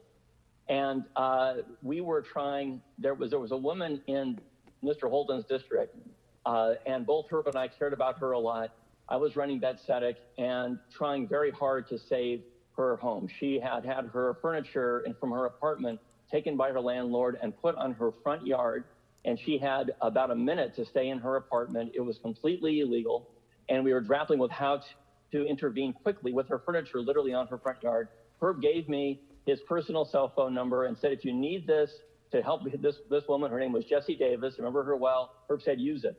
And unfortunately for Herb, at about 2:30 in the morning, I used it because that was the moment when her landlord was prepared to talk to me about resolving that matter. And so I got Herb involved at that point, and it became very clear to me, something that all of us have come to know, this was 30 years ago, in the past several decades. And that is, Herb is a 24/7 public servant. And I want to say, Herb, you know, you are obviously smart and focused and effective. It's your heart that often distinguishes your leadership from that of other extremely effective leaders. I have thoroughly enjoyed and found very rewarding the very close working relationship we have had over many, many years. And it began not only with Bethesda, but I remember when I was I left the city council, I was working in private practice, and we were representing some of the poorest kids in the state on this huge pro bono case involving inequity in public education. And you were the Speaker of the Assembly. And you made yourself available for a really important meeting to discuss what the state was going to do to assure that the poorest kids in our state, who typically had least access to books and good teachers and qualified teachers and good facilities and bathrooms and stuff, you wanted to make sure that changed. And then, of course, we came to work together here in the city of Los Angeles in our respective roles. Our discussions over the years about how to assure that very important policy got effectuated, our work together to strategize to make that happen. And your leadership to show, as the video displayed, that we can do anything as a city when we put our mind to it. You have exemplified that as a leader, and you personify it as a person. I have great respect for you, Herb, great admiration for you. The teamwork has been great. Your next chapter is going to be rewarding. And all I can say is, what is least said about you was, there's a moment in the video that focused on this. You have been, and I say this, I have no fear of any contradiction. You are the funniest council president that has yet to serve on the city council. And I look forward to hearing maybe even being the target of some of that humor in the future. So Herb, good luck with everything. Fabian, again, all the very best. Thank you for your service, man. Thank you, Mr. City Attorney. Mr. City Controller, are you still with us? Mr. Gelprin? Indeed, I am. Thank you so much, Madam President, for the opportunity to again join you and to really say thank you to an incredibly thoughtful and formidable and effective leader for Los Angeles, Herb Wesson. You know, I was thinking about what it means to be a Herb, what it is that distinguishes a Herb. And a Herb is something that adds flavor and taste to just about everything. A Herb has the ability to heal. A Herb is long-lasting and never spoils. Just a little goes an awful long way and makes a difference in just about anything that you might want to cook up or create. And it can make just about anything better. And it should also be said that a Herb bears seeds. And you have done so much to plant so many seeds in this city that have bared fruit, and so many that will bear fruit in the future for a better city for us all. And we are always grateful to you for that. I still remember when I was first elected, and you had a relationship with the person who I was running against. And the day that I got elected, you called me up and you said, well, you are now part of our family. And I always felt that way thereafter. And you extended the warm arm of friendship and support and so much more, and really helped in the work that we've sought to do in the Comptroller's office, and really have become a good friend. And I can see so much of why you are so loved throughout the city of Los Angeles. Now, the only issue that I have for you is that you're sometimes a snazzier dresser than I am, but you provide an inspiration to us all. So thank you so much for all the great work you've done, all that you're going to do. Congratulations to you and to Fabian. And I know that we are going to have many, many great seeds that continue to sprout from the work that you have done, Herb. Thank you. Thank you, Mr. Gelperin. We're now going to move on to members. Mr. Koretz? Thank you, Madam President. This one is hard. Madam President, can I just interrupt for a minute? Of course, Mr. Wesson. And say, guys, folks, you got me crying like a kid. All right, so please be gentle. I remember when I stepped down from president, you said, guys, you're killing me here. All right, I just want you to know I love you all, and you don't have to do this. All right. We're just getting started, sir. Mr. Koretz, go ahead. Get some tissues, Herb. So get comfortable. Joe Buscaino, get comfortable. Mr. Wesson, Herb, grab yourself some I don't wanna make tissue. you Let's cry, go, Mr. but Koretz. I will say that you are also a snazzier dresser than I am. And so is everybody else on council, but thank you. Herb, you've been a dear friend and big brother to me for, I guess, almost 40 years. We first met in the 80s when I was a deputy to Councilmember Alan Viterbi in West Hollywood, and you were a new deputy to Nate Holden in Los Angeles. And I think we've both come a long way. It seems almost inconceivable. As Speaker of the Assembly, you were a huge help to me. You and your very dear friend and Chief of Staff at the time, Charmet, who sadly passed away tragically way back then, watched over a lot of my crazy legislation, especially what everyone considered to be my crazy animal bills while you were Speaker. And I appreciate you shepherding some of those to get passed. You had a great sense of humor back then, and of course you still do. I won't say I appreciate recounting the story of our annual legislative fundraiser called The Bash, and my great sense of rhythm, which was forever etched into the minds of a few hundred people that attended that event. but that emulates certainly your amazing sense of humor. I could recount a number of stories, but I will spare everyone that's listening. I will say in both positions, Speaker and Council President, you always took the time to help get the pulse of your members and to support some of my legislative efforts, at which I always will appreciate. I think much of what I've accomplished, you certainly had a big hand in. And I think everyone that has served with you in both those positions felt like you were really partners with us rather than having a superior position. It was always not your focus on your own work, but your focus on making everyone else's efforts succeed. And so, although you personally accomplished very much in both the legislature and on the council, I won't mention much of that. I will say that your greatest accomplishment was making all of our accomplishments happen so much more easily.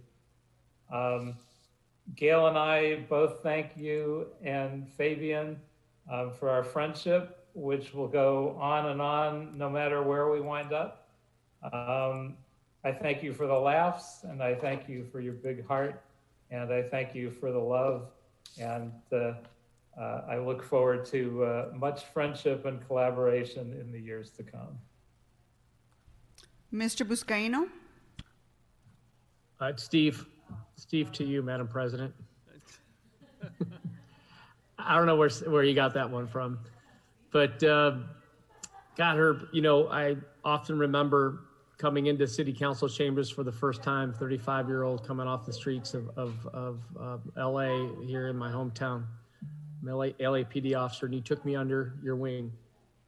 Couldn't pronounce my last name for the hell of it, but we got through that. So you turned to Steve to make things easy on everybody. But I want to thank you. I want to thank you for being that father figure for me. I want to thank you for taking me under your wings and empowering me with a key committee assignment when I first arrived as chair of Public Works. Thank you for your trust and confidence. You've taught me enough for 7 careers, and I want to recognize your friendship and support and guidance. Being that quarterback for this city council, you treated us like family. Times where we all agreed on each other, with each other. Times we disagreed respectfully. We agreed to disagree oftentimes, but you guided us with your loving arms and your caring ways, and being fair and consistent throughout your career with the LA City Council and your overall career in public service. Some of the favorite lines I'll never forget: "Watch your time," "Let's land this plane," and some of these legislative feats that you led this body: the expansion, of course, the increase of the minimum wage, consolidation of the elections, even locally in your own district, the expansion of Kaiser. Even the mayor recognized your leadership in the cannabis regulation. But you also took care of your members. I'll never forget your program of donating computers and laptop computers to my kids in Watts. You were also on the ground in each of our respective districts. You even took on the care of Council District 7. I don't know what the hell you're thinking at the time, but you did it, and did so with such grace. And there's one moment that I'll never forget, and I asked IT to share a photo.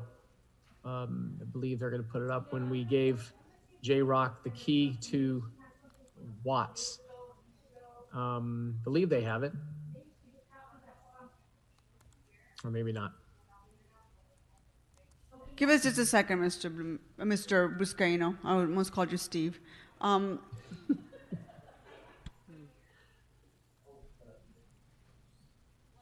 One second, we have the picture.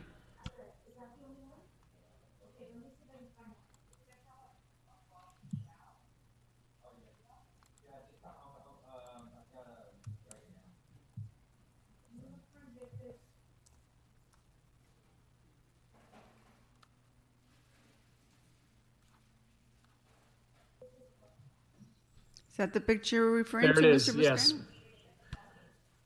So we have many of these memories, Herb, and I'll never forget, especially the times that we spent with our seniors in Watts as well. And I want to thank you again for your love and guidance over these several years, and appreciate your friendship. And to Faye, I love you. Thank you for being with Herb. I don't know how in the heck you've done it, but you stood true to being his incredible partner. And I know the fact that you also valued your family, Herb, and your kids and your beautiful grandkids. God bless you. Love you. Thank you so much for all that you've done for me. Love you. Mr. Blumenfield?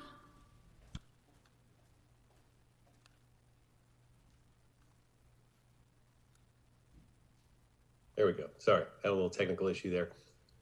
Wow, this is tough. I mean, Herb, you have been an incredible friend. I am so grateful to you for your leadership, your friendship over these years. You know, I've often thought if John Ferraro, Tom Bradley, and Ron Deaton had a baby, that baby would be Herb Wesson. And the reason I say this is, like Ferraro, you have this big picture vision, and your love of Los Angeles is boundless. And like Bradley, you're tenacious, and barriers are just speed bumps to you. And then, of course, like you got the genes from Deaton, that you're able to move things around behind the scenes adroitly, and then make it all happen and make everyone else think it was their idea. So you really are, you got the whole package in so many ways, and you have been so great for this city. You know, when I first came to the council, people said, "Oh, you know, Council President Wesson, he runs it like he's the speaker," as if that was a bad thing. And I was like, well, I came from the assembly. That seems like a good thing. And as anyone who observes it, you've really made that a good thing. You made this council more professional and effective. You know that to get things done builds a coalition, and you've built coalitions, and you've brought everyone involved, and you treat the members like partners, not like problems. And you know that this is a city, you've made this a city, a one city, not 15 fiefdoms. And that's impressive as well. And that alone has really helped build this city to what it is. Your fingerprints are on everything that's happened these last years. I mean, from minimum wage to pension reform to racial equity, all the things we saw in that amazing video. It's really true. I mean, you've made it all happen, and you've done it just seamlessly and selflessly, which is the other great piece of it, and with integrity. And that's one of the things I really admire about you, your passion and your integrity. I'll always remember going to your house for the Embrace dinner, and I really enjoyed that. And you and Fabian are such an amazing couple to know, and to I look up to you both, and I just appreciate that. And you do for all of us different things. I know you were done with the diabetes roast. You weren't going to do any more of the roasting. As we all said, you're hilarious. But when I was the victim of the roast, I said, "Hey, would you mind doing it?" You stepped up and you did it. You did a great job. You tore me a new one in a wonderful way. And and you just have that way about you, and you've kept this place not only productive but fun. And it's fun to be around you, and it's fun to work with you. I've learned so much from you, and I'm so grateful, not just for what you've done for me as a council member and enabling me to do good policy work, because that's what it's about, but what you've done for this city, the inspiration. I went to Camp Wesson when I was at the Discovery Cube a few times, and just to see you guys running around with the kids, you can tell where your heart is, and that's inspirational as well. So thank you for inspiring, for enabling, and for teaching, and just for being that baby child of Bradley and Ferraro and Deaton. So congratulations on all the amazing work, and I know you're going to continue to do great things and we're going to still need you. So thank you, and you're still always going to be on speed dial. Mr. Price? Thank you, Madam President. It's just a real honor, pleasure, just to always greet my brother, my friend, a real warrior for the people. Herb has been a steadfast advocate for not just the Black community, but for the community at large. And for that, Herb, we love you. You probably had the great deal of influence in my coming on the council. And when I got on the council, you didn't forget me. You know, you gave me and others opportunity, responsibility, and a chance to really grow. And so I just really appreciate your friendship and your leadership. And as it's been said earlier, you know, most of your work, as Fabian said, most of your work has been at home. You know, you've been a family man.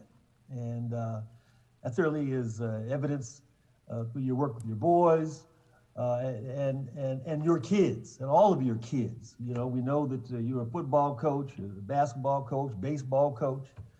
We've seen scenes of the summer camp, always wanting to engage our young people, to encourage, to inspire, and to show what's possible. And so, my friend, we just appreciate you.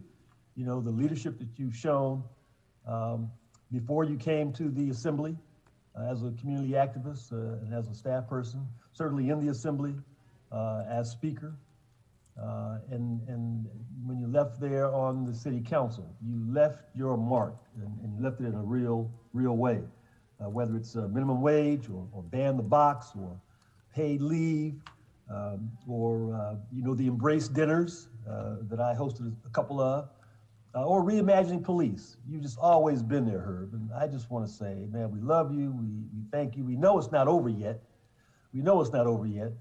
You know, assuming Fabian lets you out the house again, we know you're going to continue to rock and to roll. But let me just again say we thank you for your leadership. We thank you for your friendship and for being there. You know, everything from providing diapers to masks to food to encouragement.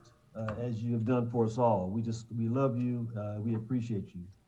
And Fabian, thank you for the unique role you played in this process and in his success and in our success. As has been said, and he says it best, it's not about me, it's about we. And you have demonstrated that time and time again, Herb. And so as a friend for over 30 years, I just want to say we love you, thank you. Congratulations on your achievements, and we know you're not done yet. And so we look forward to the next chapter. Congratulations. Mr. O'Farrell? Thank you, Madam President. Let me start by echoing what Curran just said in relation to Fabian. I know that Herb wouldn't be half the man he is without Fabian. And Fabian, you're a bit of, when Herb was present, you're a bit of the City Hall den mother to all of us, whether or not you even knew it. So I just want to pay tribute to you, Fabian, as well. And Herb, gosh, yeah, this is really heavy for me too. When I was a new council member, although I had lots of experience in the field, in the district, and had a deep understanding of my predecessor, Eric Garcetti, when he was council president and being on his staff, I was really not that familiar with the inner workings of City Hall or the chamber because I spent virtually all of my time out in the district and in the field. And so when I ended up on the council, you understood that deeply because of your incredible experiences yourself. And you were very, very instrumental in pointing the way for me and guiding me as a new council member. And I'm glad to have the opportunity to really thank you for that. What I've learned from you and your examples of professionalism have just been immeasurable. And all these years I've looked to you and I've looked to your incredible sense of generosity of spirit, your patience. You have true wisdom that runs deep. And I think your lived experience has led you to that deep wisdom that you have.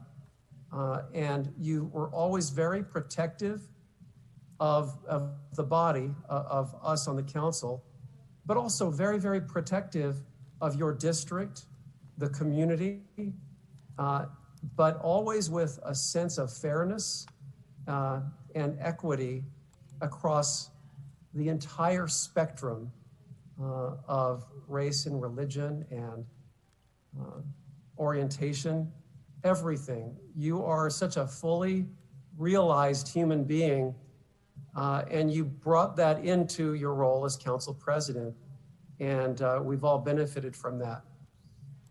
I was reflecting as others were talking, and here's what I feel about you. You see people as they truly are and not as they present. And there's an enormous difference in that. You see people beyond the surface and behind what's going on in their eyes and in the way they present. And I always appreciated that because I definitely felt that you knew who I was, that you knew me, you knew what I was about, you knew what I cared about, you knew what my beliefs were in terms of public service. And I think that that's why I was so honored to partner with you on Embrace LA. Because that belief and that mission that you've always been on to heal the divides is something that I share deeply. And you always understood that, and I will be forever grateful for that. I think what a lot of folks don't realize fully is the role you played also in the creation of Indigenous Peoples Day. I came on really strong with that, and you had the wisdom to just say, trust the process, because that's what will carry this through. And that helped me pivot to a much better approach in doing the work where we created Indigenous Peoples Day back on August 30th of 2017. And then lastly, I'll just mention your care and love for children and youth. You manifested with your policies and the work that you did. And I think that is also representative of your carrying the mantle for helping to regulate electronic cigarettes and vaping devices, just like we do tobacco, because you understand the risks and the physical harm that e-cigarettes were doing and tobacco. And I think that's indicative of Camp Wesson, which is such a phenomenal program that you have running for those kids. I think you understand what deprivation is. And we have a lot of it in LA. And so that value that you always exuded and pushed forward and were relentless on, but always with your extremely wise, calm approach, is how you've been able to be so incredibly effective. And for that, I will always be grateful. So Herb, bon voyage. I look forward to anything else you may do, and count me as an ally, because what you have contributed to the city of Los Angeles is a whole lot. And I, for one, and as you've heard so far, and you're about to hear more, we all see it, and we all deeply appreciate it, and so do many, many legions beyond this building. Thank you, Herb, Fabian, your wonderful family, and may God bless. Mr. De Leon?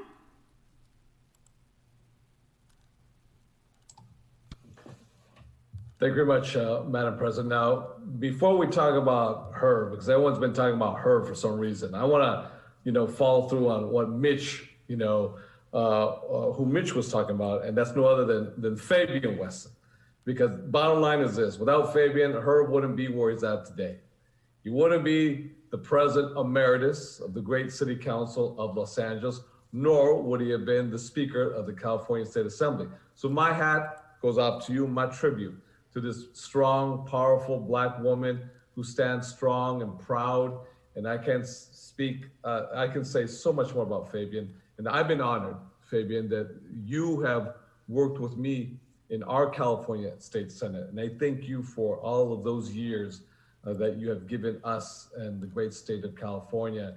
And I'm just saying, without you, Herb wouldn't be who he is today. Now, to the man himself, Herb Wesson, Mr. Speaker Emeritus of the California State Assembly, and Mr. President Emeritus of the great City Council of the City of Los Angeles, I want to say a great tribute to you and who you are as a human being, someone who came over as a young man, transplanted from the East Coast, from Ohio, and coming out from Cleveland, and coming out and searching for that California dream, and to scale up the way you did in quite dramatic fashion, from working for County Board of Supervisors and then Councilmember Nate Holden, coming up and becoming a member of the California State Assembly, and coming to the California State Legislature back in the day.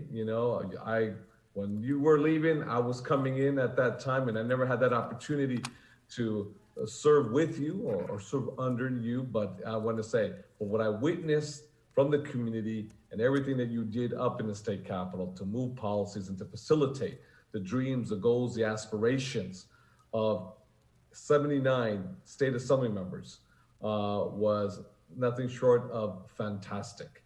And then coming back home to Los Angeles full-time, 24/7, and running for city council for CD10 and assuming the mantle of becoming the leader, the first African-American, period, first African-American male to become the leader of the legislative branch around the horseshoe of the great city of LA, again, is nothing short than fantastic for all of the city of LA. Let me share something with folks that actually don't know this. Herb Wesson, as council president, visited me in 2014. He came to my office, Fabian, over on Sunset Boulevard in Echo Park, and he had paid me a visit. So I thought to myself, I looked at my calendar, I said, okay, Herb wants to come over. Well, I wonder what's going on, because he wants to talk to me in person as opposed to picking up the phone. And he came over to Echo Park, just a block down the street from Mitch's office, on Sunset Boulevard. And we had a lovely meeting. And it was not a political meeting. It was not an operational meeting. It was not even so much even a policy meeting, but it was a meeting about a crisis that we're all grappling with today, which is the issue of homelessness. And he sat down with me one-on-one. I didn't know what the briefing was going to be before because, no one knew what he wanted to talk to me about. And he said, I want you to get involved. He says, I, as your brother, I, as a council member, I, as council president, I, as an Angelino, I want you to get involved on the issue of homelessness. And, truth be told, when I was president of the California State Senate, those state senators who had local government experience, council members and county board of supervisors, I kind of gave them that territory, that space, because I had limited experience with regards to the machinations of local government. So whoever was a former council member, a former county board of supervisors said, housing, homelessness, you're the experts on these issues. But Herb came to me, and I thought it was a little odd given the fact that, again, my experience, my policy chops was limited to non-existent on the issue. But this was a compassionate plea, a reaching out, a brother to brother. Please get involved in this issue of homelessness. You can make a huge difference if you do. And we can work together, we can collaborate, we can cooperate on a whole variety of issues to improve the human condition for folks who need our help the most. And as a result, a few months after, I went into Skid Row and I spent a whole day in Skid Row with City Attorney's Office and LAPD and LASA, mental health experts and nonprofit organizations. And that very same day on a napkin, I wrote "No Place Like Home," which eventually became Proposition 2, which passed in 2018, which produced about $2.2 billion for housing for our chronically homeless individuals, family members, friends, neighbors, those who have been chronically homeless with severe mental illnesses. But it was Herb Wesson. It was Herb Wesson who planted that seed to get involved back in 2014. Now, you don't know that, Herb, because I never talked to you about that, but you planted that seed. And for that, I thank you for that visit, that unexpected visit, at my office that day. And that's the major contribution among the whole array of contributions that all of your colleagues and your peers are so elegantly articulating about who you are, your person, your core steadfast values, your heart, your courage, your convictions, the way that you engage with all individuals, regardless of where you're on the political spectrum, whether you're progressive, whether you're a moderate, whether you're conservative, whether you're Republican. The fact that you give respect to everybody, regardless of the color of your skin, regardless of where you're at on the political spectrum. And that is a tribute to who you are as an individual and as a leader, Herb Wesson. So I want to thank you for who you are, because this city, the City of Angels, owes you a great debt, a debt for the years that you have invested to improve the human condition for all of our youth, for all of our children, for all Angelinos. And I know when you open up, you close this chapter, you're opening up another chapter in your life. That chapter, you have been successful in every step of the way. You will be successful in your next chapter. When you have someone like Fabian next to you, it's all success, man. It's all gravy. It's all success.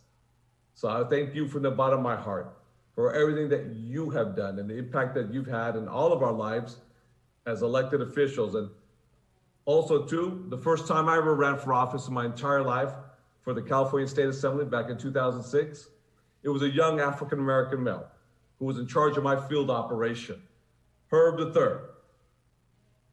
Herb III was in charge of my field operation, and he brought it home.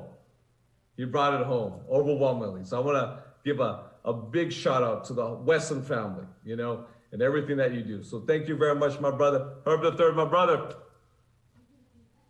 So thank you, brother, for everything that you've done for Angelinos. We will continue, as Bob Blumenfeld just mentioned a few moments ago, and Mitch O'Farrell, we will continue to call on you. You will be on speed dial. So thank you very much. Gracias a ti. Ms. Rodriguez? Thank you, Madam President. And I too want to start with Fabian because, the two of you really exemplify quite the power couple. And, just the way you support one another, no one outshines the other. It's definitely a beautiful partnership. It's exemplified by your beautiful family. And I appreciate you and your strength and your support of this incredible human being. Herb, I want to thank you. I can't imagine having come into this council under any other leadership. You exemplified such inclusive support for me and my team. In fact, going back to what Joe said, and I know I made mention of this before, only you would be crazy enough to try and manage 2 districts at one time. And in fact, you realized how crazy. I just remember being so terribly sleep deprived with only hours worth of sleep that you couldn't wait to swear me in the next morning after that runoff. And I'm like, hell, Herb, I just need a cup of coffee and some sleep. Can you give me a minute? You could not wait. But, your team, you made sure that, we took the reins of the 7th District, and you made sure that we were supported in every way that we needed. and your team just providing incredible support. It was so deeply appreciated. You know, the way I'll always appreciate how you just treated so beautifully my husband and my family. And I know, you know how much I like little dark dudes. You and Raul have a very special friendship, and we both just appreciate you both so much. We enjoyed spending time with you at one of your last Camp Wesson events in the 7th District. I know that those events will continue. Once we're out of COVID, we're gonna make sure that those resume, and that should be the standard with which we extend opportunities to youth in the city. And you did that quietly, without any celebration, because that's the kind of leader that you are. You're a very generous leader that made sure that you provided those opportunities for everyone throughout the city. And I will forever appreciate you for that. So thank you for everything. Thank you for making sure that, everyone was taken care of, and making sure that we were making new friends, and for making connections to folks that, that level of generosity and inclusiveness will always be remembered, and I am forever grateful for that. So I wish you the very best. Thank you so much for everything that you've done for me. I appreciate you. Mr. Krikorian?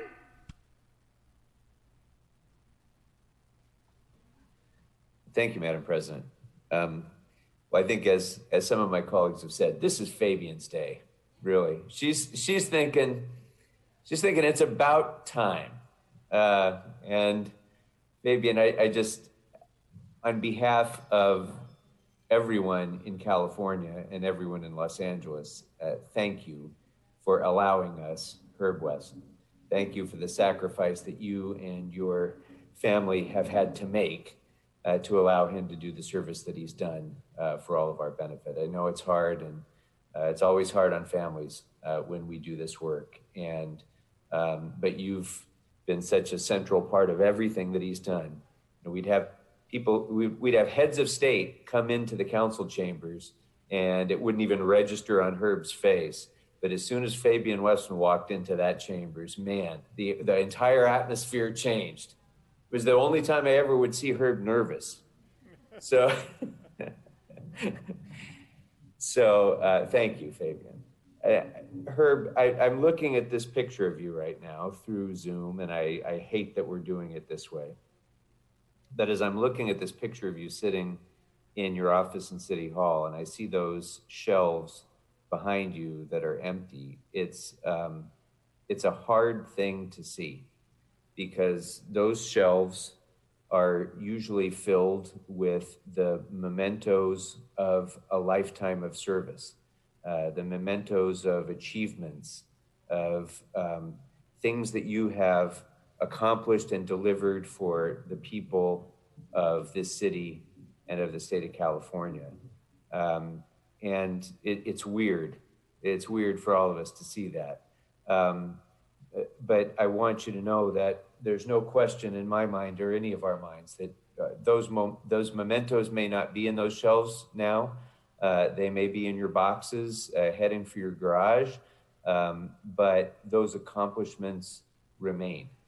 And what you have done for the people of this city will remain a part of the history of this city forever.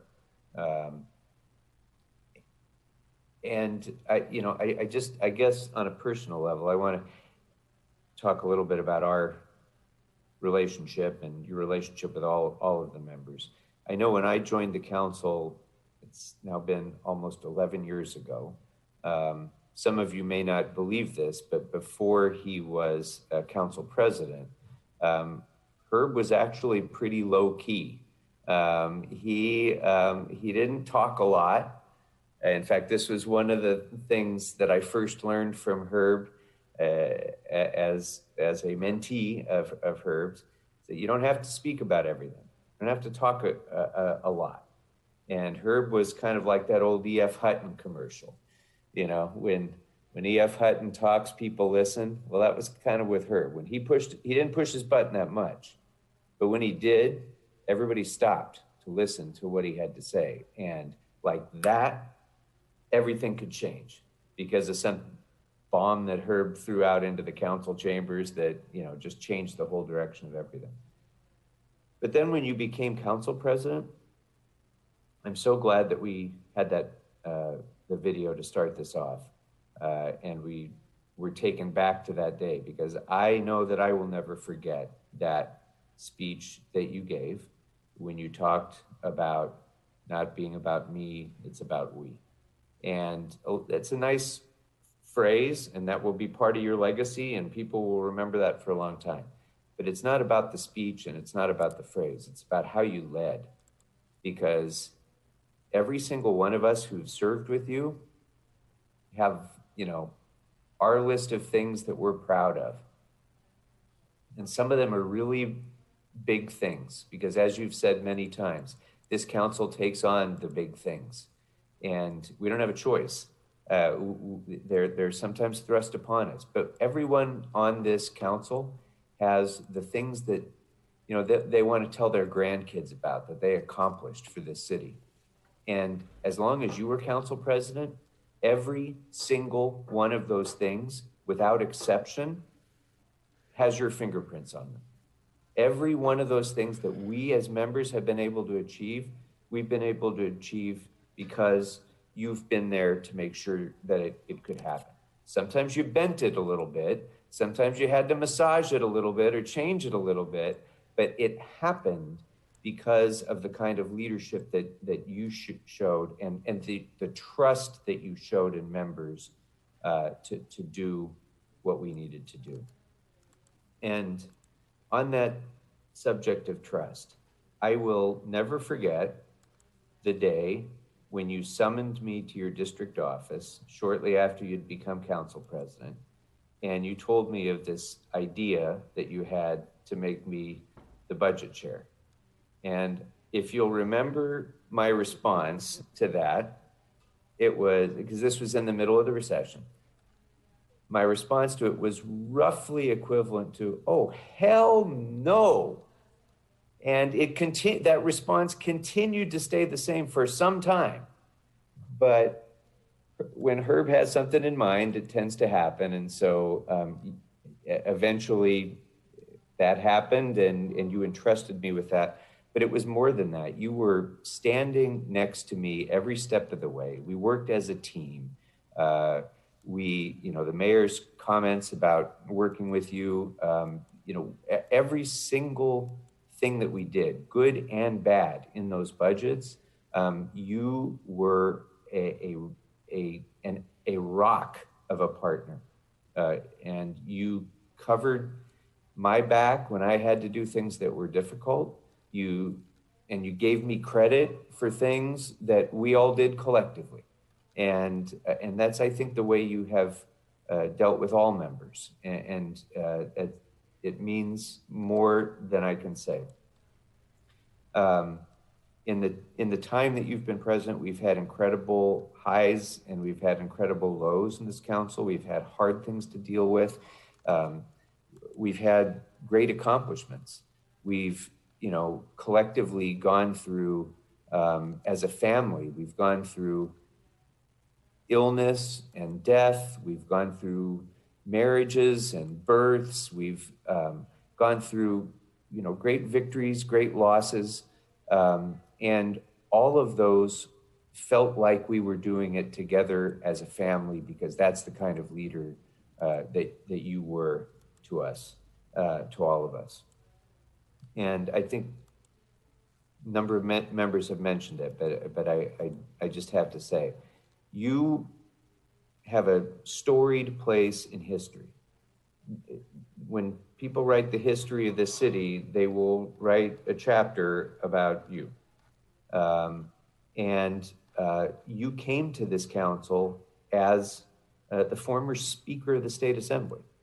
So you had every right because of your role as council president, because of your former role as speaker, because of all that you've done, you had every right to have a big head, to put on some airs. And that is the opposite of what Herb Wesson is all about, because we could have the rich and the famous coming into council chambers, and we could have somebody who is going through the worst experience of their life, penniless, living on the streets, regardless of their station in life, regardless of their background. You always knew that everybody who comes into that chamber is a part of the fabric of Los Angeles that you embrace and lift up and empower and treat with love and respect. And not too many leaders of your stature are able to honestly say that that's the way they comport themselves. And that's always the way you have. So this is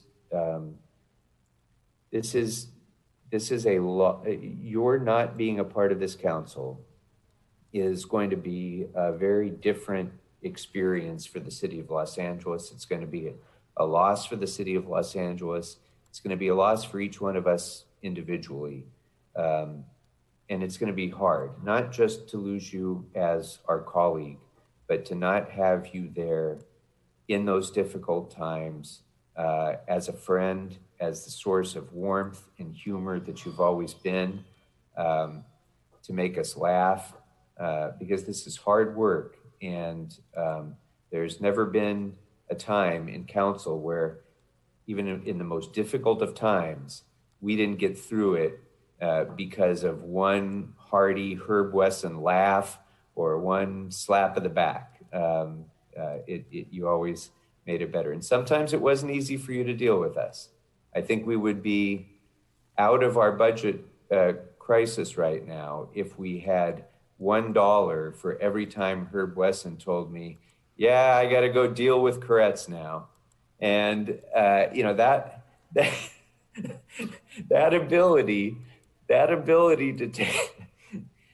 ability to take us with our strengths, to help us to accomplish the individual things that, as Paul mentioned, that we all wanted to accomplish, and to help us achieve that.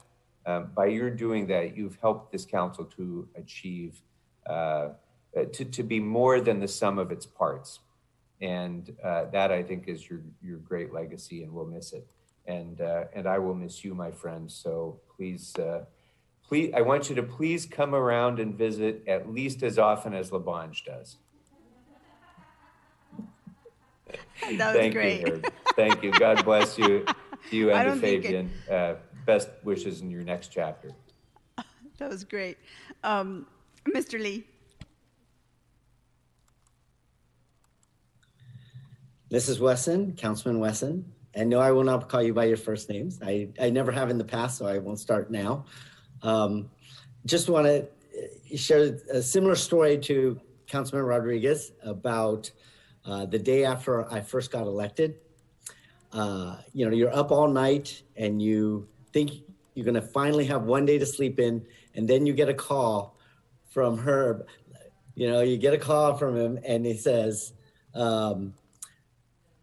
what are you doing? I said, nothing. Of course I'm up. What can I do for you, President Wesson? And he goes, get your butt down to City Hall and strut your stuff to the rest of the council.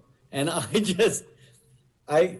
whipped together, getting dressed, jump in the shower, and everyone knows how much I love, the history of our building, the history of the city council, how much in high regard I hold that horseshoe. But really, I was so honored that you called me and to get me down there. And I will never forget that. But even as a staffer, when you would just remember my name, and when you walk by in the halls and, you just say, hey, John, and how much that means to us as staff members of different offices that, you recognized us. you know, I often get asked about different personalities on this council, and when they ask about you, Councilman Wesson, I always answer the same thing, that that you are someone, when they go out in their community, there's no job too big or too small. That you're someone who truly cares deeply about your community. You're a community person. I've seen the way you deal with them one-on-one or with big groups. And I try my best. I don't do a good job at it, but I try to emulate how you can, you know, I've seen you speak and how you just captured the crowd. You know, Mrs. Wesson, I've over the years been out to dinner with you and just really enjoyed our time with each other. Congratulations on having your husband back with you, but we will truly miss him. And I hope you remember the text I sent you after this most recent election, that I hope you do, you know, time to time, think about, you know, your 20-year career in serving the city, the state, and you think about all the incredible lives, all the lives that you've changed for the better. And I want you to always remember that, because you have dedicated your life to public service. And you know, even if we disagreed in the past, you know, I will always hold you in such incredibly high regard. So thank you, Mr. Wesson. Thank you, Mrs. Wesson, for your friendship over the years, and for your service to this great city. Mr. Harris Dawson. Thank you, Madam Chair, and thank you, members. This is one of those moments, Herb. I have been counting and dreading this day from the moment I came on the city council, because I knew there was a day that you wouldn't necessarily be right down the hall, and just wanted to make sure I soaked up enough and took in enough so that we can continue the work and continue the legacy that you've built in this city after you're not in the building every day. We know that, you know, you're still a short drive up Crenshaw, but it's still different than being here. You know, as the venerable Mr. Cedillo says, you know, everything's been said, but it hasn't been said by everybody. And so I'll try to think about the things that I can say that are particular. One of the things I just want to communicate to you, to say out loud, because I think sometimes it doesn't get spoken out loud, is how much of a giant you are in our community and in the freedom struggle. It's, you know, for those of you that don't know, it's, you know, from the minute you're born as an African American, you get signed up for the freedom struggle that started the day, you know, we got let off the boat on the shores of this country. And it's been a fight to be recognized as a human being, a full human being with full rights to all the rights and privileges and opportunities that come with being American. And that's not something that's ever been given. That's something that people have had to fight for. And Herb's been a champion in that fight. He's been good at what he does, but some of you might look out and say, well, you know, why are Black folks so excited that this guy's got the presidency, or that he's the speaker, or that he's this or that? Because we recognize the sacrifice that takes, the commitment that it takes, and the deep love you have to have for our people to dedicate yourself to that struggle. And Herb has done that. That, you know, whether it's the minimum wage or homelessness, or the work around tobacco, or the work around social justice, or the work most recently around reimagining public safety, all of that's part of that struggle. And Herb's been a champion of it. He's not going to go a guy that's going to have one of those Afro picks with a fist on it in his back pocket, but he holds up the banner for struggle, and I appreciate him for that. And then, you know, so much of it is personal for me. You know, as a very young man, I met Herb once when Karen Bass had given me the assignment of running a campaign to get tobacco billboards off of Metro buses, because the Metro bus goes to the school, picks up the kids see the tobacco ad. So I go in and I meet with this guy named Mike Bulkey, and we're talking, and he says, yes, we can work with him. He says, but I want you to meet the boss. And I was like, well, who's the boss? And he says, it's Herb Wesson. He's this amazing guy. You got to meet him. So I walk in there with my little tobacco papers, and Herb's sitting behind a big giant desk. Desk was double the size of him. Big giant desk with a giant stack of cigars right in the middle of the table. And my eyes got as big as flying saucers. So I was like, oh, this might not work out the way I was hoping. And so we did our rap, and years later, I right there at the Western Field office, I went up that flight of stairs. I had a little plaque from the coalition I was going to give him, but I was so nervous that I fell going up the stairs, and the plaque broke. So I had to tuck it away in my bag and act like I didn't have anything to give him and just talk it out. But this is how much of a giant you are in our community. And it was the pleasure to be able to prevail in the election with your support and to be able to serve with you on the council and do things that we didn't think we could do. Like Mr. Krikorian, you came to me and said, I want you to do the homeless committee. And I said, I thought you liked me and that I was on your team. Why would you do this to me?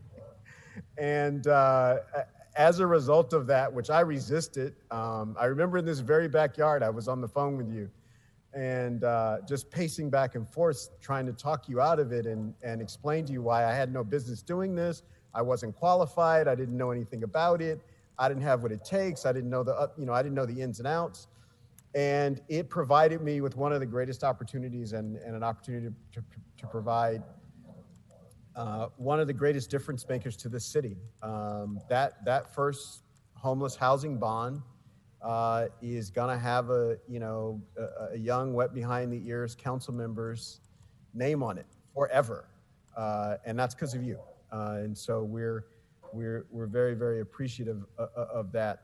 The other thing I would say that hasn't been said yet is there's Herb Wesson, but to me, how you really know a person is who they put on the field to play with you. And Team Wesson is particular, and I want to recognize everybody on Team Wesson, from Duran and Andrew and Justin on down to the folks in the field, and even the folks who are consistent volunteers. You know when you meet a Wesson person, because they treat you in a particular way, they handle their business in a particular way, and they follow through in a very, very particular way. And they treat the city and its people and everybody in City Hall with the love that I think centers all of the leadership that Herb has. And so I want to thank you and everybody on Team Wesson, and thank you for taking the care to send responsible actors out. And I'll end with Fabian Wesson, who I thought led the charge to take us in like a family. I can remember, sitting at a table with Fabian and Carrie and Herb and my mom and Carrie's mom at our big Mother's Day dinner.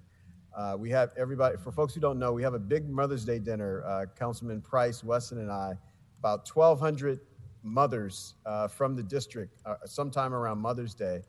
And we're sitting around the table, and my mom says to Wesson, okay, Herb, if anything happens to my boy at this politics thing, I'm coming after you. It's on you. And Herb, as only a family member could do, turns to me and says, Marquise, you better not mess up, because I'll have to cut your mother.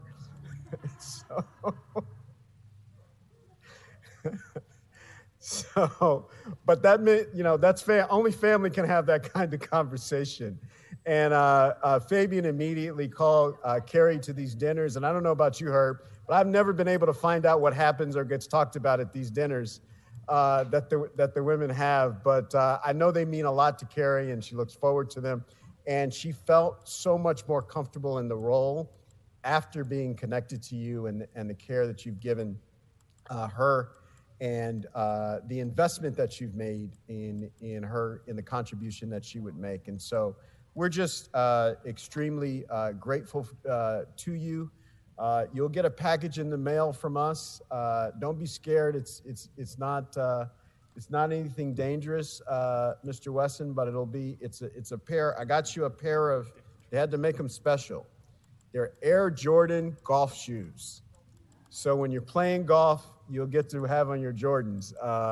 And hopefully you'll think fondly of your time with us when you're out there on the course, living it up. So again, thank you for all that you have done. And just know, when you look out the window and you see my car parked out in front of your house, yes, it's me there to get help to do the work. Thanks so much. Okay, thank you. Mr. Bonin? Thank you, Madam President. A sign of how well Herb has schooled each of us is that I think everybody has started by acknowledging Faye. Because there's not a time when Faye has been in the council chambers when Herb has not mentioned that he was at great risk of abuse or neglect if he did not acknowledge Fabian. And it was always a point every single time. And he has clearly indoctrinated the rest of us in that, in the importance of acknowledging Faye. Honestly, I always thought, while I appreciated the joke, I always knew it was an exaggeration because I have not dealt with anybody as sweet or as loving or as friendly or as maternal as Fabian. And I want to acknowledge that and thank you. People have talked about a lot of the big moments, and I've thought of a lot of them, but I'm also thinking of so many of the small, quirky moments. There's the damn socks. There is the time, I think it was back in 2017, when somebody discovered that Kentucky Fried Chicken was following the Spice Girls and 6 or 7 guys named Herb. And one of them was Herb Wesson, 11 Herbs and Spices. And oh my God, did he milk that for all it is worth? There are Instagram photos of him chowing down on the chicken. That was like a thing for a long time. I think also a recent one, just like 2 weeks ago, you were recording some message, some video message in your office, I guess, and you kept messing up. You kept screwing up, and someone on your staff, I assume you know, did a series of outtakes of all of your faux pas. And at the end, you were just like, what happened to One Take Wesson? What happened to One Take Herb? And I also think of you two, Herb and Fabian, probably don't remember this, but you came over for dinner one night and you brought Jacob a gift. And it was a big damn stuffed dog. This dog is as big as Herb. I mean, you could have had it in the car and you would have gotten in the HOV lane because this thing is that big. And it has been called Barkley, and every stuffed animal in our house is assigned to a specific person. And apparently this dog that you gave him is troublesome, is very problematic, and misbehaves all the time. So Sean is in charge of this dog. And so this giant dog has to sleep in our bedroom. And because he needs a bed, there is a giant beanbag chair. So thank you for Barkley. But I also think of moments of just Herb's style.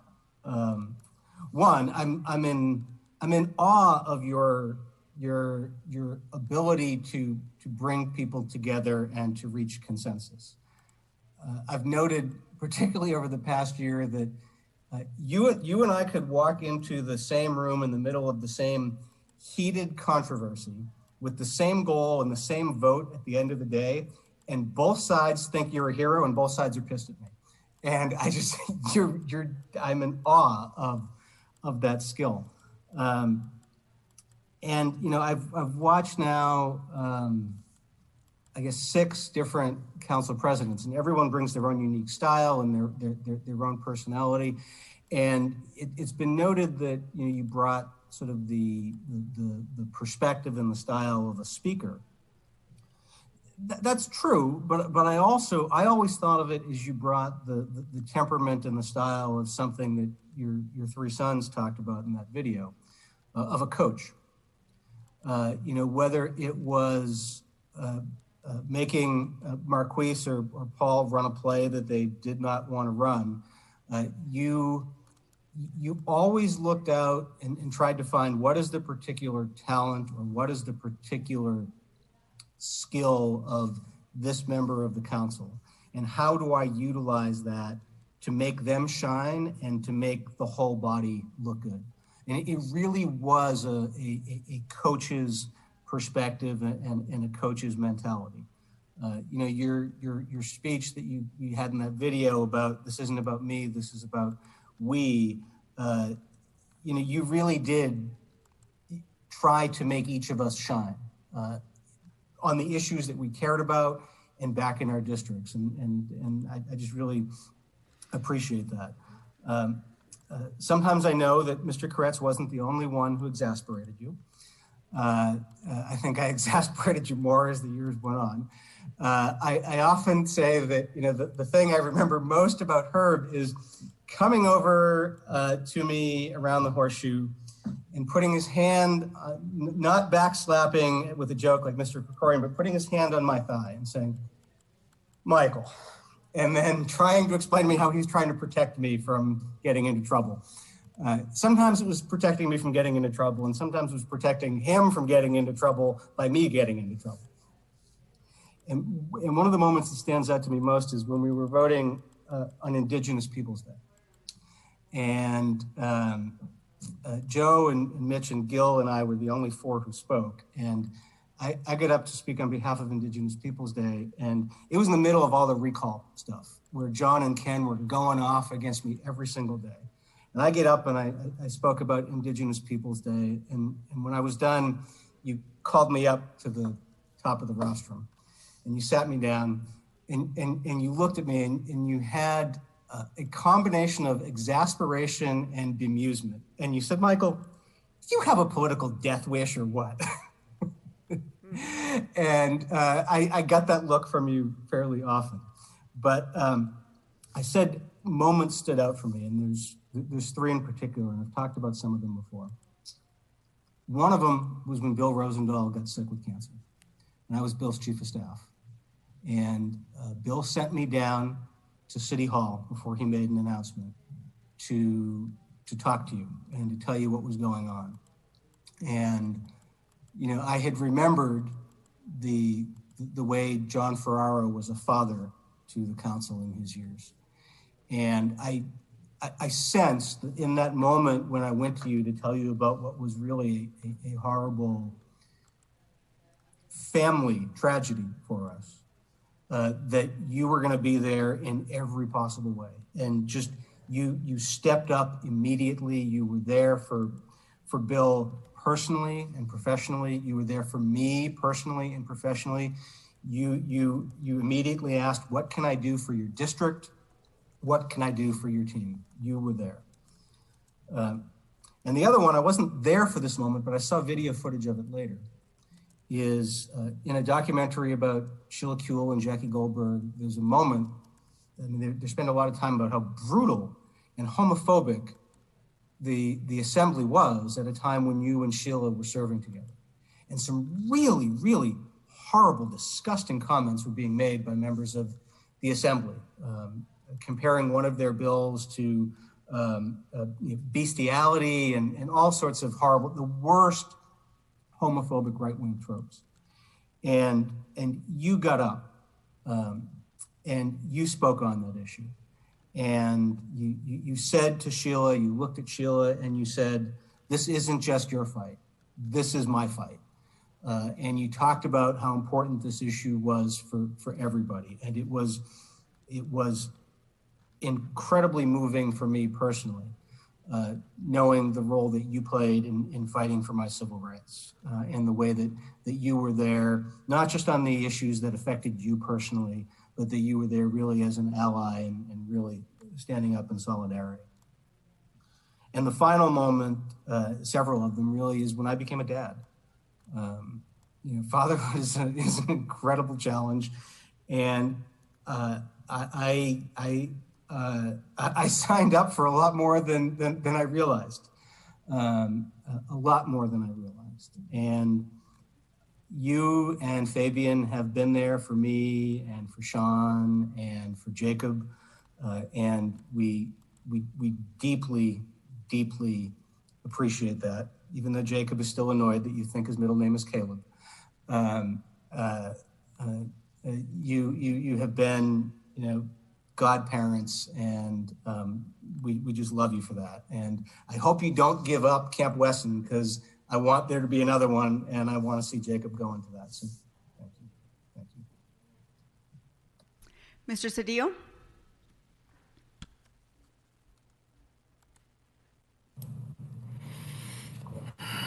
My brother and my sister, let me give you the conclusion first, which is a very obvious statement that I love you very much, and you are my family.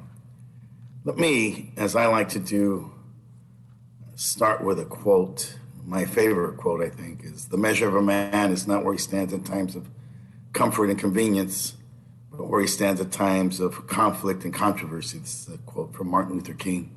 The real man will sacrifice his standing in the community, his job, and even his life for what he believes is right for his fellow man. That was amazingly written with you in mind. You are the type of person that Martin Luther King thought about. I'm glad that Marquise Harris Dawson noted that while you are so many things to so many people, you are an African-American leader in this country. You are extraordinary in what you have done for your community. You are a man who, as many, and as you've made us all, an ordinary person who has led an extraordinary life. And that is probably your greatest attribute. That people call you Herb. Few people in the world are known for just their name, for their first name. You have titles, but you are not your titles. You are so much more than your titles. One thing for sure you are is the consummate public servant, because you embody servant leadership. You have taught us all what it is to be a servant leader. Your policy products are significant. You know, the Department of Human and Civil Rights, the Office of Racial Equity, the legislation we did in Sacramento broke the way. Michael, not only was he big on that issue, I remember sitting in a room with you and Carl Washington, figuring out at this time, amazingly, a mere 20 years ago, how we could create a law that would allow LGBT members to visit their loved ones at the hospital, because they had no rights or standing at that time. And you and I went into the speaker's room and we brought in Carl, and we had to figure out a strategy. Carl, a pastor, an African-American pastor, we needed his vote so that we could move this agenda so that people who were part of the LGBT community could visit their loved ones. It's amazing. You deserve credit for that body of work. That's extraordinary. And all the body of work, working with Fran Pavley. I know that Kevin DeLeon appreciates this. He's a champion in this cause of the environment. But it began with the work of Fran Pavley, the incredible work that she had to do, the vote fighting. This was not the days of a supermajority. This was the days of one vote margins and having to get somebody to cross over, somebody to take someone else's vote. And you were there with Baco, with the congressman, a guy who worked for the oil industry. This is the I like to study leadership, and the thing about leadership, it's about influence and people who follow you. And you were able to get our congressman from San Diego, who worked for the oil industry, to cast a vote for Fran Pavley because I had committed to cast that vote. But as you knew, I was home taking care of my wife. And you told him, don't bother Gilbert. He's not here. There's nothing we can do. And yet that had to get done. And so you were able to work that out and to get the congressman, now the congressman, then the assemblyman, to cast a vote for Fran Pavley.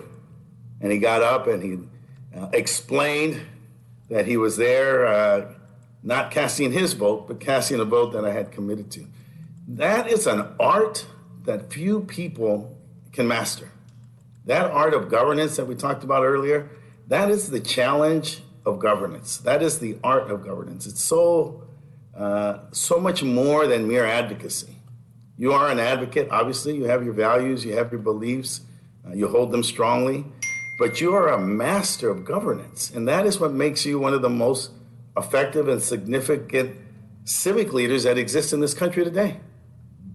Without a lot of hubris, but more so with effectiveness and your ability to move us in ways that we don't want to move.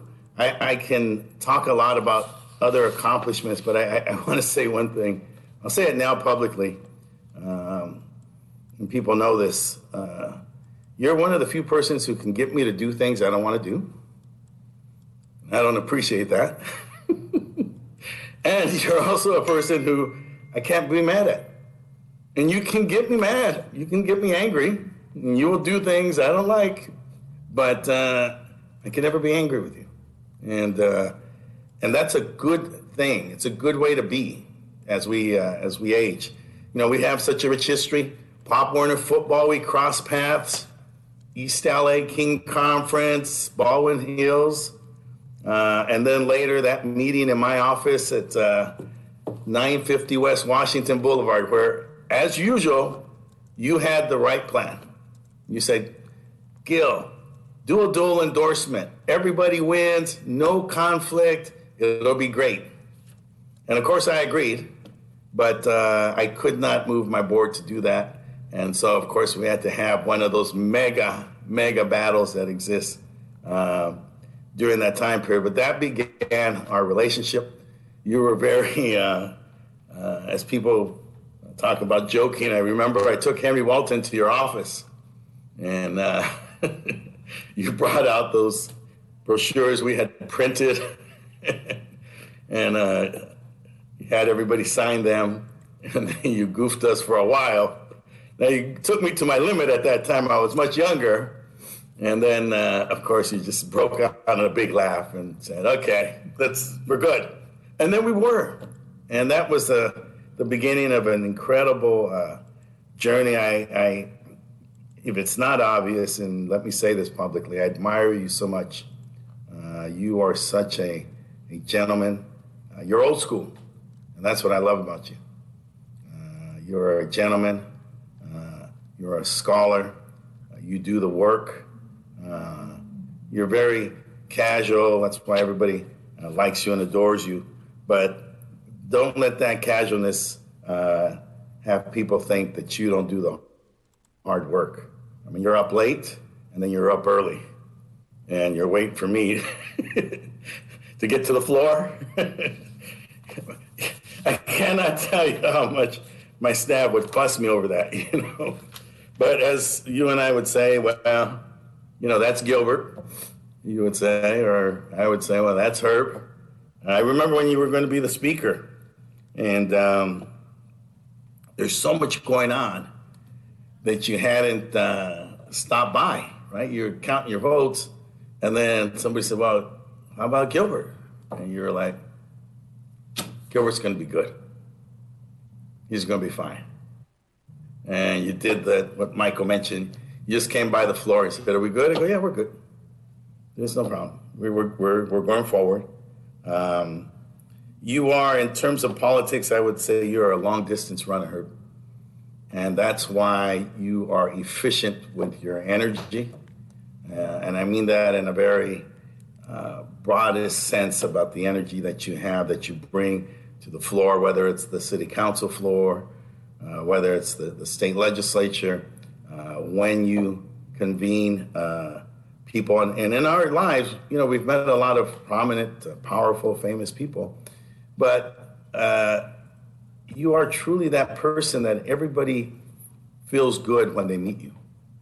You make people feel good, Herb. And that's an attribute to your leadership. I love you very much. I admire you. Your fearlessness is amazing. Your courage is amazing. Sometimes I would have some pause or trepidation, but your confidence is something that I aspire to because it's solid. It's with foundation. And as you know, there's nothing I admire more about you than your love for your wife and for your marriage and for your commitment to your family. I love your boys. You know, I'm their Uncle Gil. I love them, and, you know, I'm always there. I want them, you know that. And I'm glad you're a grandpa. You joined me, and we like being grandpas. And so, brother, I love you very much. I know this is just another chapter in our lives, in our relationships, and in our love for each other. The city has benefited well from your leadership, from your vision, and from your skills of bringing us together as a city during the most challenging and difficult times. I mean, what you and Nura Martinez in transition have had to deal with is books of history, of, you know, fiction, frankly. And all this has come together, and you've had the solutions for what was needed for the moment. You have been the man of the moment. And I say those things, I'm well aware of gender references, but you have been the man for these times. And so with that, brother, love you very much. God bless you. Big embrace, and we'll see you soon. Thank you, Mr. Cedillo. And members, I know there's been a really lengthy meeting, but I do want to say a few words about my friend Herb. And I think that in history books will write about the legacy of Herb Wesson, whether it's him becoming the second African-American speaker in the state assembly, or whether when he became the first African-American president of the Los Angeles City Council. History books will write about that. But what's important to me is that Herb is not only an amazing leader, but one of the most caring people I have ever worked with. A good man, a person that I'm incredibly honored to have served with for the past 7 years. And Herb, I just want to thank you. I know we've had private conversations about this, and I consider you a family. I consider you part of my family as a brother. But more importantly, I want to thank you for the amazing opportunities you've given me. I think 7 years ago, when I became the only woman on the city council, and the fact that you didn't support me,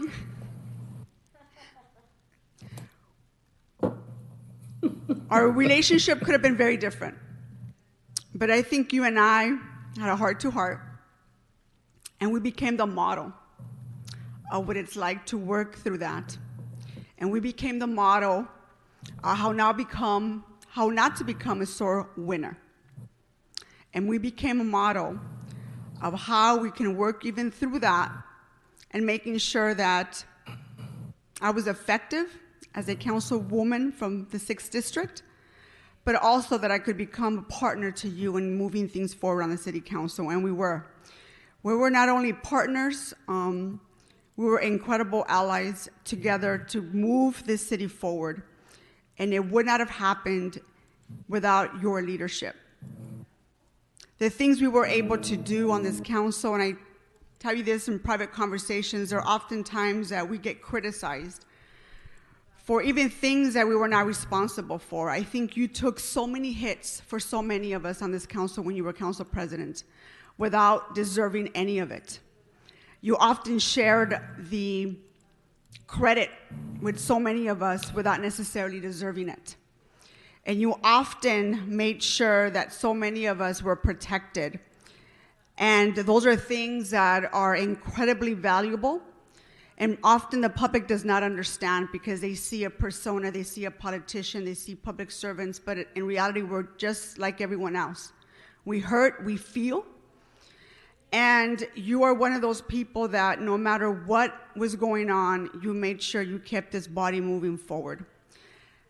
I've said it over and over again, we would not have been successful in passing a minimum wage in this city if it wasn't for you. I would not have been able to move this city forward and protecting young women of human trafficking if it wasn't for your leadership and partnering with me and giving me that opportunity to voice my concern and my outrage for small young women being trafficked through some of our neighborhoods and how we weren't going to stand for that. You gave me the opportunity and the platform to be able to voice my concerns, and you showed up when I needed you. Not only did you help us pass out computers throughout the city of Los Angeles, but you ensured that each and every one of us shared in the credit of making sure that the neediest among us were served and were being taken care of. This past 8 months have been incredibly difficult to lead, but I will never forget your personal and most profound words when it comes to describing the racism that's impacted Black America. Your words will never leave my mind when you describe what being a Black man in this country has meant for you, the work that you have done to move us forward and adopting unarmed crisis response program, which is one of the most innovative things we can do in public safety. That was you. You're a man of action and a man of your word and a man of character. And quite frankly, Herb, they don't make them like you anymore. I will forever be indebted for the opportunities you've given me, but most importantly, for the belief that you've had in me, that you've placed in me to be able to lead this council. I will miss you tremendously. I want to thank your incredible staff for the work that they've done to move Council District 10 forward, and your incredible family, Fabian, for standing by Herb through some of the toughest times in our city. I will forever be indebted to you, Herb. And we will always be family. Thank you for your leadership, sir. The floor is yours. I knew you guys were gonna do it. I just knew it. I knew it. But look, let me try to be as quick as I can. This is a marathon thing, so thank you for all your kind words. But first and foremost, I want to thank all of the residents of the city of LA that call in to give public comment. I want to thank you if you say good stuff, if you say bad stuff, even if you say hurtful stuff. I've always believed that a more efficient government is a government that has engagement with the people that it represents. So thank you. I cannot say enough about the House of Labor, my sisters and brothers, for all of the work, every employee in the city of LA. You guys are the glue that's gonna hold us together and get us through one of the greatest crises in the history of this country. I also wanna just give a quick shout out to the staff that run the council chambers. Holly and your staff, I love you to death. Sharon and your people, I love you to death. Streff, city attorney, thank you. And I'm gonna say this, everybody talked about Herb. It's not about me, it's about we. Well, F it. Today it's about me. So I wanna thank each and every one of you for everything that you did for me and for my staff. To all of the council staff, I'm so proud of you. You're young and you work hard from can to can't. And I want to promise you that even though some of you are on the outside of the horseshoe right now, one day you will be part of the horseshoe. So I want to thank you for that. To my colleagues, you know, I could not have selected a better group of people to serve with. I could not have in fact, no, I'm thinking about Correct, you know, Paul, maybe I could have, a couple of you I could have done, and I love, no, but members, I couldn't have selected a better group to serve with. And to my staff, my extended family, being with me, you know, for the colleagues, my guys work 7 days a week, okay? There's no freaking 8 to 5 in my office, off on Sundays. Whenever was a need, they were there. I thank you for your service. I thank you for your loyalty to me. I thank you guys for always trying to protect me and doing things for me. And I want you to know that I will miss you all most of all. Now, members, I referenced that what I'm going to say today, it ain't about you. It is about me. And I want you to know that sitting before you today, saying so long, saying see you later, that's something that when I was born would have been an impossibility. I was born and raised on the rough and tumble streets of Cleveland, Ohio. My dad had less than an 8th grade education. My teachers at school told me that I was never gonna amount to nothing. I would get beat up almost every week by white people because I was black, by black people because I was light-skinned. And I want to thank each and every one of you that kicked my ass when I was little, because you made me tough. You made me strong. You made me determined. And even though I came here years ago, and after I bought my plane ticket, I think I had $400 in my pocket. And I slept in motels because I didn't have any friends, any relatives. I slept in motels that had 1 bathroom per floor. My brother and I stayed in a freaking garage that didn't have heat or hot water. And for months, all we would eat was rice-a-roni, which I've won 6 cases being on a game show, The Match Game. That was our dinner. But you know what? I became the 2nd black dude in the history of this state to be Speaker of the California House. And I became the 1st black guy to be president of the Los Angeles City Council because of you, where I served for 8 years unchallenged. There's gonna be a reference. There's gonna be a footnote.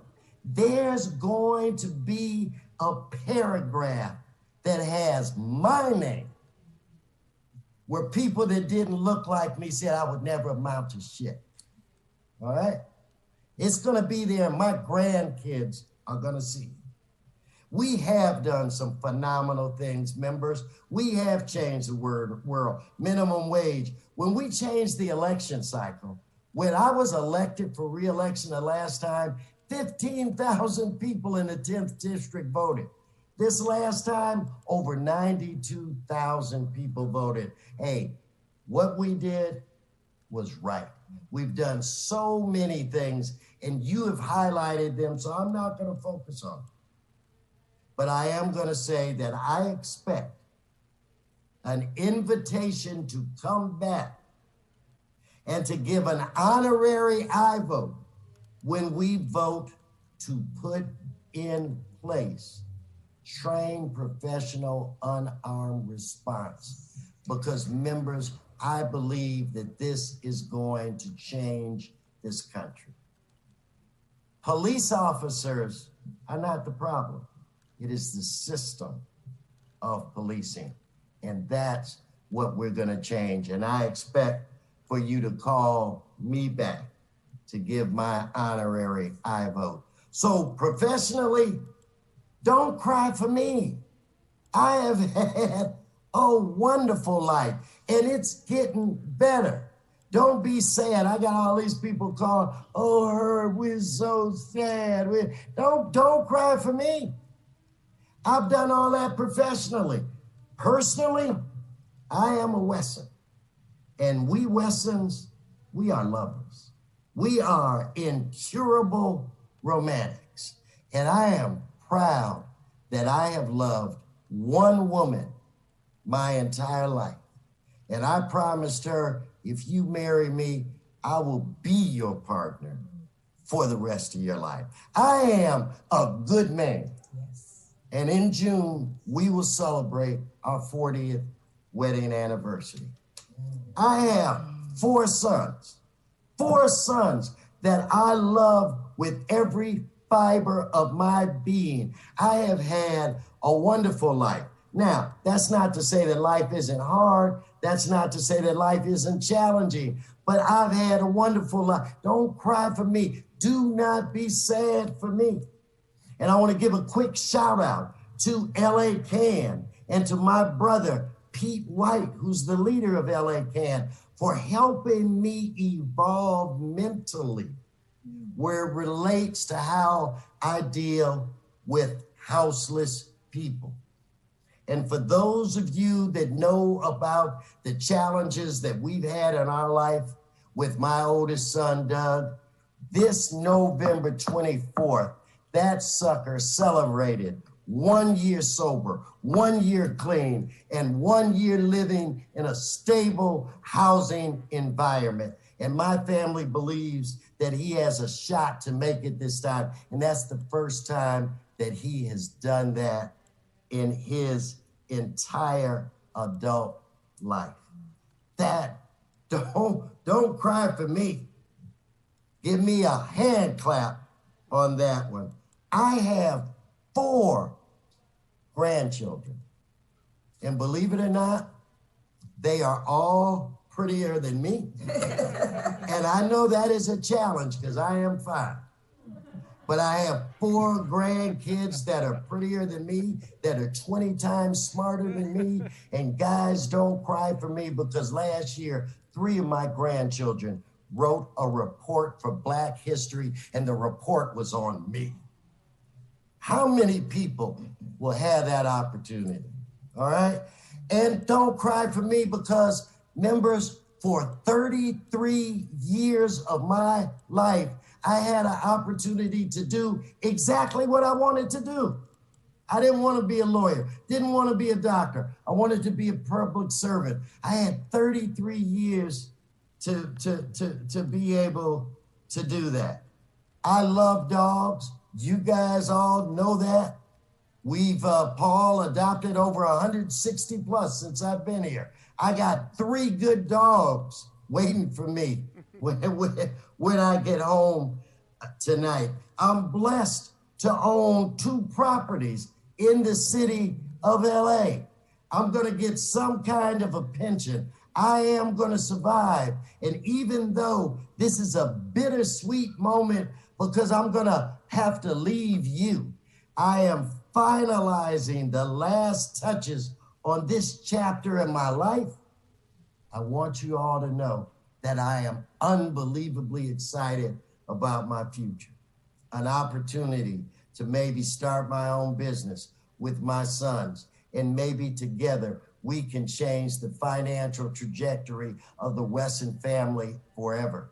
We might be able to do more than any other Wesson that has ever walked this earth.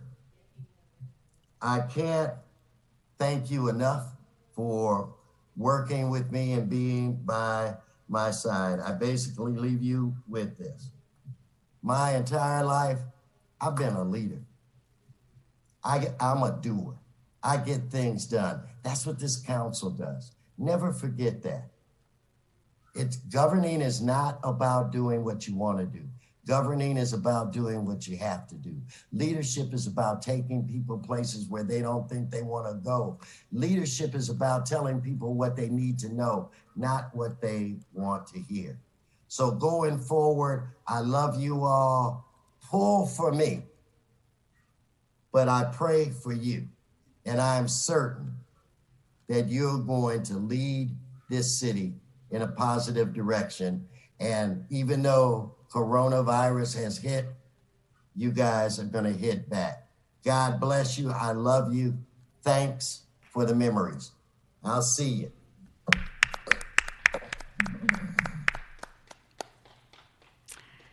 Thank you, Herb. And with that, members, our meeting is adjourned.